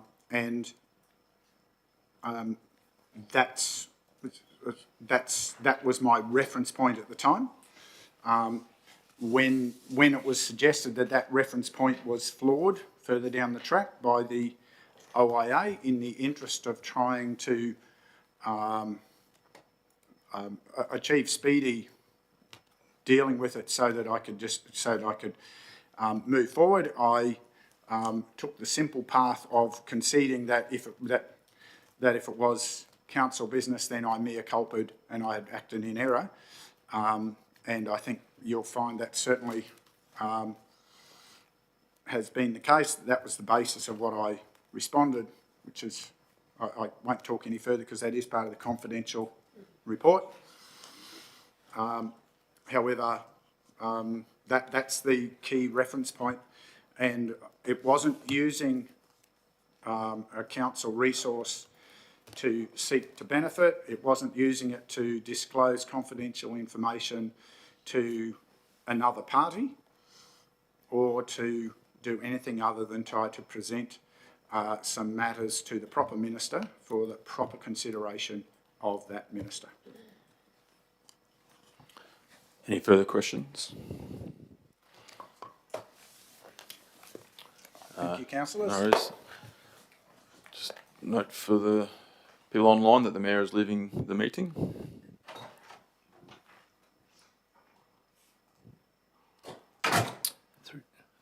Yes, Acting CEO. Through you, Chair. At the start, I just got a bit unstuck. But as per email, we sent an email last night in terms of in the report now, you're going into the consideration of the matter to rectify a figure. I will provide, I'll get John to provide this copy that they've provided now to update that investigation cost in the budget. He did make the necessary queries around the validity of the charges, and I believe that's they stand as what's provided in this. So there will be need for a consideration so that to table a procedural motion so that these can be included as part of the minutes. From the chair, I'll have procedural motion to table this document into the minutes for the record. How do we word that?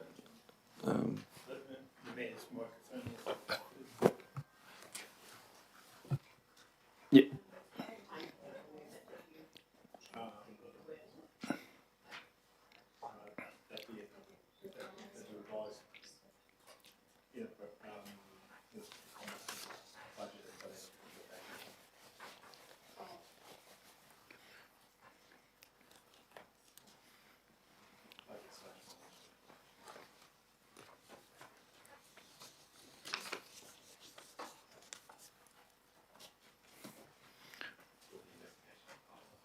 Councillor McGuinness. Yes, Acting Chair, could I just ask the Acting CEO if he's right? Yeah. At some time, we will have to go into closed session. Is that, could we have some advice on when that should be? Thank you, Councillor. Obviously, council can adjourn and go into close if you're going to discuss matters that you think shouldn't be discussed in the open. Not knowing what you're wanting to discuss, whether it relates to the additional information or the particulars of the matter. Yeah, we can adjourn through the chair. The chair can adjourn to seek the necessary advice, and not knowing what you were. No, well, it's yeah. I'm just aware of not overstepping the mark at any time, and whether we're in a better position to actually go into closed. Yeah. I think if we're likely to discuss anything that's contained in the confidential reports, then we need to go into closed session to discuss that before we progress. That is correct. And could I just remind, we've still got that procedural motion first, so we'll get this, if we can get this, right, Chair, out of the sorry. way, then we can go to the others. Yep, so we'll concentrate on the procedural motion. I'll read it out, that the revised budget / financial implications information for the investigation costs in relation to item 11.10 be tabled and included in the minutes of this ordinary meeting. Do I need a seconder for procedural? No. So any questions or happy to proceed to a vote? So those in favour? That's unanimous. Thank you. Now we'll get on to the discussion. Councillor McGuinness, were you thinking? For us to err on the side of caution, I believe it's probably a good idea, just to protect everyone around the place, that there are certain confidential things in there, matters in there that we've been given. We've been given to us, and I think they will no doubt come up in this. So I think it's a safer thing for us to be in closed session. Can I please get some looking at clarification? the acting CEO. I'll get some clarification on the, because these matters have to be dealt with in open session, so we'd only be able to talk, we'd be limited to talking about what exactly, acting CEO or governance? That is correct, Acting Chair. If you are going to allude to what's contained in the investigation report, which is confidential, that is recommended that that council does go into closed session. You rightly said any decision making will then have to, that discussion can be had in closed, and then council would then have to go out in the open to further deliberate and make the final decision. But any references or anything that's sort of contained within that investigation report, which is confidential in nature, would need consideration to going into closed. Yeah, thank you, Acting CEO. Oh, yep, press on.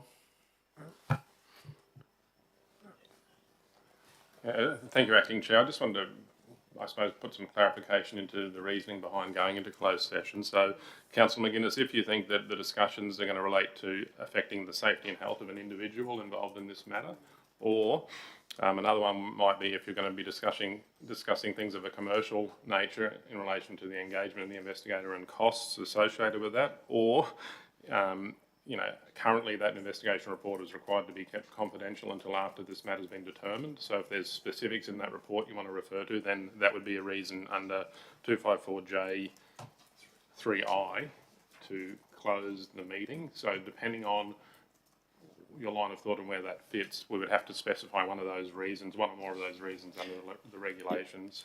Yeah, and I think it actually gives us the opportunity to talk about the report, and that's the main, rather than it flowing over into open for inadvertently by anyone. It's I think we should discuss that before we make a decision on this at any rate. Is that a proposed motion, Councillor McGuinness? I'll move that we go into closed session for that reason I've just explained. Is there a seconder? Councillor West?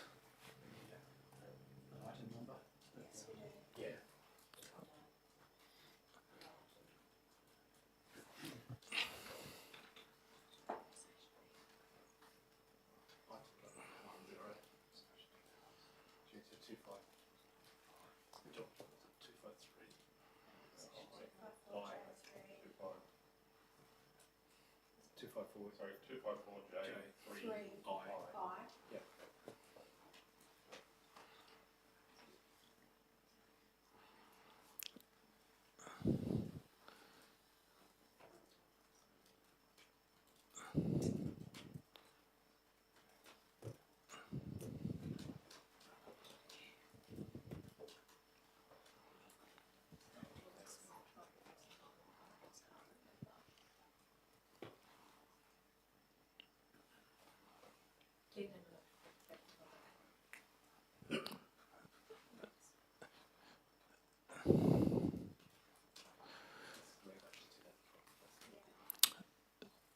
Okay, so Councillor McGuinness, I'll get you to read your motion unless Sharon's still working on it.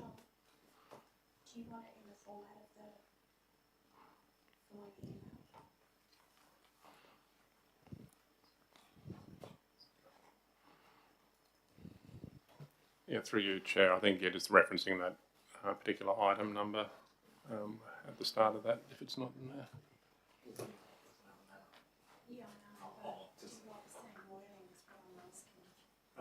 As discussion may relate to the confidential investigation report prior to its release. The confidential, to the investigation report.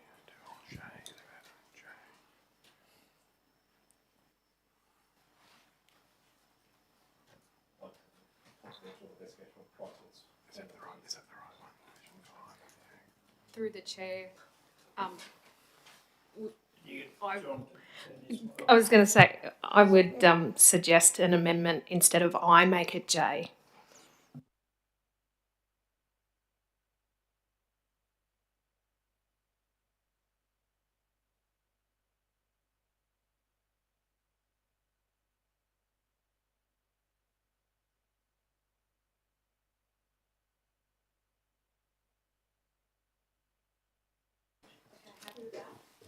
Councillor McGuinness, are you happy with that? And can I read it out for you, please?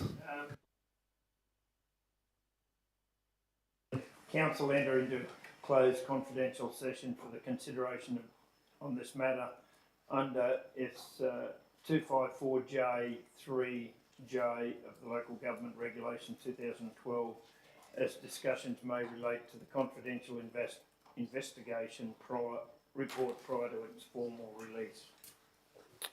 Thank you, Councillor McGuinness. Councillor West, you're happy to second that still? Okay, any questions on that motion? Any comments? You want me to speak for your motion, Councillor McGuinness? No, I don't think there's need to add to it, Acting Chair. I think it's in everybody's interest that we, just so inadvertently things aren't sent out in the open. I think it just does protect us all through no sinister way, but it's just to err on the side of caution. Any speakers against? Any additional comments? I'll probably just make one comment that we've just got to be careful not to only discuss the confidential matters in the closed session, and that everything else will be done in the open. Otherwise I will support it, just to get that first discussion out of the way, and then we'll come back in the open and have the full discussion. So those in favour? That's carried unanimously. So we'll adjourn the meeting there and move into a closed session. For the gallery, if I could please ask you to step out briefly, and we'll maybe look to go in the quarter hours. So earliest we'll come back is 1:45 at this stage, and then 2 o'clock after that. So thank you, and we'll adjourn the meeting now at 25. Go on a closed session.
Thank you, and welcome back to the gallery and all listening in at home. Okay, we'll move on to any further discussion on the matter at hand.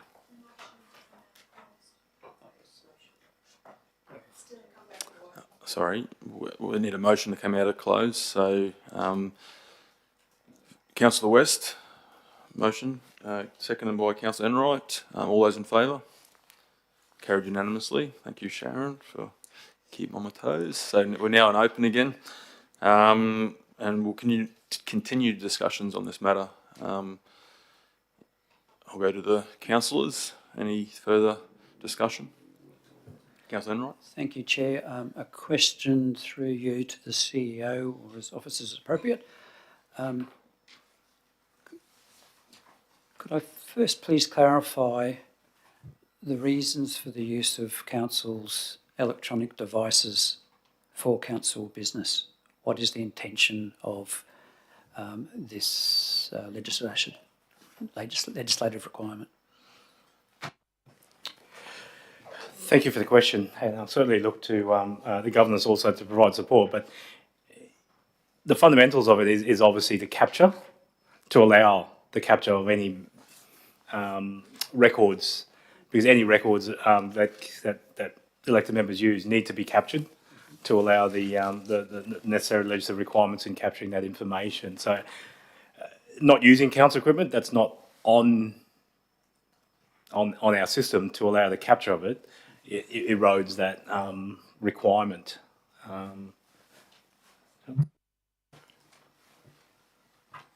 Yes, through the chair and Councillor Enright, basically the use of a private email address, for example, could be classed as a behavioural breach in the Code of Conduct for Councillors. And if I bring your attention to section 1.3, it says you use only official council electronic communication accounts, in brackets, e.g. email accounts, when conducting council business. And that's the only reference we have in relation to the conduct breach that's alleged today. We refer back to that line 1.3 in the Councillor Code of Conduct. Supplementary to the Chair. Was there any confidential information given or received by the Mayor in the use of the private email account?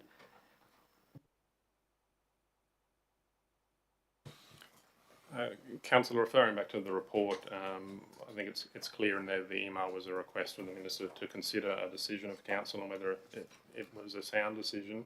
Not to my knowledge, there's been no allegation that there was any confidential communication, and the response back was basically to refer to using council official emails, so that's the only extent of the communication. Thank you for that. So there was no confidential information. Was there anything damaging to council in the use of that private email?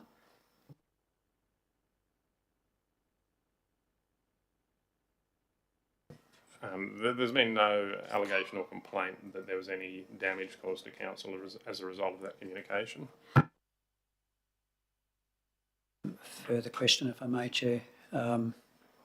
Was there anything to be gained by this action of use of the private email account? Through you, Chair, it's probably not appropriate for me to sort of try and assume what the subject councillor wanted to gain out of this. It comes back to a state of mind, and I think that's been provided for in responses. Through you, Chair, we'll add that there is the provisional legislation that allows that request, where the ministers to review the. Thank you, Sir. That's my next question. What are the avenues? What avenues are available for councils to appeal an outcome of inappropriate conduct matter?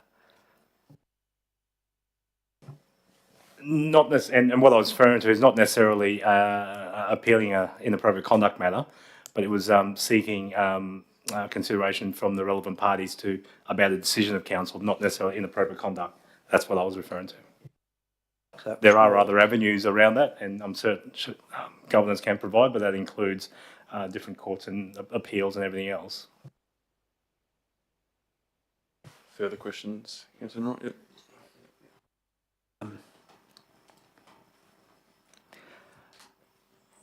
Was the email sent from Councillor Christensen's private email considered council business as outlined in the by the officers or the investigators' findings?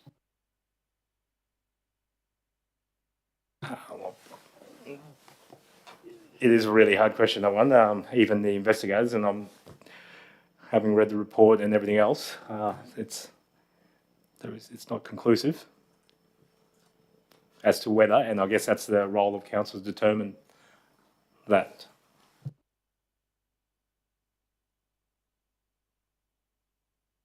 From my reading of that, it wasn't substantiated that it was council business.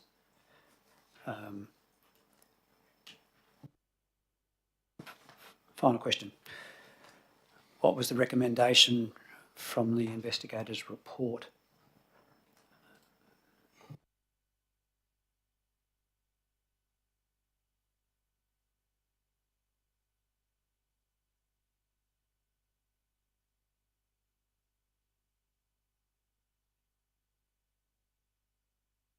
Sorry, councillor, just trying to get to the that section in that attachment.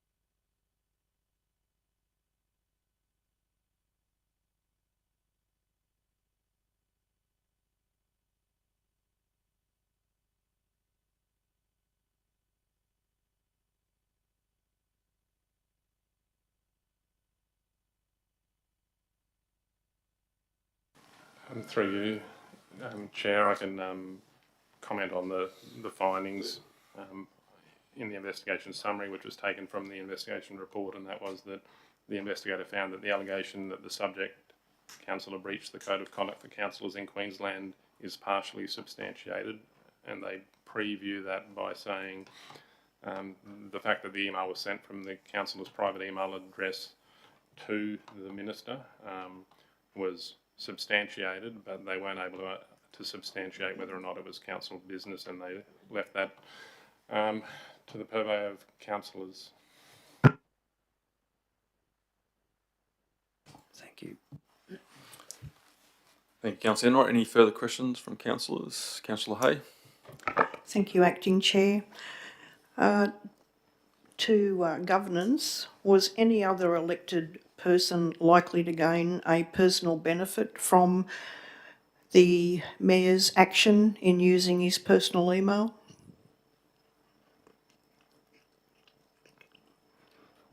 Yeah, through you, Chair. Thanks, councillor.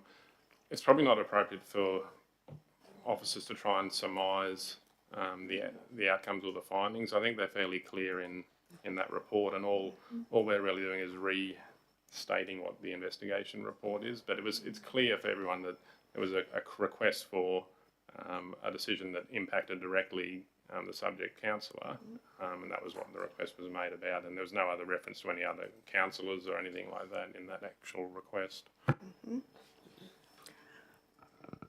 It's quite clear from the content of the email that was sent to the Minister that it was an intent to have an intervention or to overturn a properly made decision made by elected members previously.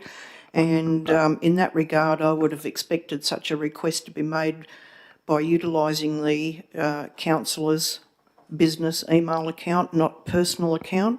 That's just a comment. Question, are the councillors obliged to follow the investigator's report? I ask that because in the previous similar instance, that did not occur. Yeah, through you, Chair.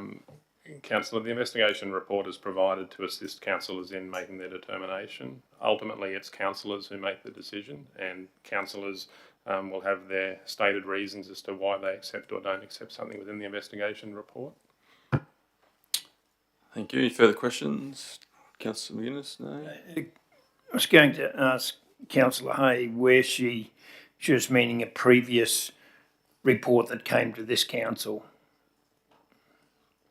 It was in a different matter relating to a different councillor. But it was to this council though. Yes. Yeah, you're referring to, not another council. No, this council. Thank you. If there's no further questions, any more further questions? Okay, it's time. We probably need to have some thought towards a motion. I'll go look to the floor if any motions. Happy to. Councillor Enright. Start.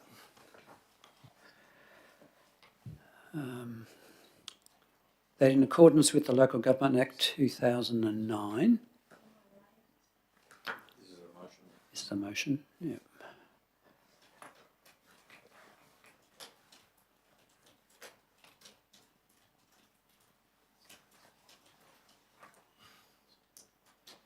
Section 150 AG. Council finds that Councillor Christensen has not engaged in a conduct breach formally, in brackets formally inappropriate conduct.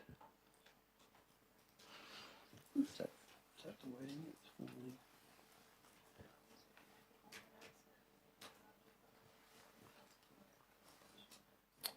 Yes, then, that's it. Thank you. Thank you, Councillor Enright. We need a seconder. Anyone want to second that motion? Acting Chair. Acting Chair, I'll second it for debating purposes. Yeah. Thank you, Councillor McGuinness. First, is any questions regarding that motion? Any discussion?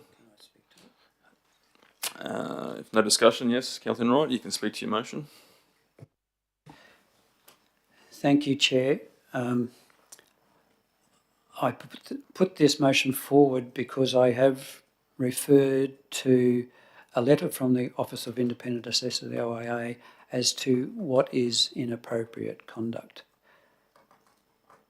And the letter provided by the OIA outlines that according to section 150K of the Local Government Act 2009, inappropriate conduct occurs when a councillor breaches a behavioural standard, the Code of Conduct of Councillors in Queensland, breaches a council policy, procedure or resolution, contravenes an order to leave a council meeting or stay away from the place in which it is being held, is subject to unsuitable meeting conduct on 3 occasions in 1 year. So the 2 points in this that I really need to, that I've focused on is the first 2, breaches in behavioural standard and the Code of Conduct, which I'll come to, and breaches in the council's policy, which I will come to.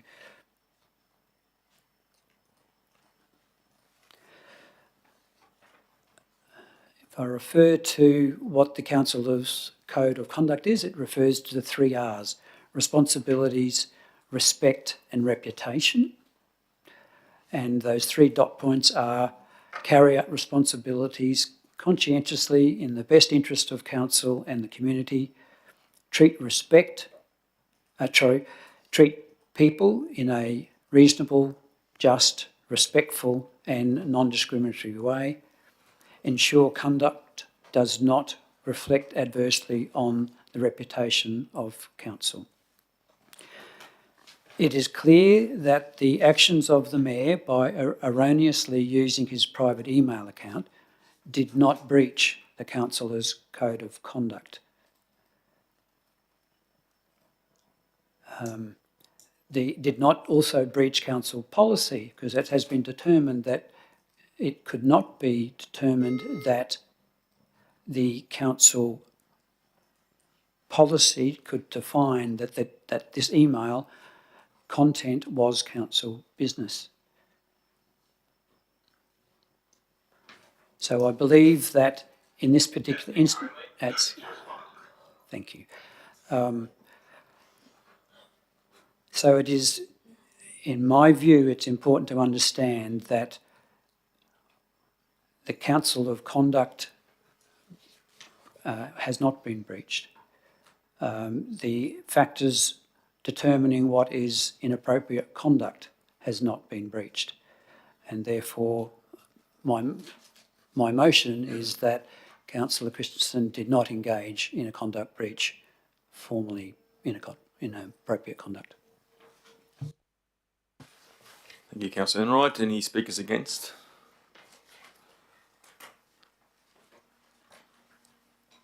Councillor West.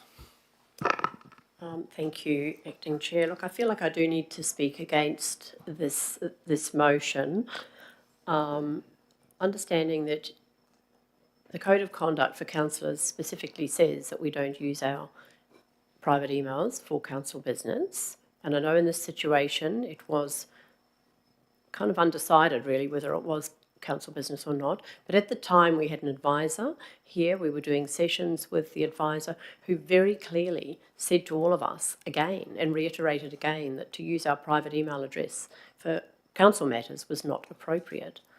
So I do need to speak against this motion.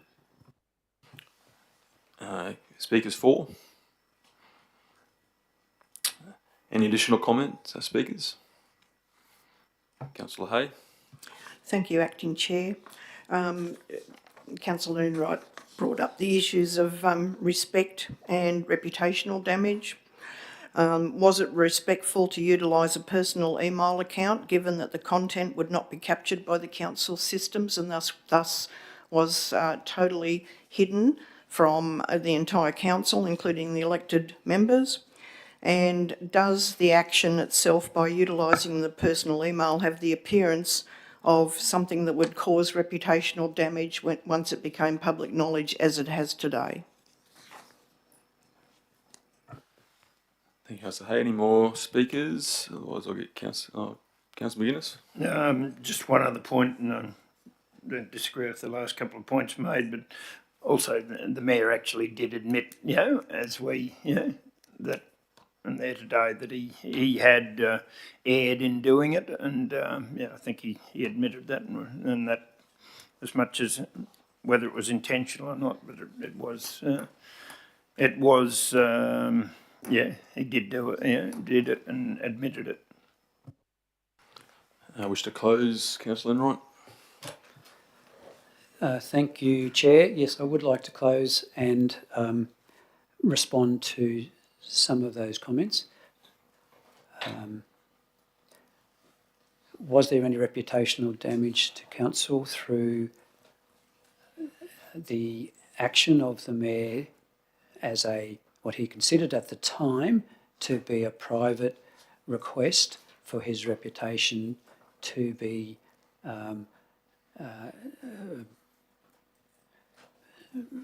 not impacted by what he believed at the time as being a poor decision of council?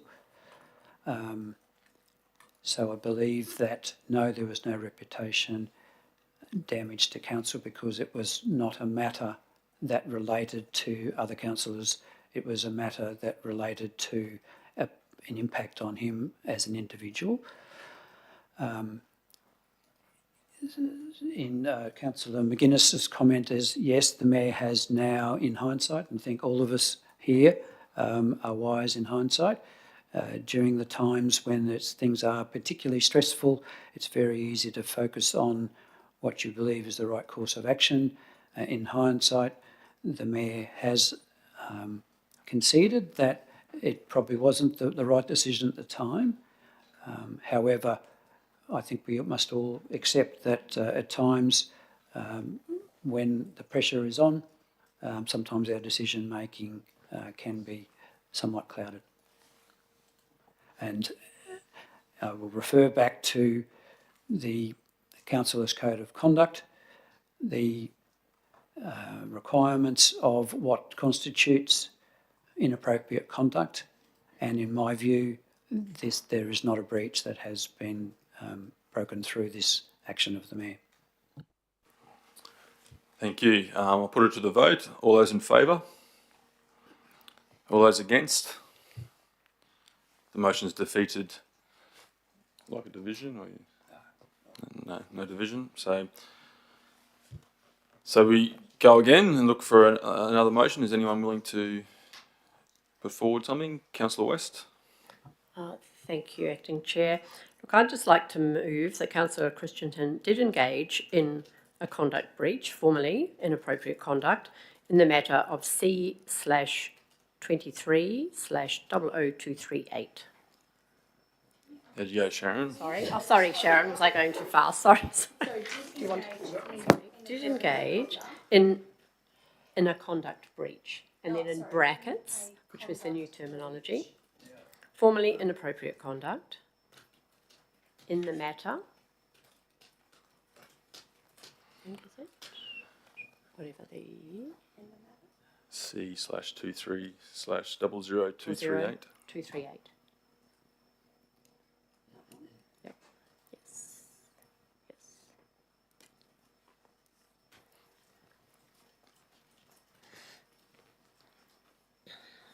Thank you, Councillor West. And a seconder, Councillor Hay. I'd like to speak to your motion, Councillor West. Thank you, Acting Chair. I think that I made it quite clear before. I guess, to my way of thinking, it's about the use of your private email address, the code of having a good understanding of the councillor's code of conduct, and the fact that we had an advisor here and we had been discussing at great length about the use of private email addresses for council business. Speakers against? Councillor Enright. Thank you, Chair. As previously discussed, I think we need to understand what the requirements are for a breach of the Code of Conduct and what constitutes inappropriate conduct. As I have outlined before, under the circumstances, I don't believe that Councillor Christensen did engage in inappropriate or conduct breach in this occasion. Additional speakers for the motion? Councillor Hay. Thank you, Acting Chair. I concur with Councillor West's comments. I believe that someone who's approaching the end of their second term as a councillor and particularly as mayor should be leading by example, and after having been instructed by the state government appointed advisor that the use of private emails was forbidden, then proceeded to do so, I think that does in fact constitute a conduct breach, in my opinion. Thank you. Yes. Any more speakers against? Speak additionally? I wish to close. Councillor West? No, thank you. No, thank you. I'll put the motion to the vote. Those in favour? Those against? Motion's carried. Now, councillors, we are charged with issuing any requirements upon these findings. Probably I'd just pass to the governance real quick to run us through our requirements to find in this. Thank you, Chair. Just going through the right section now.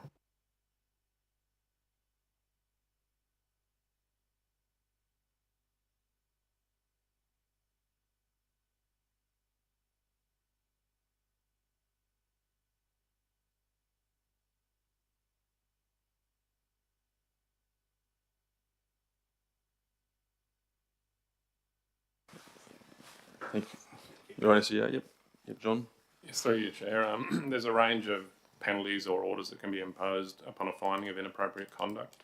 This is pursuant to the Local Government Regulations, or Local Government Act. I'll just go through and list the range of those. So first of all, no action to be taken is an option. There's an option to enforce that or have the councillor make a public admission that they have engaged in inappropriate conduct. There can be a reprimand. There can be a requirement to attend training or counselling. There can be an order that they're excluded from a particular meeting. There can be an order that they resign from a particular position representing government at a committee of types, or that if they engage in the same type of conduct, it's treated as misconduct. There's also a provision to seek reimbursement of costs for that arose out of the conducting of the investigation into the conduct complaint. In the report there is a table on page 146 of the agenda that was provided by the Office of the Independent Assessor at the time. The councillors could refer to help guide them in determining what's the appropriate order to be imposed in these matters. Thank you, John. Does any councillor want to have a crack at that? Thank you, Chair. I will lead, or will try. That in accordance with the Local Government Act 2009, section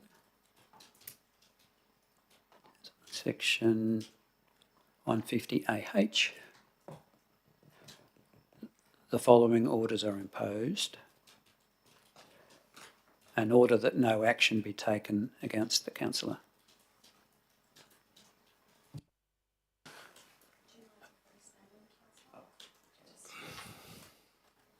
Councillor Christensen.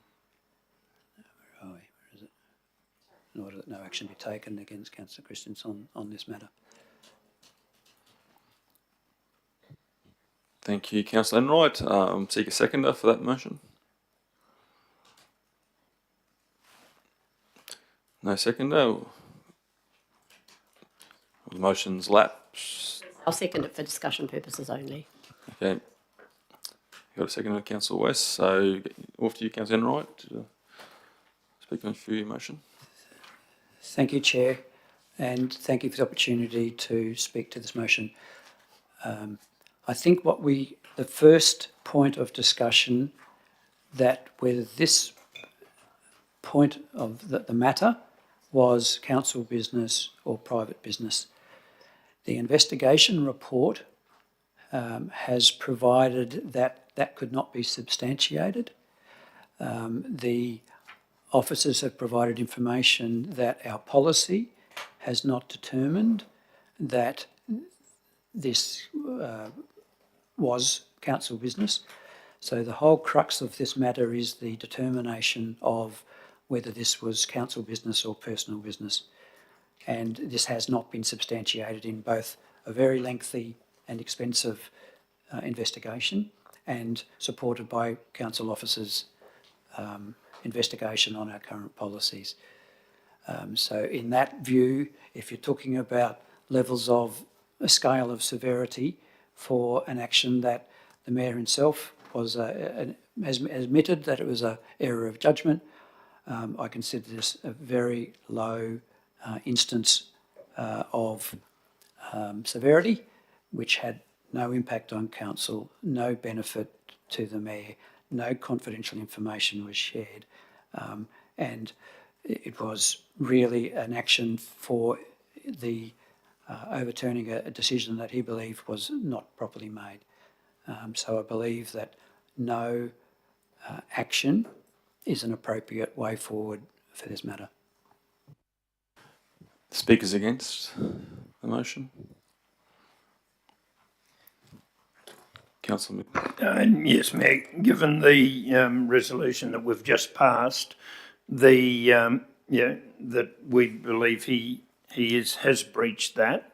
I think it's right that we do, and I think we have to be consistent as a council too in some form. We've had a previous councillor that we've not exactly the same thing, but the bottom line being the same, that there was a inappropriate conduct at that time, as it was known then, and I believe that, and that's what we've moved here and treated and agreed to. So I think we have to be consistent in our handing out of the necessary. I'm trying not sentence orders. That's a better word. Thank you. Yeah. Any more speakers for? Any additional comments? Oh, speakers for, Councillor West. Sorry.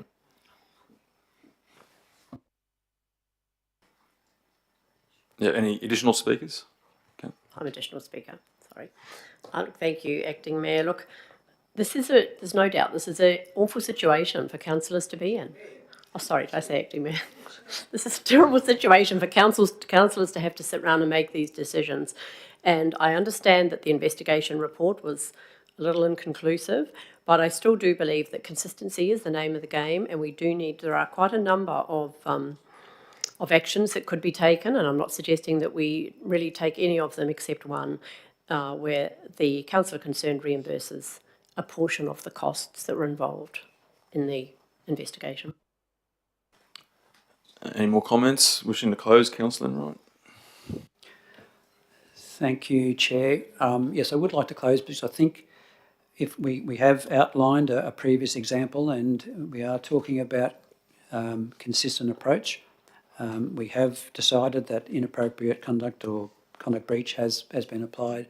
But if you look at severity, now that a former councillor has been recognised as a previous comparison, I will remind councillors of the details of that, in that it was at least on 9 occasions that the previous former councillor used his personal email account.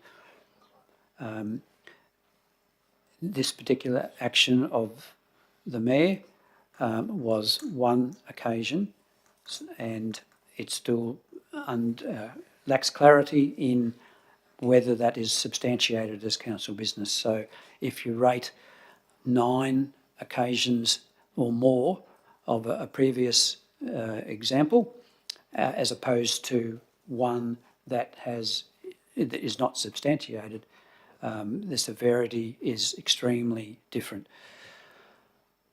So that is why I believe that no further action would be an appropriate way forward for this matter. Thank you. I put to the vote. Those in favour? Those against? The motion is defeated. So, Councillor West, you foreshadowed a different motion. Would you like to? Yes, thank you, Acting Chair. Look, I would like to move that Councillor Christensen reimburse the local government for a portion of the costs arising from the investigation. I'd suggest we need to define. Okay, the cost. Yeah. I'll move an amendment if you like. Okay, yes, yep. Maybe you can move. Amendment, or just help her with the motion, or? Yeah, well, and I don't mind, and you can disagree with me if you can disagree with me if you like, and I think for consistency purposes, the former councillor was paid 30% of that. Sorry. Yeah. Sharon, do I need a second of the motion before we have amendments, or can we do amendments straight away? Yes. Yeah. Well, here, Councillor McGuinness is helping. 30. Yeah. And I believe it's right that we have, if there's a second charge, that be treated as misconduct. If you look at the options there, if there's another similar charge, it is treated as misconduct. And that what we did do with Councillor Swanborough was asked him to make a public apology too. And I think those 3 things, and I'm not, your choice, Councillor West, I'll move an amendment if you don't like those. Yeah. So, Councillor West, will you add them to your motion, or would you prefer? Sorry, did you mention engages, but the misconduct I was confused about? Could you just clarify that, please? One of the things are that, let's get the right words. I'm looking at the chart that we have. In order that if the council engages in the same type of conduct again, it will be treated as misconduct. Oh yes, I'm happy to include that. Yeah. And a public admission is and they list probably 8 or 10 different things there. Yeah. In order that the councillor make a public admission that the councillor is engaged in inappropriate conduct, and you could say, well, he'd submitted that here today too, but I think it's... So let's maybe let Sharon catch up and we'll put that into a motion. Yep.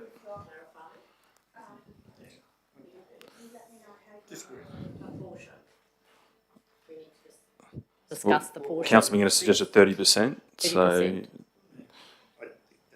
I, it's up to you, Councillor West, whether you want to accept that or whether you prefer Councillor McGuinness to do an amendment.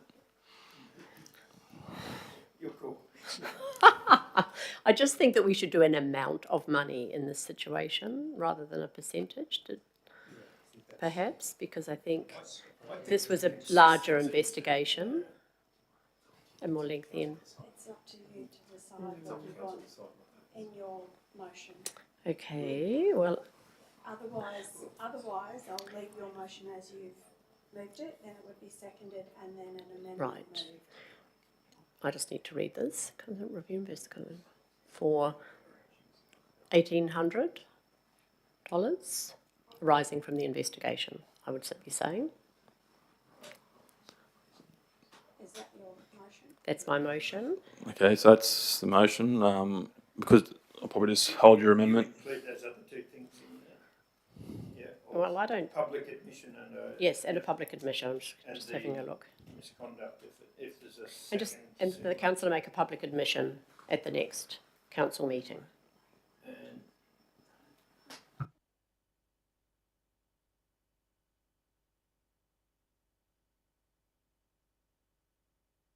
the same type of conduct again, it will be treated as misconduct. Sorry. Your choice, Councillor West. Yes, happy to include that. Yeah. I'm just looking at it here. Right. Reimburse the government.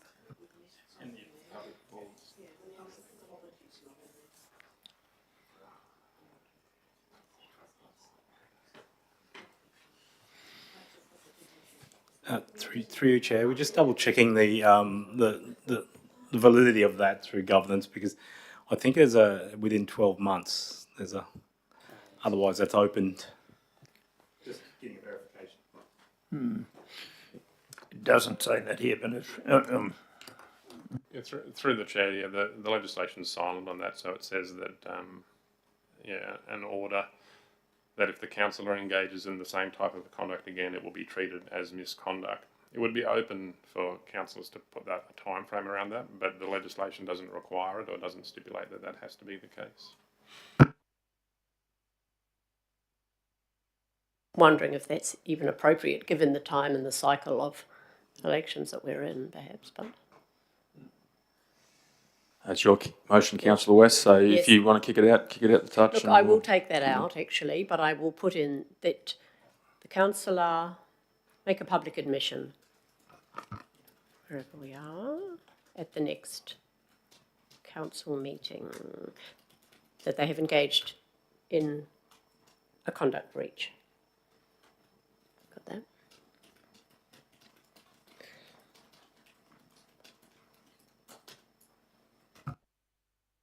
It again? Totally. You had said, Councillor West, that you were going to remove number 2. Is that correct still? Yes, I did. Yes. yeah, completely out. Yeah. So you're happy with that motion, Councillor West? Can I please get you to read it? Absolutely. Question for clarification of the mover. Do we need to put a time frame on the repayment reimbursement of expenses or costs? Governance? Within 30 days? Yes, through the chair, it would be appropriate to put a time frame. If you'd like, there are some recommended wording, but if you're comfortable with 28 days after the issuing of an invoice, given the complications that have occurred in previous instances of this. Issuing of an invoice from council.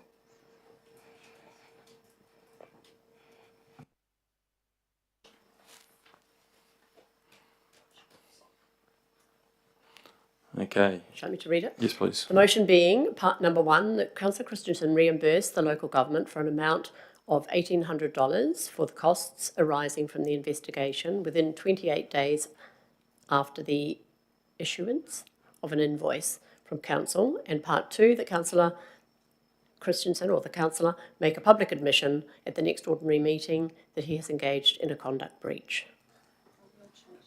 Yes, I think it should read Councillor Christensen. Thank you, Councillor West. A seconder for that motion? I'd like to foreshadow an amendment to that motion. Okay, I need a seconder for that motion first. Councillor Enright, second that motion. I'd like to speak to your motion, Councillor West.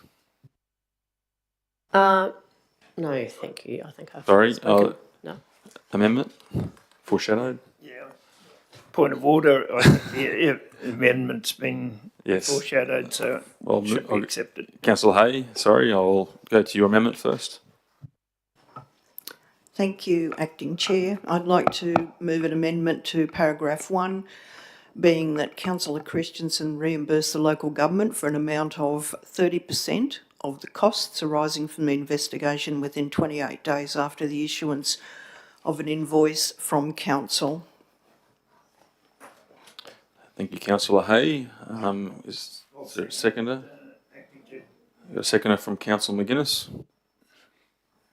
I'd like to speak to your amendment, Councillor Hay. Thank you, Acting Chair. Yes, I would.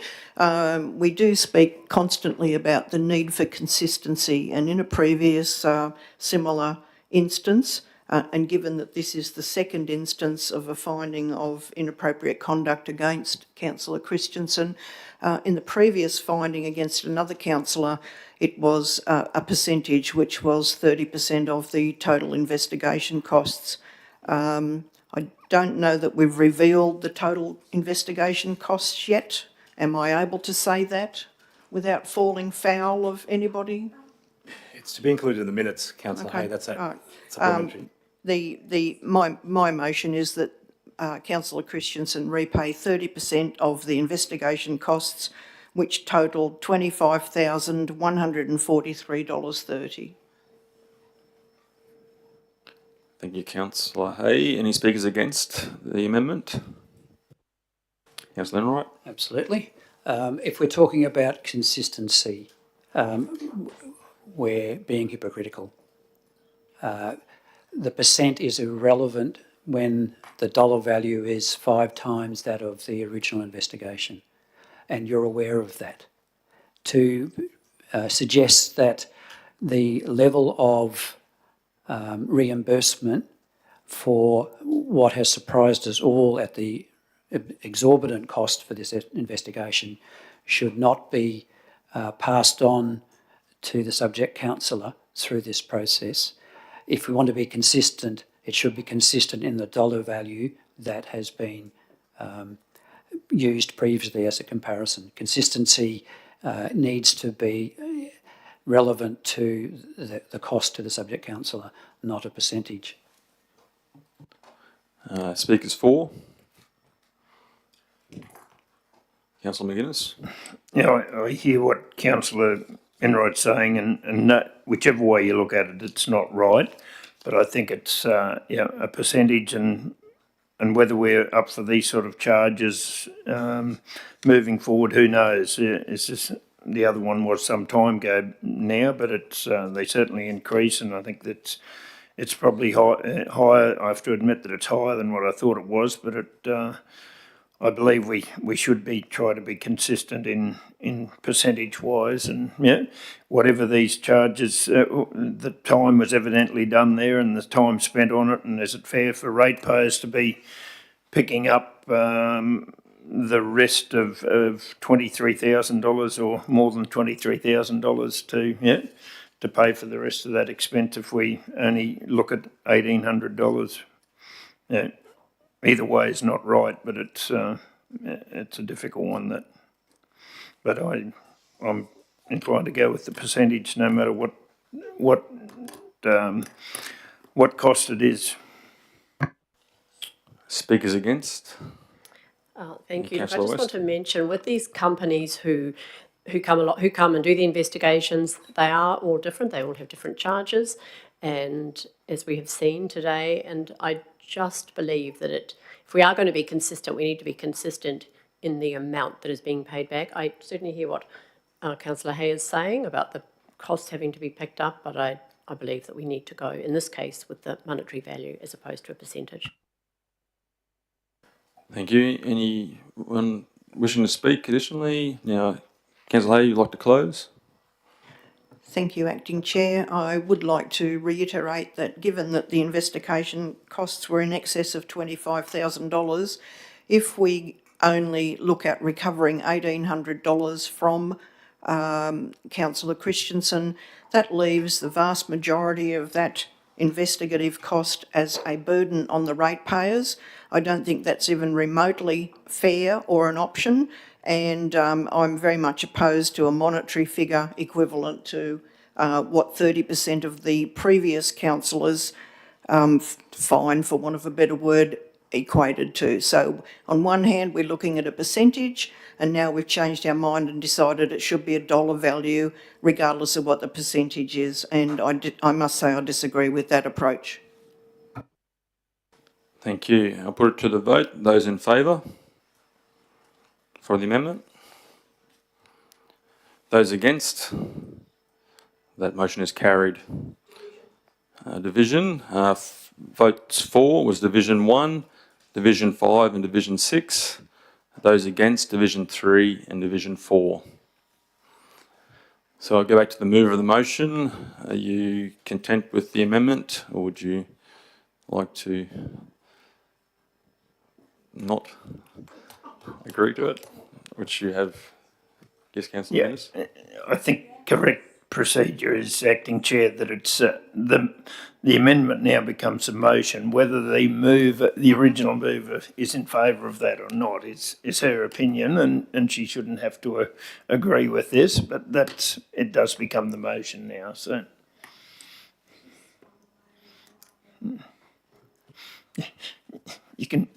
she can still disagree with it. It's her right to do that. Just wait for Sharon to catch up.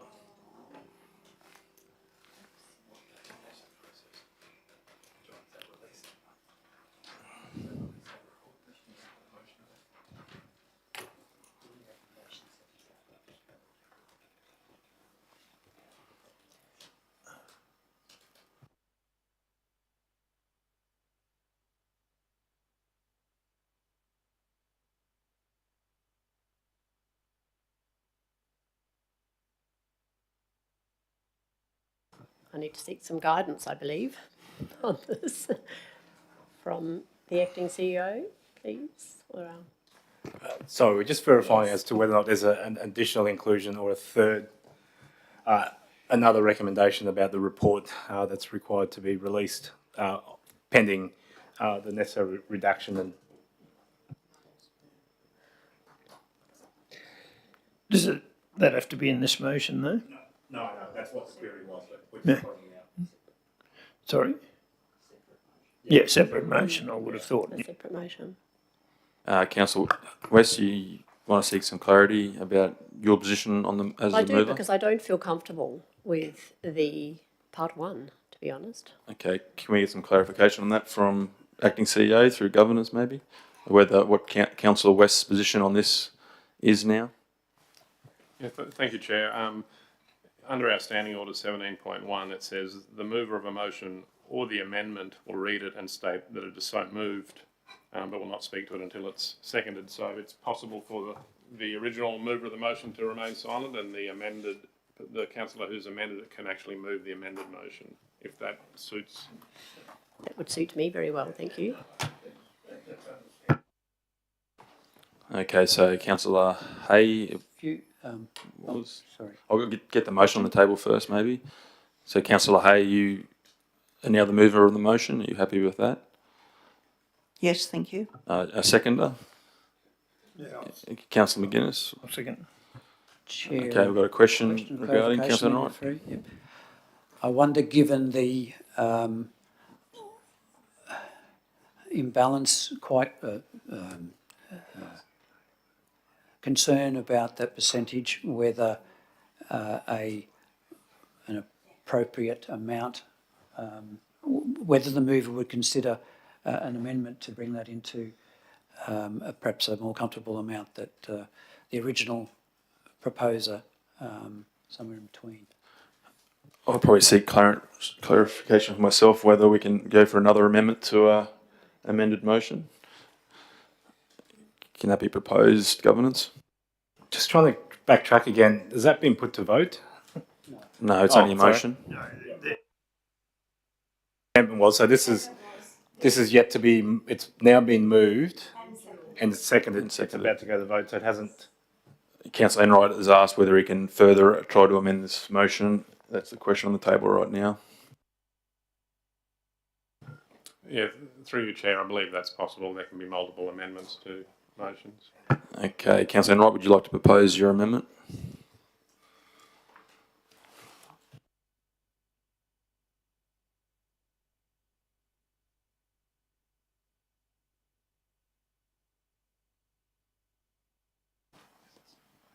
Thank you, Chair. I'm just looking for a relevant section. I would propose an amendment that the level of reimbursement to the local government for the amount of 20% of the cost arising from investigation, given the significance of the difference in legal costs. And, sorry. Could I raise a point of order there? Mm-hmm. I think you could put a dollar amount there, but given that we've just approved an amendment for a majority have approved for 30%, I don't think you can go to 20% now, but you could put $5,000. Okay. Well, that is my understanding. Yeah. Just hold on one second. Yeah, okay, all right. Okay, yes, I can speak to that. Okay, Councillor Enright, you take that point of order on, yep, and maybe propose something different.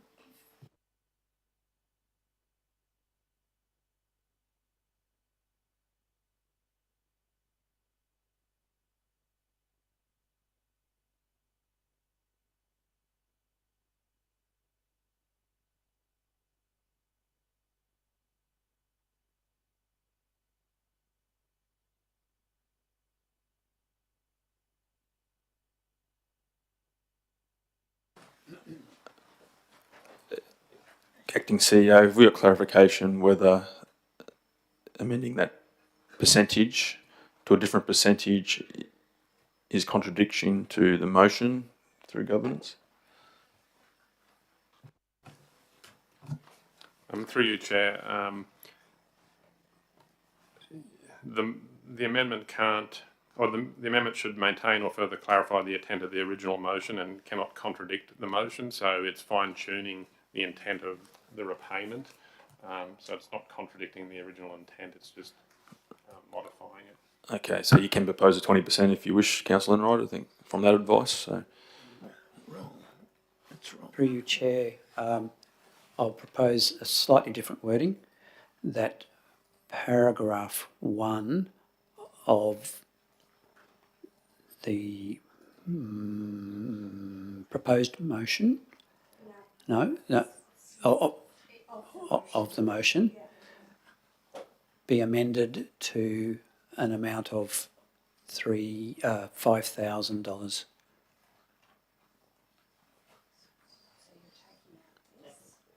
Yeah, reimbursed, be amended.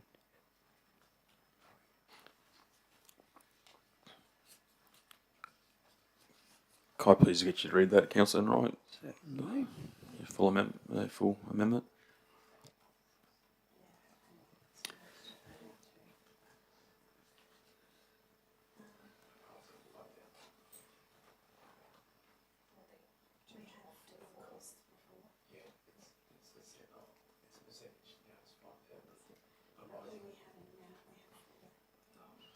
We're amending the line 1 of the previous motion, so you just be removing the percentage for that. Yep. Yeah, okay. So, Chair, I will read my amendment that paragraph 1 of the motion be amended to read as follows. 1, Councillor Christensen reimburse the local government for an amount of $5,000 for the cost arising from the investigation within 28 days after the issuance of an invoice from Council. Thank you. I seek a seconder for the amendment. Yeah, I'll second that, Acting Chair. Councillor McGuinness. Okay, I'd like to speak to your amendment, Councillor Enright. Thank you, Chair. Yes, I think while we've been talking about consistency, I think you can't compare apples with rocks. And the difference of the two investigative charges for the two comparable investigations cannot be fairly compared. Councillor Christensen has no input into the cost of the investigation, and I think we'd all agree we've been very surprised by what has been considered an extraordinarily expensive cost associated with this. So I believe that a comparable amount that considers the cost, and this will be by far the most the highest amount that has been sought for reimbursement, and to me is well, it's more relevant to the low severity of this instance and that the costs is more relevant to the order as opposed to the cost that was incurred. Thank you, Councillor Enright. Any speakers against? Councillor Hay. Thank you, Deputy Chair. I would like it noted that I don't believe we voted on a level of severity of the offence. We just voted on whether or not there was one. So the severity of the offence is completely irrelevant. And once again, I reiterate that 30% was what we imposed on a previous councillor for their second offence, and therefore it should remain 30%. And regardless of whether the investigative costs were $100,000 or $5,000, it should remain at 30% for the sake of consistency. Yes, we were all quite concerned at the cost of the investigation, but I think you'll find that the ratepayers will be even more concerned at the level that they're going to be expected to subsidise if we drop it down to $5,000. Thank you. Thank you. Councillor Hay, speakers for? Any additional speakers? Councillor Mills, no, not wishing to speak?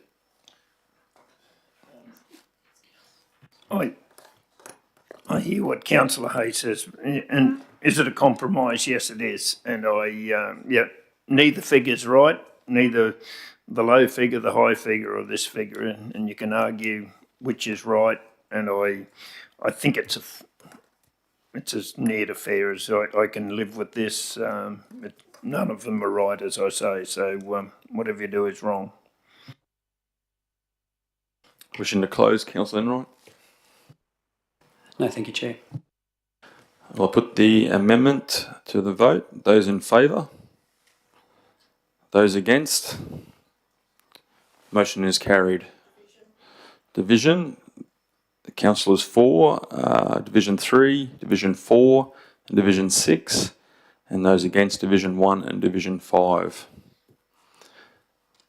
So who's the original mover of that motion?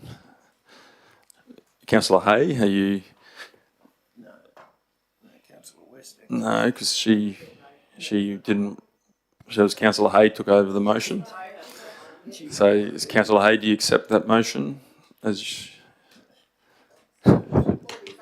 accept the outcome, but we voted. Yeah.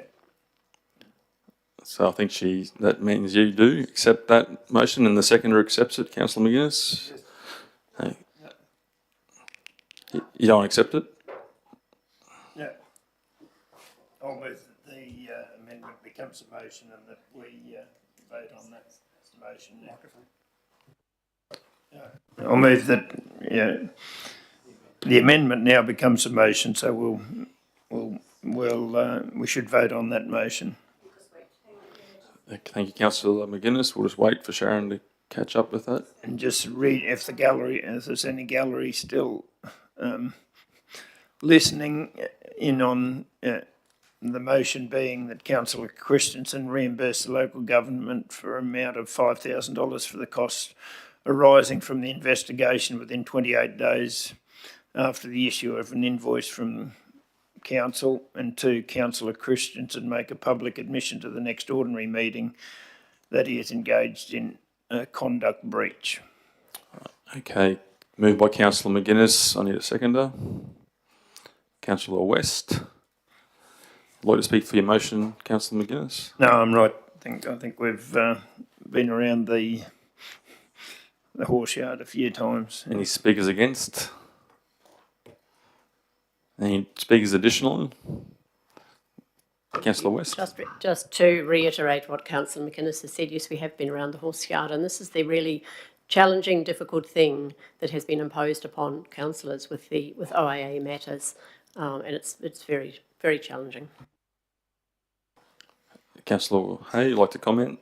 Yes, just in closing, I'd like to comment that since we're arguing dollar values versus percentages, it's going to be interesting what a precedent this sets when the same situation arises in the future. Are we going to have a bun fight about percentages or dollar values? I can see that's going to be looming.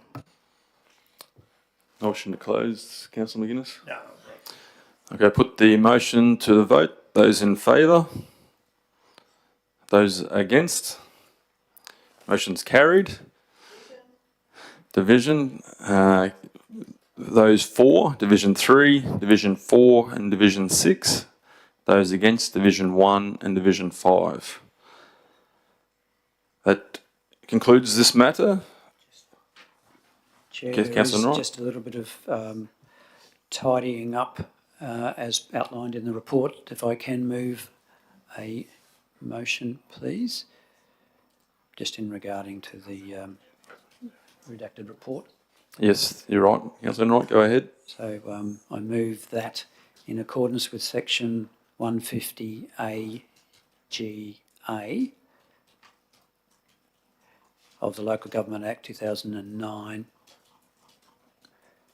Council make a redacted copy of the investigation report publicly available by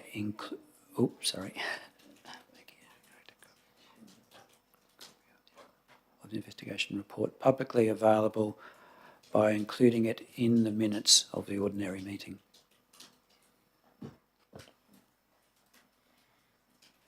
Seek a seconder. Councillor Hay.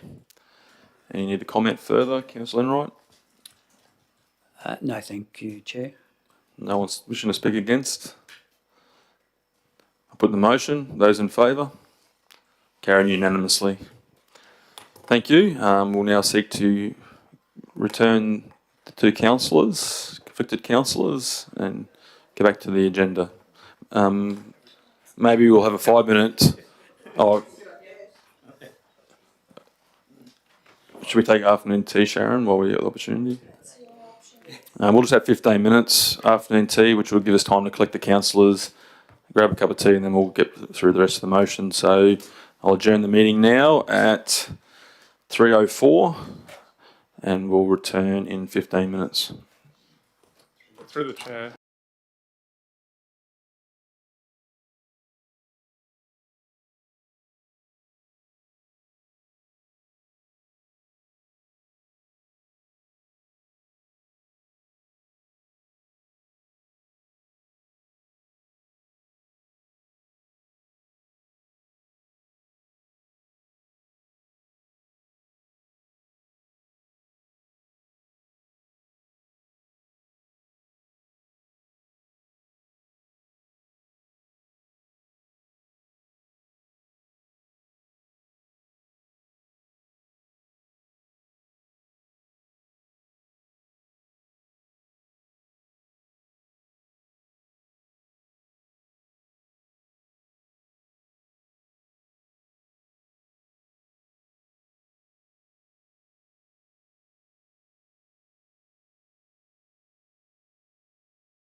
Thank you. We're back. Welcome back to all the people listening in. Hopefully they still are. Before I hand the chair back over to the Mayor, I'll just read out the motion that was passed for your benefit. That one, Councillor Christensen reimburse the local government. Oh, wait a second, sorry. Where's the first one, Sharon?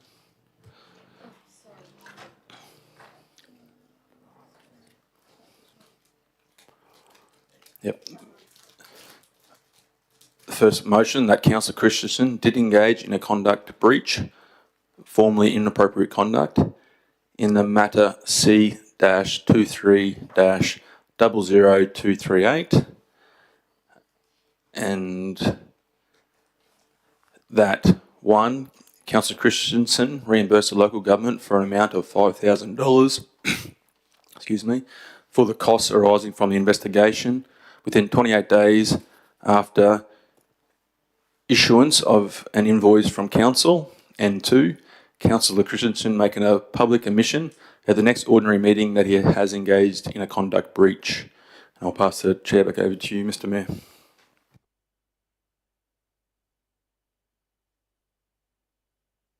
Item 1111, which is in the late items agenda, and I turn to Councillor Chalk to introduce this item. Thank you, Mr. Mayor. Item 1111, Disaster Recovery Funding Arrangement, Infrastructure Recovery Update, January 2024. This report relates to the whole region, and I'll move straight to motion. That council note the disaster recovery funding arrangements, infrastructure recovery update, and as presented. Thank you. Thank you. Seconder, Councillor McConnell, thank you. Questions to the report?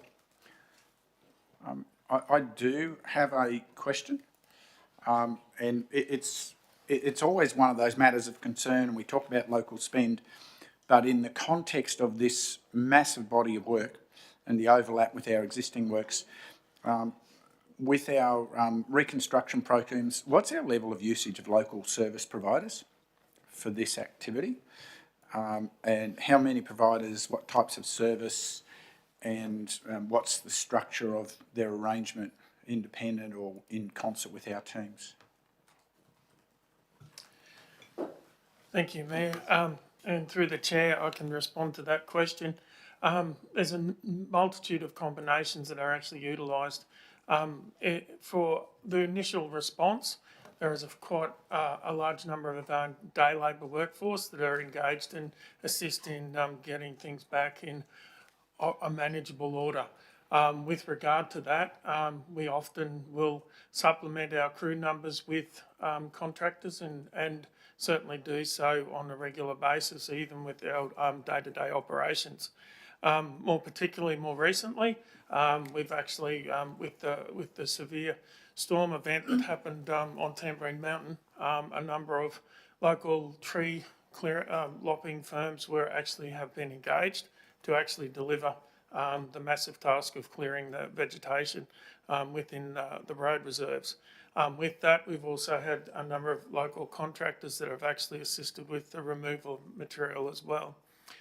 It's not uncommon for us to split some of our crews that would normally be a single crew operation into 2 or 3 separate crews managing contractors to deliver clean-up works, so that we actually can maximise our getting the services back to normal.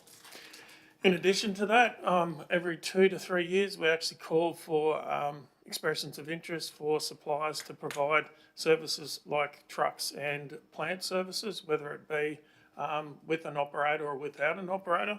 That list is utilised to supplement, again, the works that we deliver. From some of our contracts, but not all of our larger contracts, actually request a provision or commentary around the use of local suppliers within the provision of either materials or services. It's certainly something that we are looking to expand on further, and work through what that would look like as far as a criteria when we come to assess the tenders provided. Apart from that, that's probably a high-level overview and summary of how we use local providers in our delivery of this program and other programs that we have as far as required to be delivered. Thank you. Further questions, Councillor McConnell? Yeah, just another one through the chair to the GM, if I could. In relation to page 4 with the event overview and the completions, you can see that we go back 3 years now to an event. Of the first 2 that are 100% complete, were there any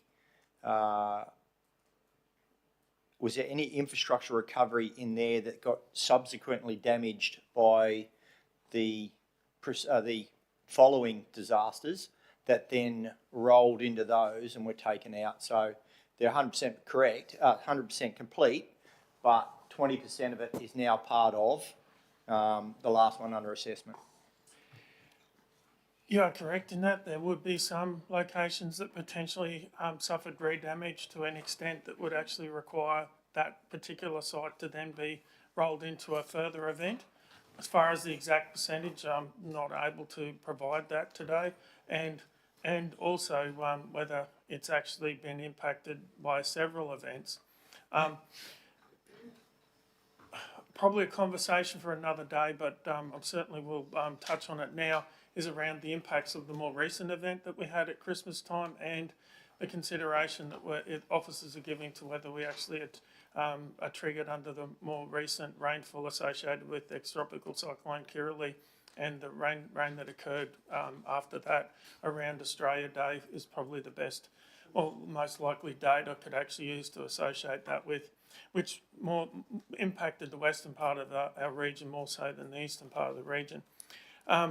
With those 2 events, it's considered that it's appropriate that we try and deliver as much as we can of those already approved projects and submissions that we already have on our road network, but having understanding that there may be some pavement failures, some pavement issues that won't be addressed when we deliver that are associated with those 2 new events. So it's going to be a difficult task to provide the level of conversation and communication with those people that live on those roads around the why we're driving over a piece of road that actually is no longer as to the level of service that we would consider otherwise appropriate, because it's associated with an event that if we were to roll it into the work that we're already doing, we're then coming up to 4 years potentially of not having delivered or repaired the work previously. So I touch on that because it is certainly something, and as you see, and within the report, we're still undertaking the assessment, but having driven a number of the roads myself, I've seen the paint marks that are associated with what are previously approved events, and I'm seeing failure creeping outside of those paint marks as well. While I'm talking to, it's worthwhile me also mentioning that the map that we currently have on our website is going to be updated to include the more recent events and where we're at with our pickup and otherwise for those events moving forward. Thank you. Councillor Shaw? Yeah, look, I'll just tag onto that because I've faced a similar, mostly along Knapp Creek Road, with residents sort of fed up with the time it's taken. That disaster was 6th to the 20th of May 2022, and they're still waiting for additional works.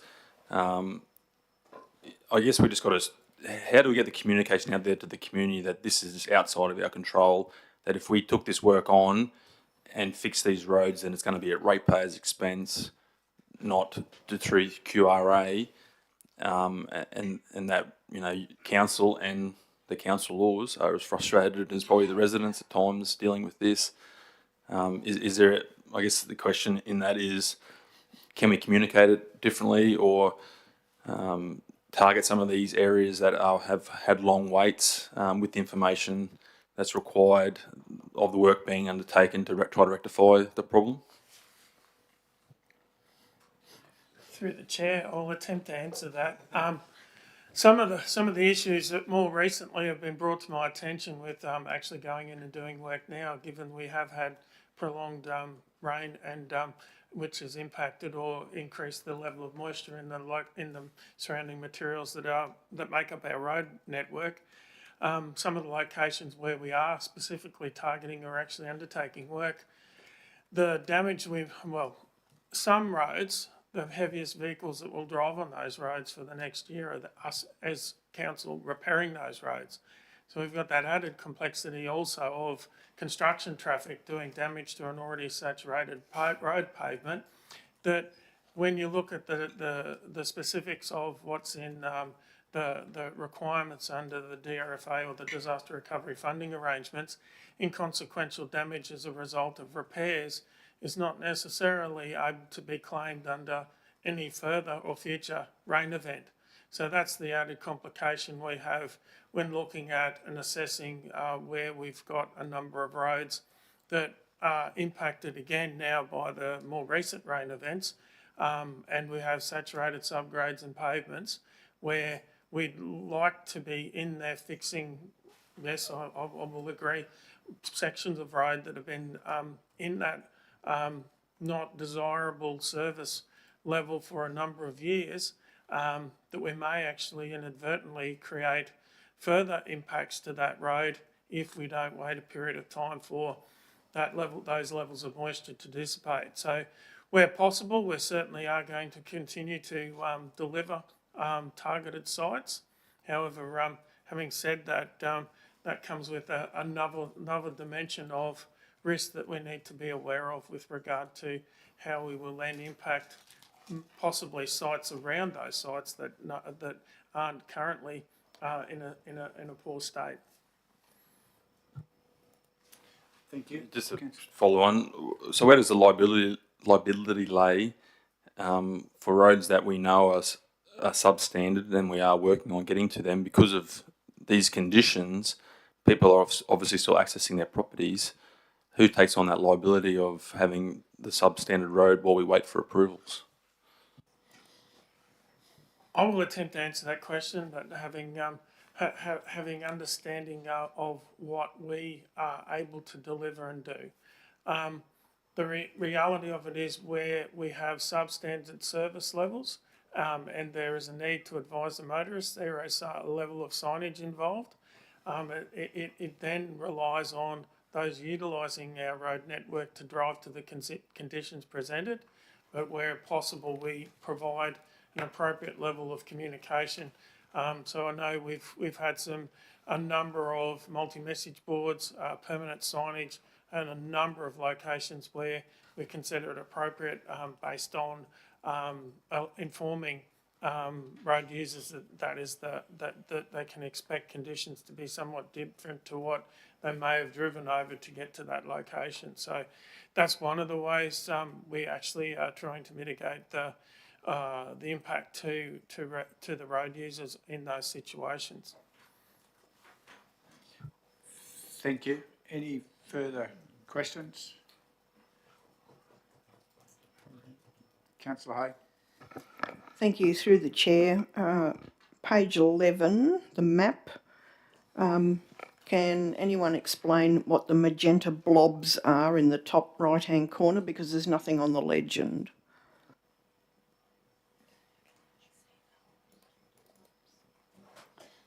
You're talking about the dots in the...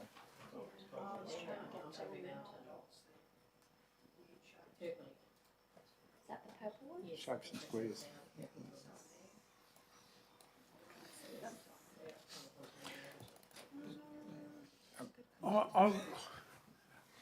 I'm not quite certain what they are. I will have to take that question on notice. Thank you. Is it a combination of red and blue over the top? Anyway, thank you. You'll come back with an answer to councillors. Thank you. That's correct. Anything else? Councillors? Any other discussion? Otherwise, back to you, Councillor Shaw.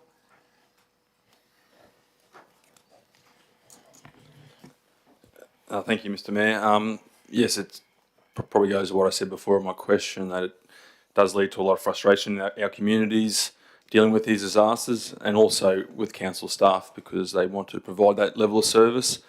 But our hands are tied because we really need to wait for these approvals to get out there. We can't put, like if you take the last disaster, for example, nearly $85 million worth, we just can't afford that as a community to take that on ourselves. This process is outside of our control. But I praise the staff for doing their best to try to work way through it and try to get some betterment along the way. That's probably all I can say on that. So thank you. Thank you. Anyone wishing to speak against? Speak additionally? Councillor McGuinness? Just a clarification on that point that Councillor Chalk raised. It's, I'm reading these maps as everything has been approved now that's supposed to be. There's nothing awaiting approval, so it's a matter of just getting it done as quickly as we can. It's, I know there was some, it's not that many weeks ago that we were waiting on some approvals, but I share the frustration, and there's out the back of Worrell View, there's roads, people have hardly seen a grader, and they wonder why they're part of the council, but anyway, it's, I know staff are busy, and I take my hat off to them for what they are trying to do, but it does frustrate people, that's for sure. Thank you. Any other speakers? If not, we put the motion. Those in favour? That's carried unanimously. Thank you, councillors. It brings us to the end of the open items. Thank you. And I just get this reopen on my screen. Of course, it's now going to... My computer just crashed in the middle of this. Sorry.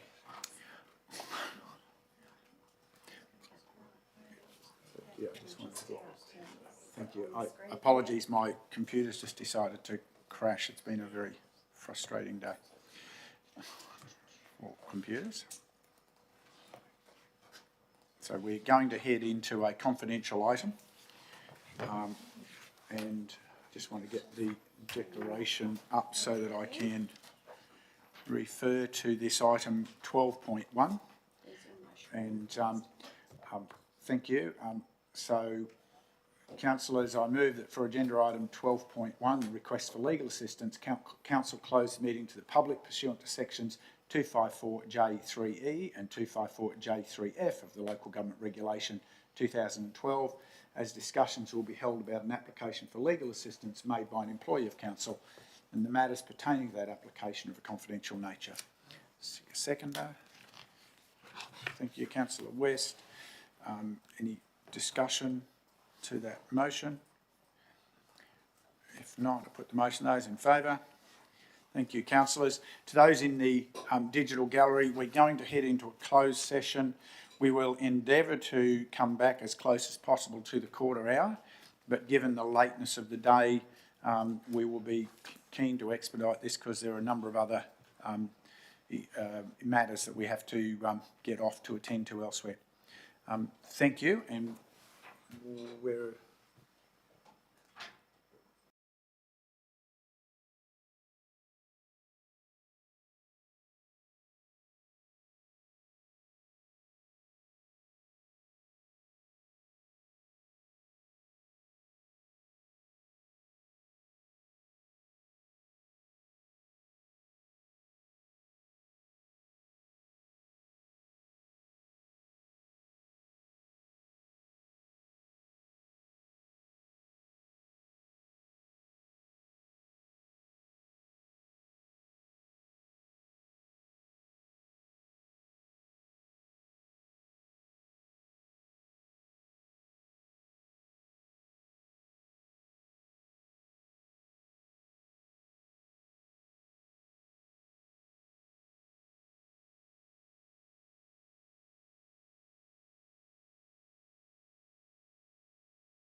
Councillors, seek a motion.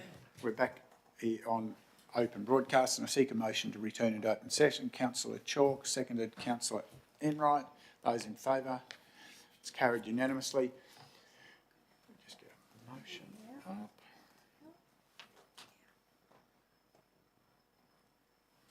Thank you. Councillors, we have a motion before us. I'll move that in accordance with the Legal Assistance Policy and Guideline, 1, Council approve the provision of legal assistance to the applicant council officer. 2, Council limit the amount of legal assistance provided to a maximum cost of $15,000, including any funds already provided.